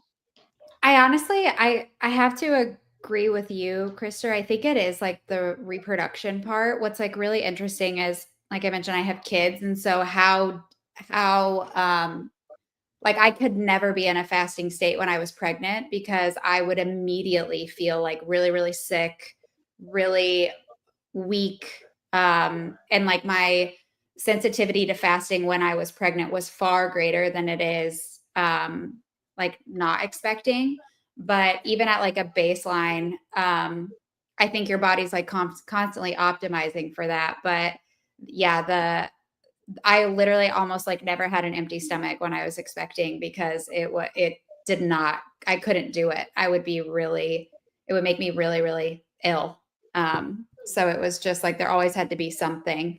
And to feel that difference versus like my normal state, I don't know, you can just tell that your body is like built to do that. So I'd have to agree with you. I think Benji's points definitely makes sense for sure as well. But yeah, the optimizing for reproduction and how different it is when you're expecting is quite profound. How's things going with the compounds? That's a Do good we have any question. exciting results? Wait one sec. Am I off mute? Can you hear me? Yes, yeah, Yep. loud and clear. Awesome. I think that Krister, thank you for putting that table together already. That was pretty quick work on your part. But I think that tells the full story. So if you're at your computer and want to pull that up, you should. Otherwise, I should be able to. But let's just go through here and rank. Let's just rank by health points, which I think it already is. So I think right now, of all of the top compounds, ginsenoside RH2 is winning. So this had, I think, the biggest effect of any of the compounds. And by the way, we'll Christopher, I don't know if we've run this health points calculator past you yet, but it basically takes the effect size of the life extension effect and normalizes it to the similarity of the model organism to humans. So we basically take the proteomic similarity and we multiply that by the effect size, and then we add all of those together to get a single metric for like how well does this work. And so that's health points, and this is how we actually sort the table on our page. And so Okay, at least you have sorting on that page. That is interesting. I didn't see that. Great. Yeah. So on launching, on this tab, which is all of the compounds that have not yet been funded, it's sorted by market cap. On all, it's sorted by this like scientific, metric. So yeah, that's how we decided to do it. But yeah, right now it looks like ginsenoside RH2 is winning. And then the uridine sulforaphane had a super strong effect size. So did oxaloacetic acid and glycine, that combination, which is interesting because like we know alpha ketoglutarate is in a lot of these longevity supplements, and oxaloacetate is another one of the TCA cycle metabolites, so it's very similar biologically. And then all in sixth place right now is curcumin, tadalafil, and two. Oh, I can't even say this compound's name. Right, I can probably pull it up. This is a long one, but that was the suggestion of Bowtie Shrike. Hold up, I will tell you now.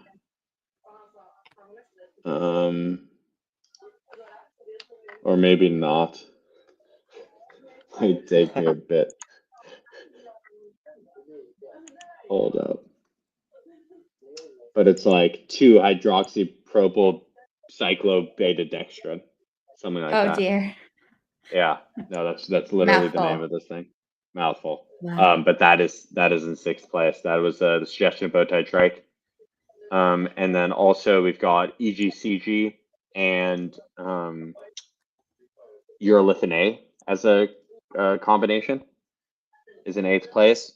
We've got IPAM, which is indole 3 propionamide. That's also did super well. And yeah, like I would say there's been a ton of interesting surprises on like things that didn't work as well, but we could have gotten the dosage wrong. Like that's the thing is, we only tested one dosage, and I'm sure a lot of these compounds work at the right dose. We may have just like not gotten the right one from the get-go. And so I think what's going to be super important is to go back and do testing on the compounds that can afford to for a different dosage and try again.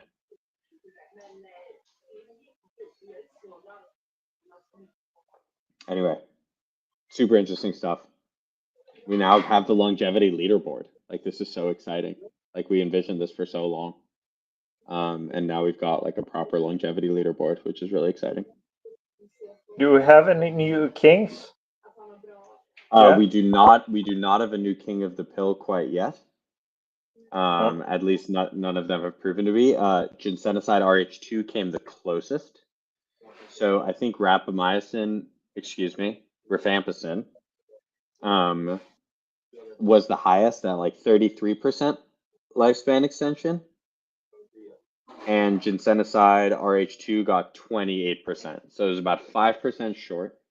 Still an incredible result, but not quite as good as rifampicin was. So yeah, this is a really interesting finding.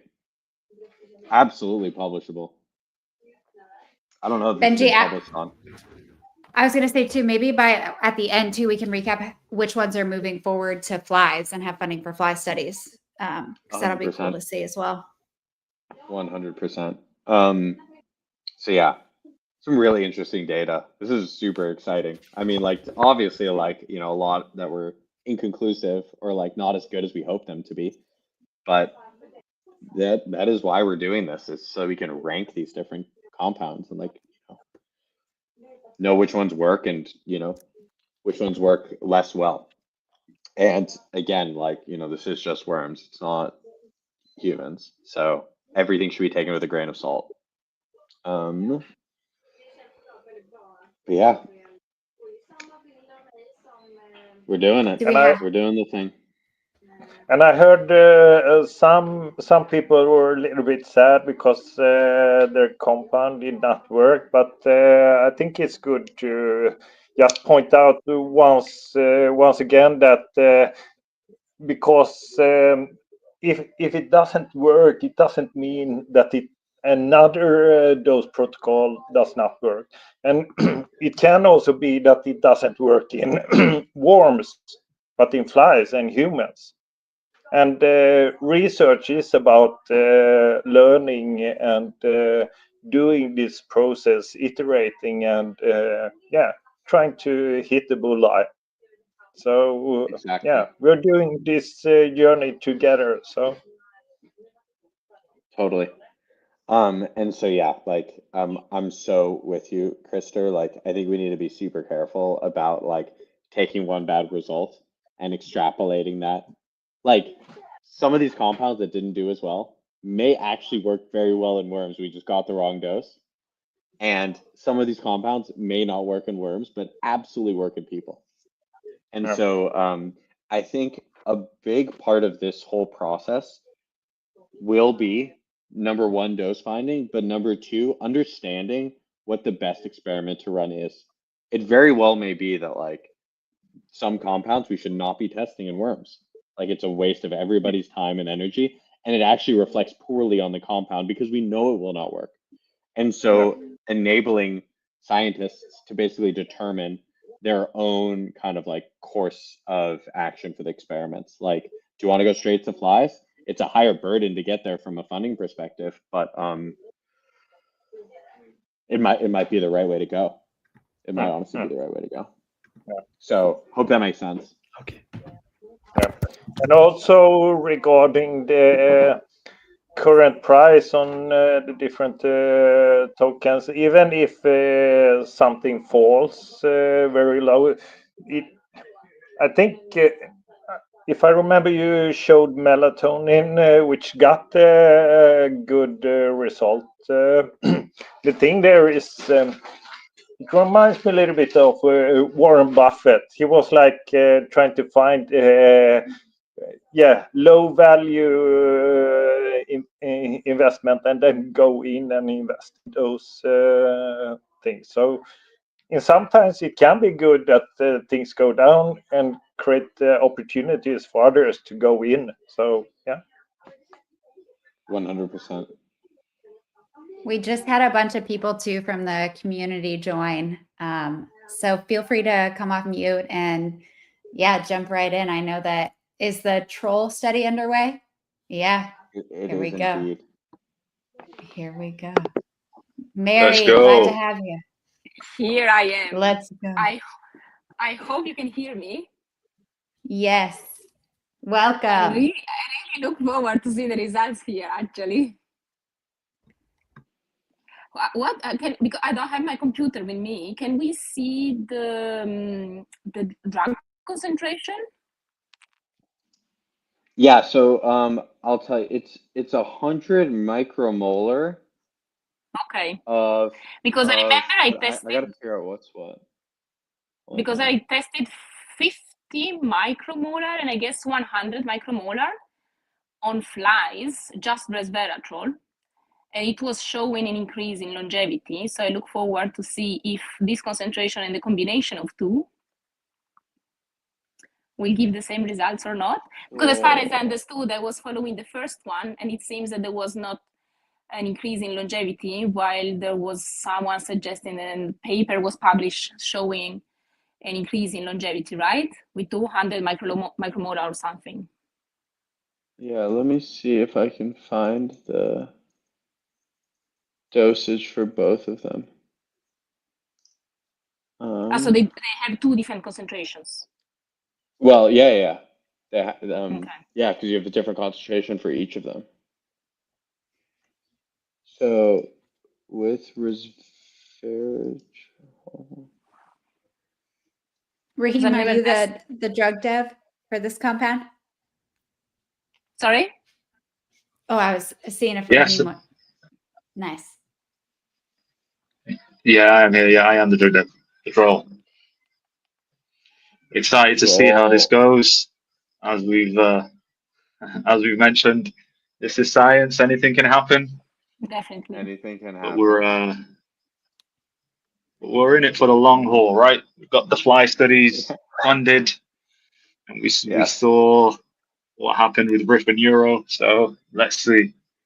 100%. Like, yeah, I mean, Euro didn't do like anything in the worms, but it crushed in the flies. So, I mean, yeah, that's kind of the game. It would be super nice if it was just super clear, like exactly, across all animals, like, be this consistent, but it's never Then like even that. if it's not, it doesn't mean it's not working. Maybe just not working in worms, or maybe it's just not working with this concentration, or. Yeah, it looks like we got a slight lifespan extension. Let's go. Okay. Let's go. Let's go. Let's go. Okay.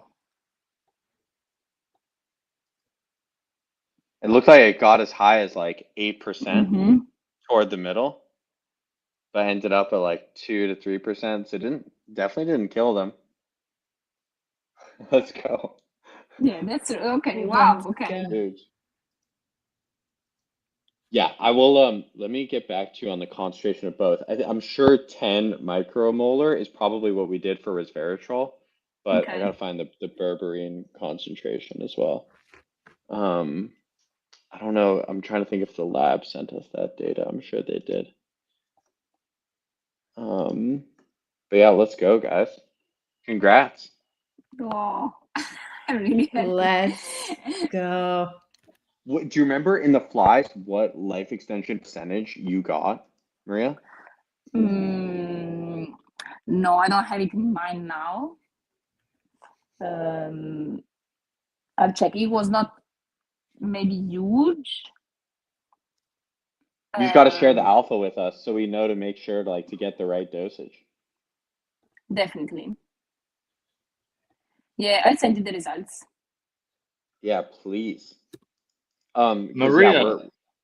Yes. Sorry, Benji. I'm just going to ask Maria. Did you publish a paper on your study? That's all.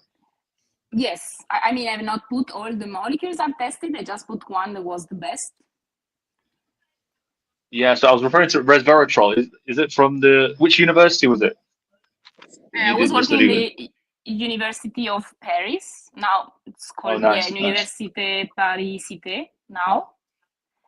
But I didn't test the molecules on wild type flies, on control flies, but I've tested the compounds on flies that has a neurodegenerative disease, just to see if we were able to increase the longevity. So this is why I don't really know if I didn't know if resveratrol also alone was able to increase the longevity in control flies. But it seems like there's something there. I mean, you've tested already resveratrol alone, right? We did. We did. I don't know if we have streamed the experiment yet, but we do have it. We do have it. Yeah, I remember. Okay. Yeah, I don't know. Just to see if what we see here is due to one of it's a combination of two, it's just one and the other is not doing anything. Yeah, exactly. Do we have berberine alone? We don't have berberine alone. Okay. We have resveratrol berberine.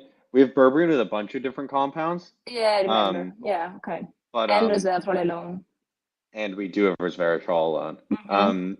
But again, the dosing is obviously a question too. Sure. Yeah. Super interesting. There's definitely something here. We've got 100%. We've got some modest life expectancy enhancement. So I'm looking forward to seeing what happens with the flies. Me too. Yeah. Super interesting. Do we Let's know go. already when it's gonna be the flies experiments or? The compounds have been ordered, and so Okay. they're on their way to the lab already. But if you have alpha on which dosage we should test based on the studies that you've done, would really appreciate that. Yeah, Because we can sure. get that loaded. As soon as I have the access on my computer, I'll let you know. Amazing. Thank you very much. And I'll get back to you on like what the exact concentrations were of each of these. Okay. Yeah, but that's great. I was a bit anxious. Yeah, Mary, it'll be cool to get your perspective as we go into fly studies, based on your experience just having run them. So yeah, it'll be way cool. Definitely.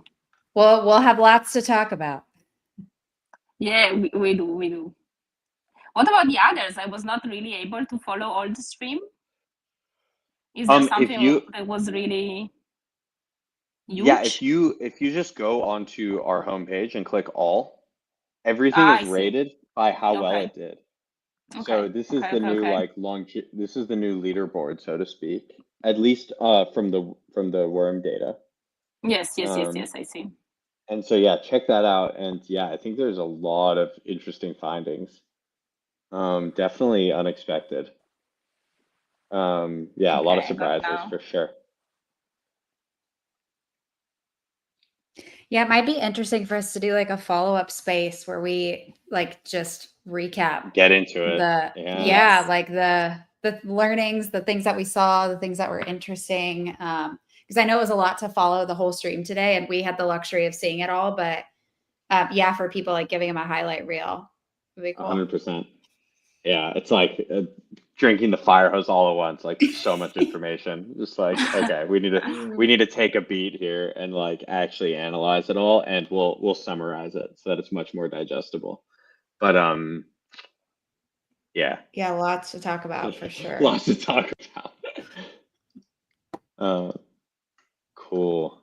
Yeah, it was huge actually. It's crazy that in only if I can say like these 6 hours we do have all these results. It is crazy. This is something that's really unbelievable.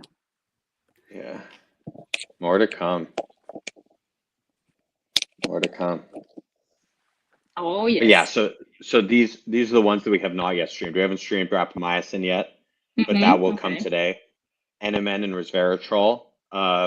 Maybe we should stream those at once, like maybe next week, early next week. We just had to refine something on the data side there. And then omeprazole.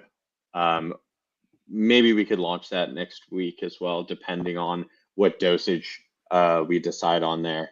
We got Krista on the call, but if we end up doing 10 micromolar, then we're good to go. We can just like probably launch this experiment next week with the other two. But yeah, it depends on what he wants to do dosage wise. Sure. Okay. Yeah, I think the 10 is the way to go. Awesome. Great. Then yeah, we'll work with Ben to get that data in, and we'll stream it next week. We'll stream these 3. We'll do NMN, resveratrol, and omeprazole all at once. That'll be fun. Yeah, in flies, I remember the beginning I was starting with, at least in flies, 10 micromolar. And then if something was not working and I had like some thinking that could be work with another concentration, I was testing more, but I was always starting with 10 micromolar, and most of the time I had some results. Yeah, I mean, that's a pretty typical screen. Like you just take 10 micromolar and you just test everything. Does it do anything?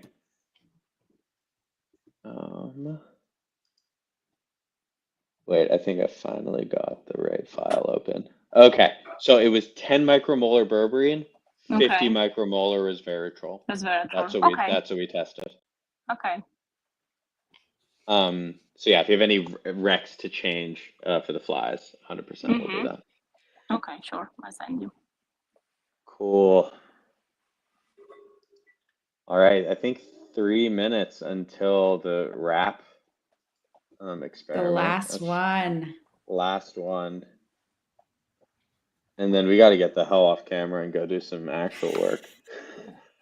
But this one is the most, not most, but it lies very close to my heart. This compound, it's also one reason why I named my lab initiative Rapamycin Longevity Lab. So it will be super interesting to see the results here, because currently rapamycin is the gold standard in the longevity field when it comes to longevity intervention, because mTOR inhibition works in multiple species, everything from yeast, worms, flies, mice, and we have also some data in marmoset monkeys, which is interesting. So yeah, let's Looking see so what good, the data Krister. says. Can we all just like, oh my God, wait, where'd he go? There he is. Yeah, it's strange to look at yourself. I look away a little bit. Okay, cool. I'm just messing with you. Cool stuff. Yeah. Yeah. So one of the big inspirations for this is like Krister has been basically putting together these just like large tables of all of the different experiments that have been run on rapamycin, various different longevity interventions, and just ranking them. Like he's trying to make a leaderboard out of this, as are we. And so like a big part of what we want to do is to be able to like, pipe our leaderboard to his site as well, and create this kind of like longevity database that outlives all of us. And, like tells people based on evidence what to take and all of the data to back it up. And like that really is the vision for this whole thing. Is like, rather than generate these proprietary data sets that live and die within a company, create institutional knowledge that outlives us all, that tells the next generations what they should be taking and all the evidence to back it up. Yeah, I just got goosebumps. So cool. Because it's so strange that there is so much data hidden in all these science papers out there. We really need to gather that data in some place, because when, for example, AI and also we people who want to research in this area, we need that data to really progress the field. So it's super critical to get this data in one place and present it to the people in a good way. So yeah, that is one goal. 100%. Yeah, it all has to be in one place. And like one of our big inspirations and like source of content is Dune. And we were just talking about this with Ben. Ben's also obsessed with Dune. I forget what like the motherhood is. Motherhood from Dune. Like basically the sisters who like they outlive everyone, basically. And so they like, like I think men die much faster than like these like Reverend Mothers. And so they can think in centuries versus like in decades. And I really think that like what we're working on here is one of those like projects that is potentially building century-long infrastructure. Like we're building for the next 1,000 years with a lot of these data sets. And I think that's what's super inspiring about it is, we're not just building a company for the next 10 years that we can all like, just go profit off of and then leave. We're creating a data set that will be used, hopefully, forever. Anyway, rapamycin. How are we looking? Looking pretty damn good so far. Okay. Looking pretty good so far. Just getting started. How do the wormies look? All alive for the most part. 98% of them. Yo, do we have the drug devs on here? Yeah, we are here. I don't know if you can hear me. Yeah, Jim. How you doing, guys? Guys? Yo, what's good? We're good, and you? Doing well. Excited for this, for sure. Thank you guys for coming on. Yeah, I guess like experiment's still early. We'll wait before we even like start to look at the data. But do you guys want to talk about this a bit? Like what this like birapamycin is? Yeah, first of all, I want to thank you, Christo, to be here during the call for helping us to highlight more about rapamycin, because he's the most legitimate person to talk about this molecule. So we are really pleased to have him here. So to explain about what we choose rapamycin is most of all what Christo told us. It's the golden standard for longevity stuff, and that's how we went to longevity with my friend Kidu. And so we really want to see what the test will be in live. Same here, bro. And curious question: how did you find the compound?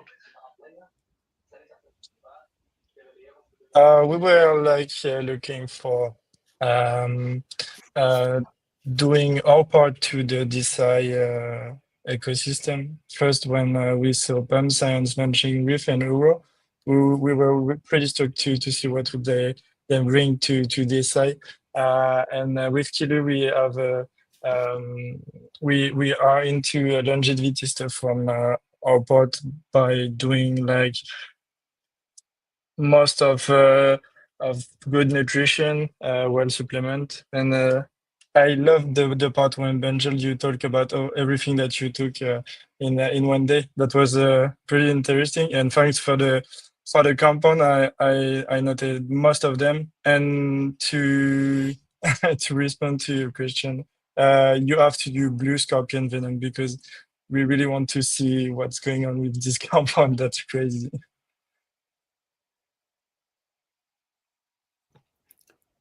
Hey guys, if I can add something, Benji, you showed us the referral link how to buy rapamycin on the PumpScience page. Yeah, exactly. So we do have a partnership for those who don't know with Ageless RX. I don't know if you can show maybe the X page. So basically, they are like a huge US distributor of medicine, and it was obvious for us to include that kind of partnership to show that yeah, that kind of stuff is real. So yeah, if you want to try, it's safe. Like Anar and Girish, both of us, both of them are like real cool and real legit guys. So yeah, you can check this website, and yeah, you can easily like buy and try rapamycin. Yeah, it's super cool. So yeah, like many of the compounds that are being tested are actually like not only commercially available for testing, but also can like be consumed by people. And like rapamycin has been a medicine for many years, and so there are companies that sell it. And so what we're doing here is basically turning this kind of like affiliate link into potential value for token holders. So if anyone purchases rapamycin via this link, like we'll get revenue, and we'll put that revenue into the token market. So this is kind of a way to basically utilize the token and give value back to token holders. Benji, we didn't yet mention how we will use that funds, but to reassure people, like yeah, it's mainly for buyback. We could use it as a treasury for marketing, marketing stuff. So yeah, the idea to use this link and to get revenue from it is to to maximize the token value at the end. And yeah, if the rapamycin holders are buying the medicine, it's I think it's legit for them to get something back. And yeah, I think that's cool. Awesome. So I don't know if I'm trusting this data here yet. I'm just looking at like the all the data coming off in real time. I don't know if it seems to be accurate because it's saying that like 98% of the worms are still alive, but I think there are more that are dead. But this chart seems to be accurate, which is showing that it's extending life by like 35%. So I think it being the gold standard, like this is what it means. Like it works the best. At least so far. But yeah, the devs are working through some of the bugs on the UI here. I think these two might be reversed or something's going on. But this chart does seem to be accurate, which is crazy. So I mean, if this holds and this doesn't go down, like this will be king of the pill in the worms at least. We'll see if it holds though. Like that's the question. Pretty crazy.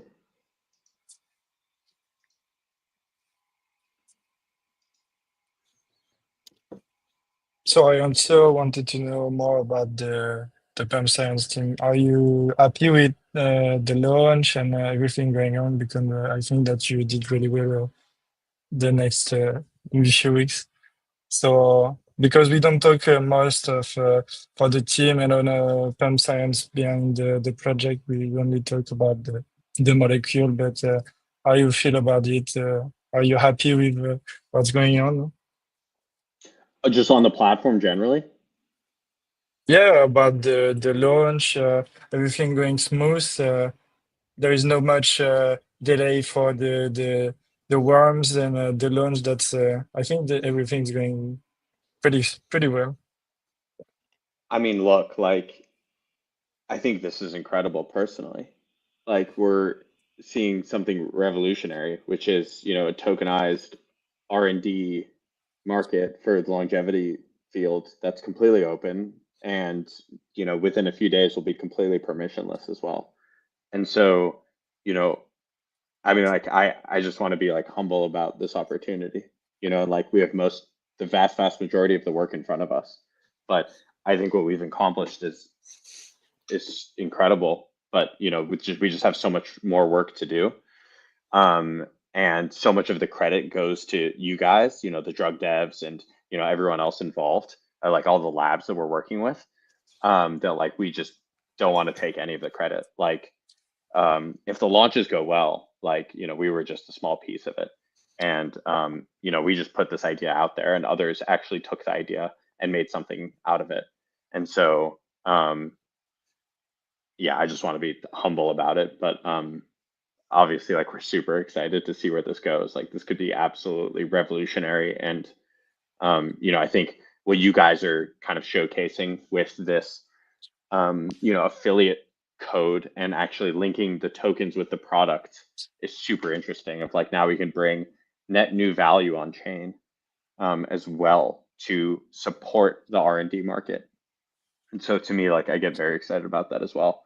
And, you know, basically like by meming things like rapamycin, if we're able to actually not only meme it, but also incentivize more people to, you know, get a medicine that's potentially life extending for them, and then bring whatever value that comes from that back to the people who supported the token market. I think that's what makes all of this real, you know, more than just like, you know, numbers and bits on a screen, but what actually changes in the real world. And so to me, like that's the most important thing, is like obviously the data is important, but it's only important insofar as like it's a means to getting the right end products to people that can actually benefit them. So yeah, that's what really makes this whole thing come full circle. Yeah, and I think too, just like being on the stream today, seeing and hearing from the people from all different backgrounds, researchers, biohackers, crypto enthusiasts, and like all talking about research and compounds, and hearing from people that want to submit ideas. Like, to Benji's point, like to create like a substrate for people to project their ideas and project in the science that they want to see. That has been so freaking cool. Obviously we are at the starting line. Like, there's a lot to build towards, and we've gotten this far just by like the support of the community and, you know, people championing that they want to see science and they believe in this. So it's just like really cool to be here at this moment with everybody. But obviously, like, we're open to like building and iterating based on feedback that people have, and want to keep listening to the community and listening to you guys and building towards the direction, you know, that people want this platform to go. But it's a huge honor to like be in this moment, and one that we don't take lightly. Like, it's really profound with us. So yeah, it's way cool. Yeah, and as you said, Jillian, we are at the beginning of something, because I personally think that like on-chain market is a bit dry right now, because every time it's like this, like in summer. But I don't think that DeSci had the narrative, a real narrative yet. I think that Huron Reef benefits from a huge hype on chain in the last 6 months. Mostly with the DeSci event where Cizid and Vitalik attend to. So it's great to be like still under the radar, because it let us building organically, and it's really healthy. Yes. We prefer this than just going straight to tens 100 million and then going back to zero. Yeah, It's so we really wise. need. It's so Yes. wise. Yeah. Because we Yes. started building the wrong things for people that didn't actually care. Yeah. So I think that's actually really, really well put, and honestly, like a Yes. very like a good observation. That we had to live and like learn the hard way, because you know, like we got people in that came for the token, didn't care about any of the science, and because we were building for the users that were there, in many ways, like we ignored what was important, and we built the wrong things, and we made the wrong decisions because we were making the decisions for the people that were with us at the time. Yeah. And I agree with you completely. Like, to rebuild and rise from the ashes again. Getting trust. Exactly.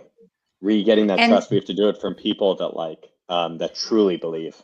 Yeah. That truly believe. And that playing the long game, you know what I mean? Like, bringing the scientific community here, onboarding people to the science first, like that was always our vision.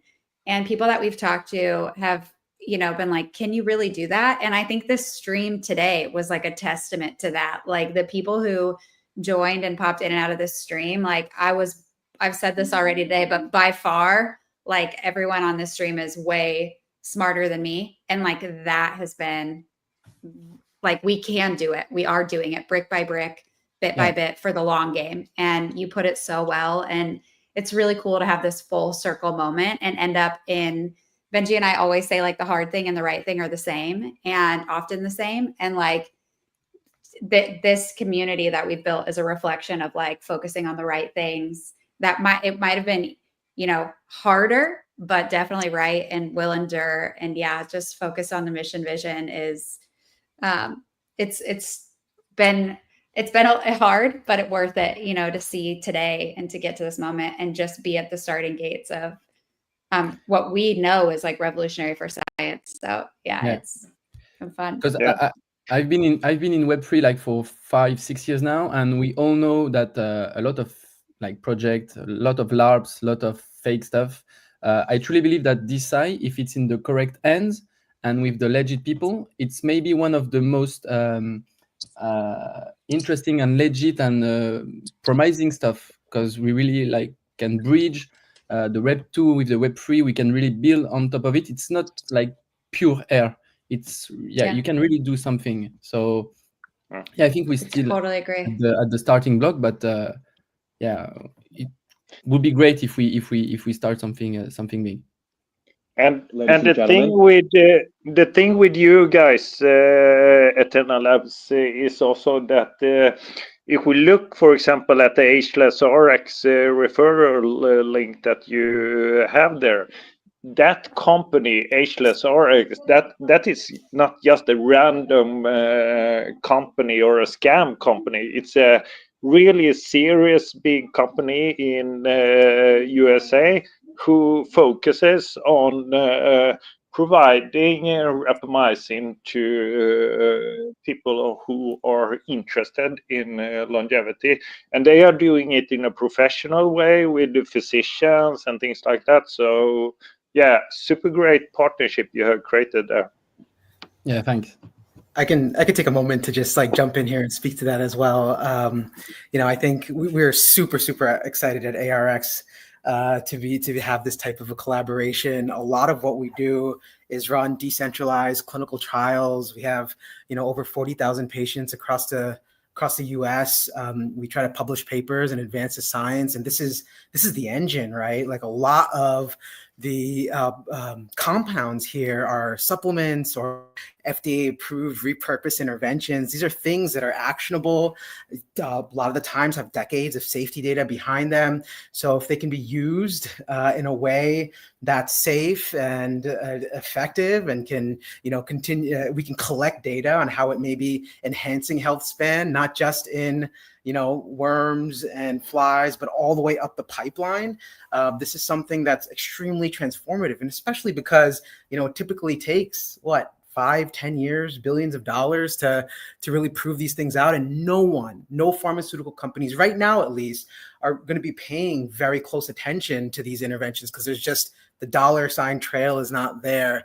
So it really has come down to the larger community to drive these efforts, to collect this type of real world data to fuel progress here. So I think, this whole closed loop of seeing the data within many different organisms and then, individuals being able to engage with these interventions and track health outcomes. I know, Jillian, you had mentioned it before with, digital wearables and, EMRs. There's so many different ways to do this. And, we're not taking advantage of it in the best way right now. So this is just super exciting in so many different ways. Yep. Would like to, so thank you for that, G. We are super excited about completing the loop too. At the end of the day, if we're not affecting human lives, what are we doing? And so that is a huge ingredient of making of the end game of this. If we, if we don't do human studies, then we have failed. And really, these animal studies are means to an end, where obviously affecting human health is the end. But would like to take a second and congratulate the new kings of the pill, rapamycin. Woohoo, you guys! That is awesome. What? 35%. So now the game is beat rapamycin. That is the game. So congratulations, guys. This is incredible. You will get, you and your token holders will get to enjoy the airdrops of all the future tokens that are launched on PumpScience. That is the reward for having the top performing compound. And so basically 50 million tokens get airdropped with each new compound, and they'll be split 50-50 between the urolithin A token holders and the rapamycin token holders.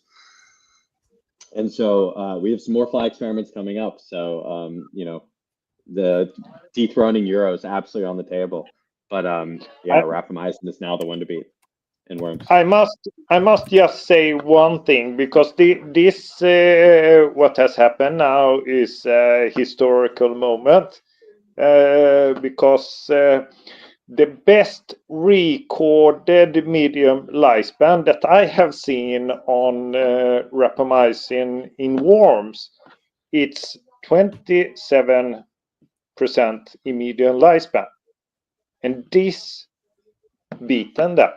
So we have done history here. Crazy. Yeah. Wow. Great work. Yeah. Whoa. Great work. What a way to end the stream, you guys. Yeah, that's huge. That's really huge. This is huge. That's really huge, yes. But I guys. think, guys, don't miss Omipal that is coming next week because it's a really good contestant. This is the thing. It's like this is just the beginning. Like this is just a new game, but like the game Yeah. never ends. Like we are going to keep playing this game forever, right? We are just going to keep submitting new ideas until we live forever, right? Like that is the whole point of this. Is like we're literally just setting the game up, and we're getting the first few winners. But the more people that win, we all win because we find new compounds that will benefit all of us. So I think that's the important mindset of like, we are literally just getting started, and this is literally setting up the game for the next 1,000 years. Let the game begin. Let the games begin. Looking forward to the flies, mice, and human studies on rapamycin here. Let's push it forward even more. Let's push it. Let's push it. Yeah. Much love to you all, guys. Thank you guys for hopping on. Appreciate you so much. You made this stream for real. Everybody who came in and sat with us and chatted, thank you. Thank you, thank you, thank you. Much Thank love, you. guys. Thank you for Big the thumbs up. opportunity. We'll summarize everything very shortly. We'll follow up with next steps. Everyone enjoy the weekend. Thank you so much. Let's go. Thanks, fam. Bye. Thank you, That's guys. a wrap. It was a pleasure. That's a wrap. That's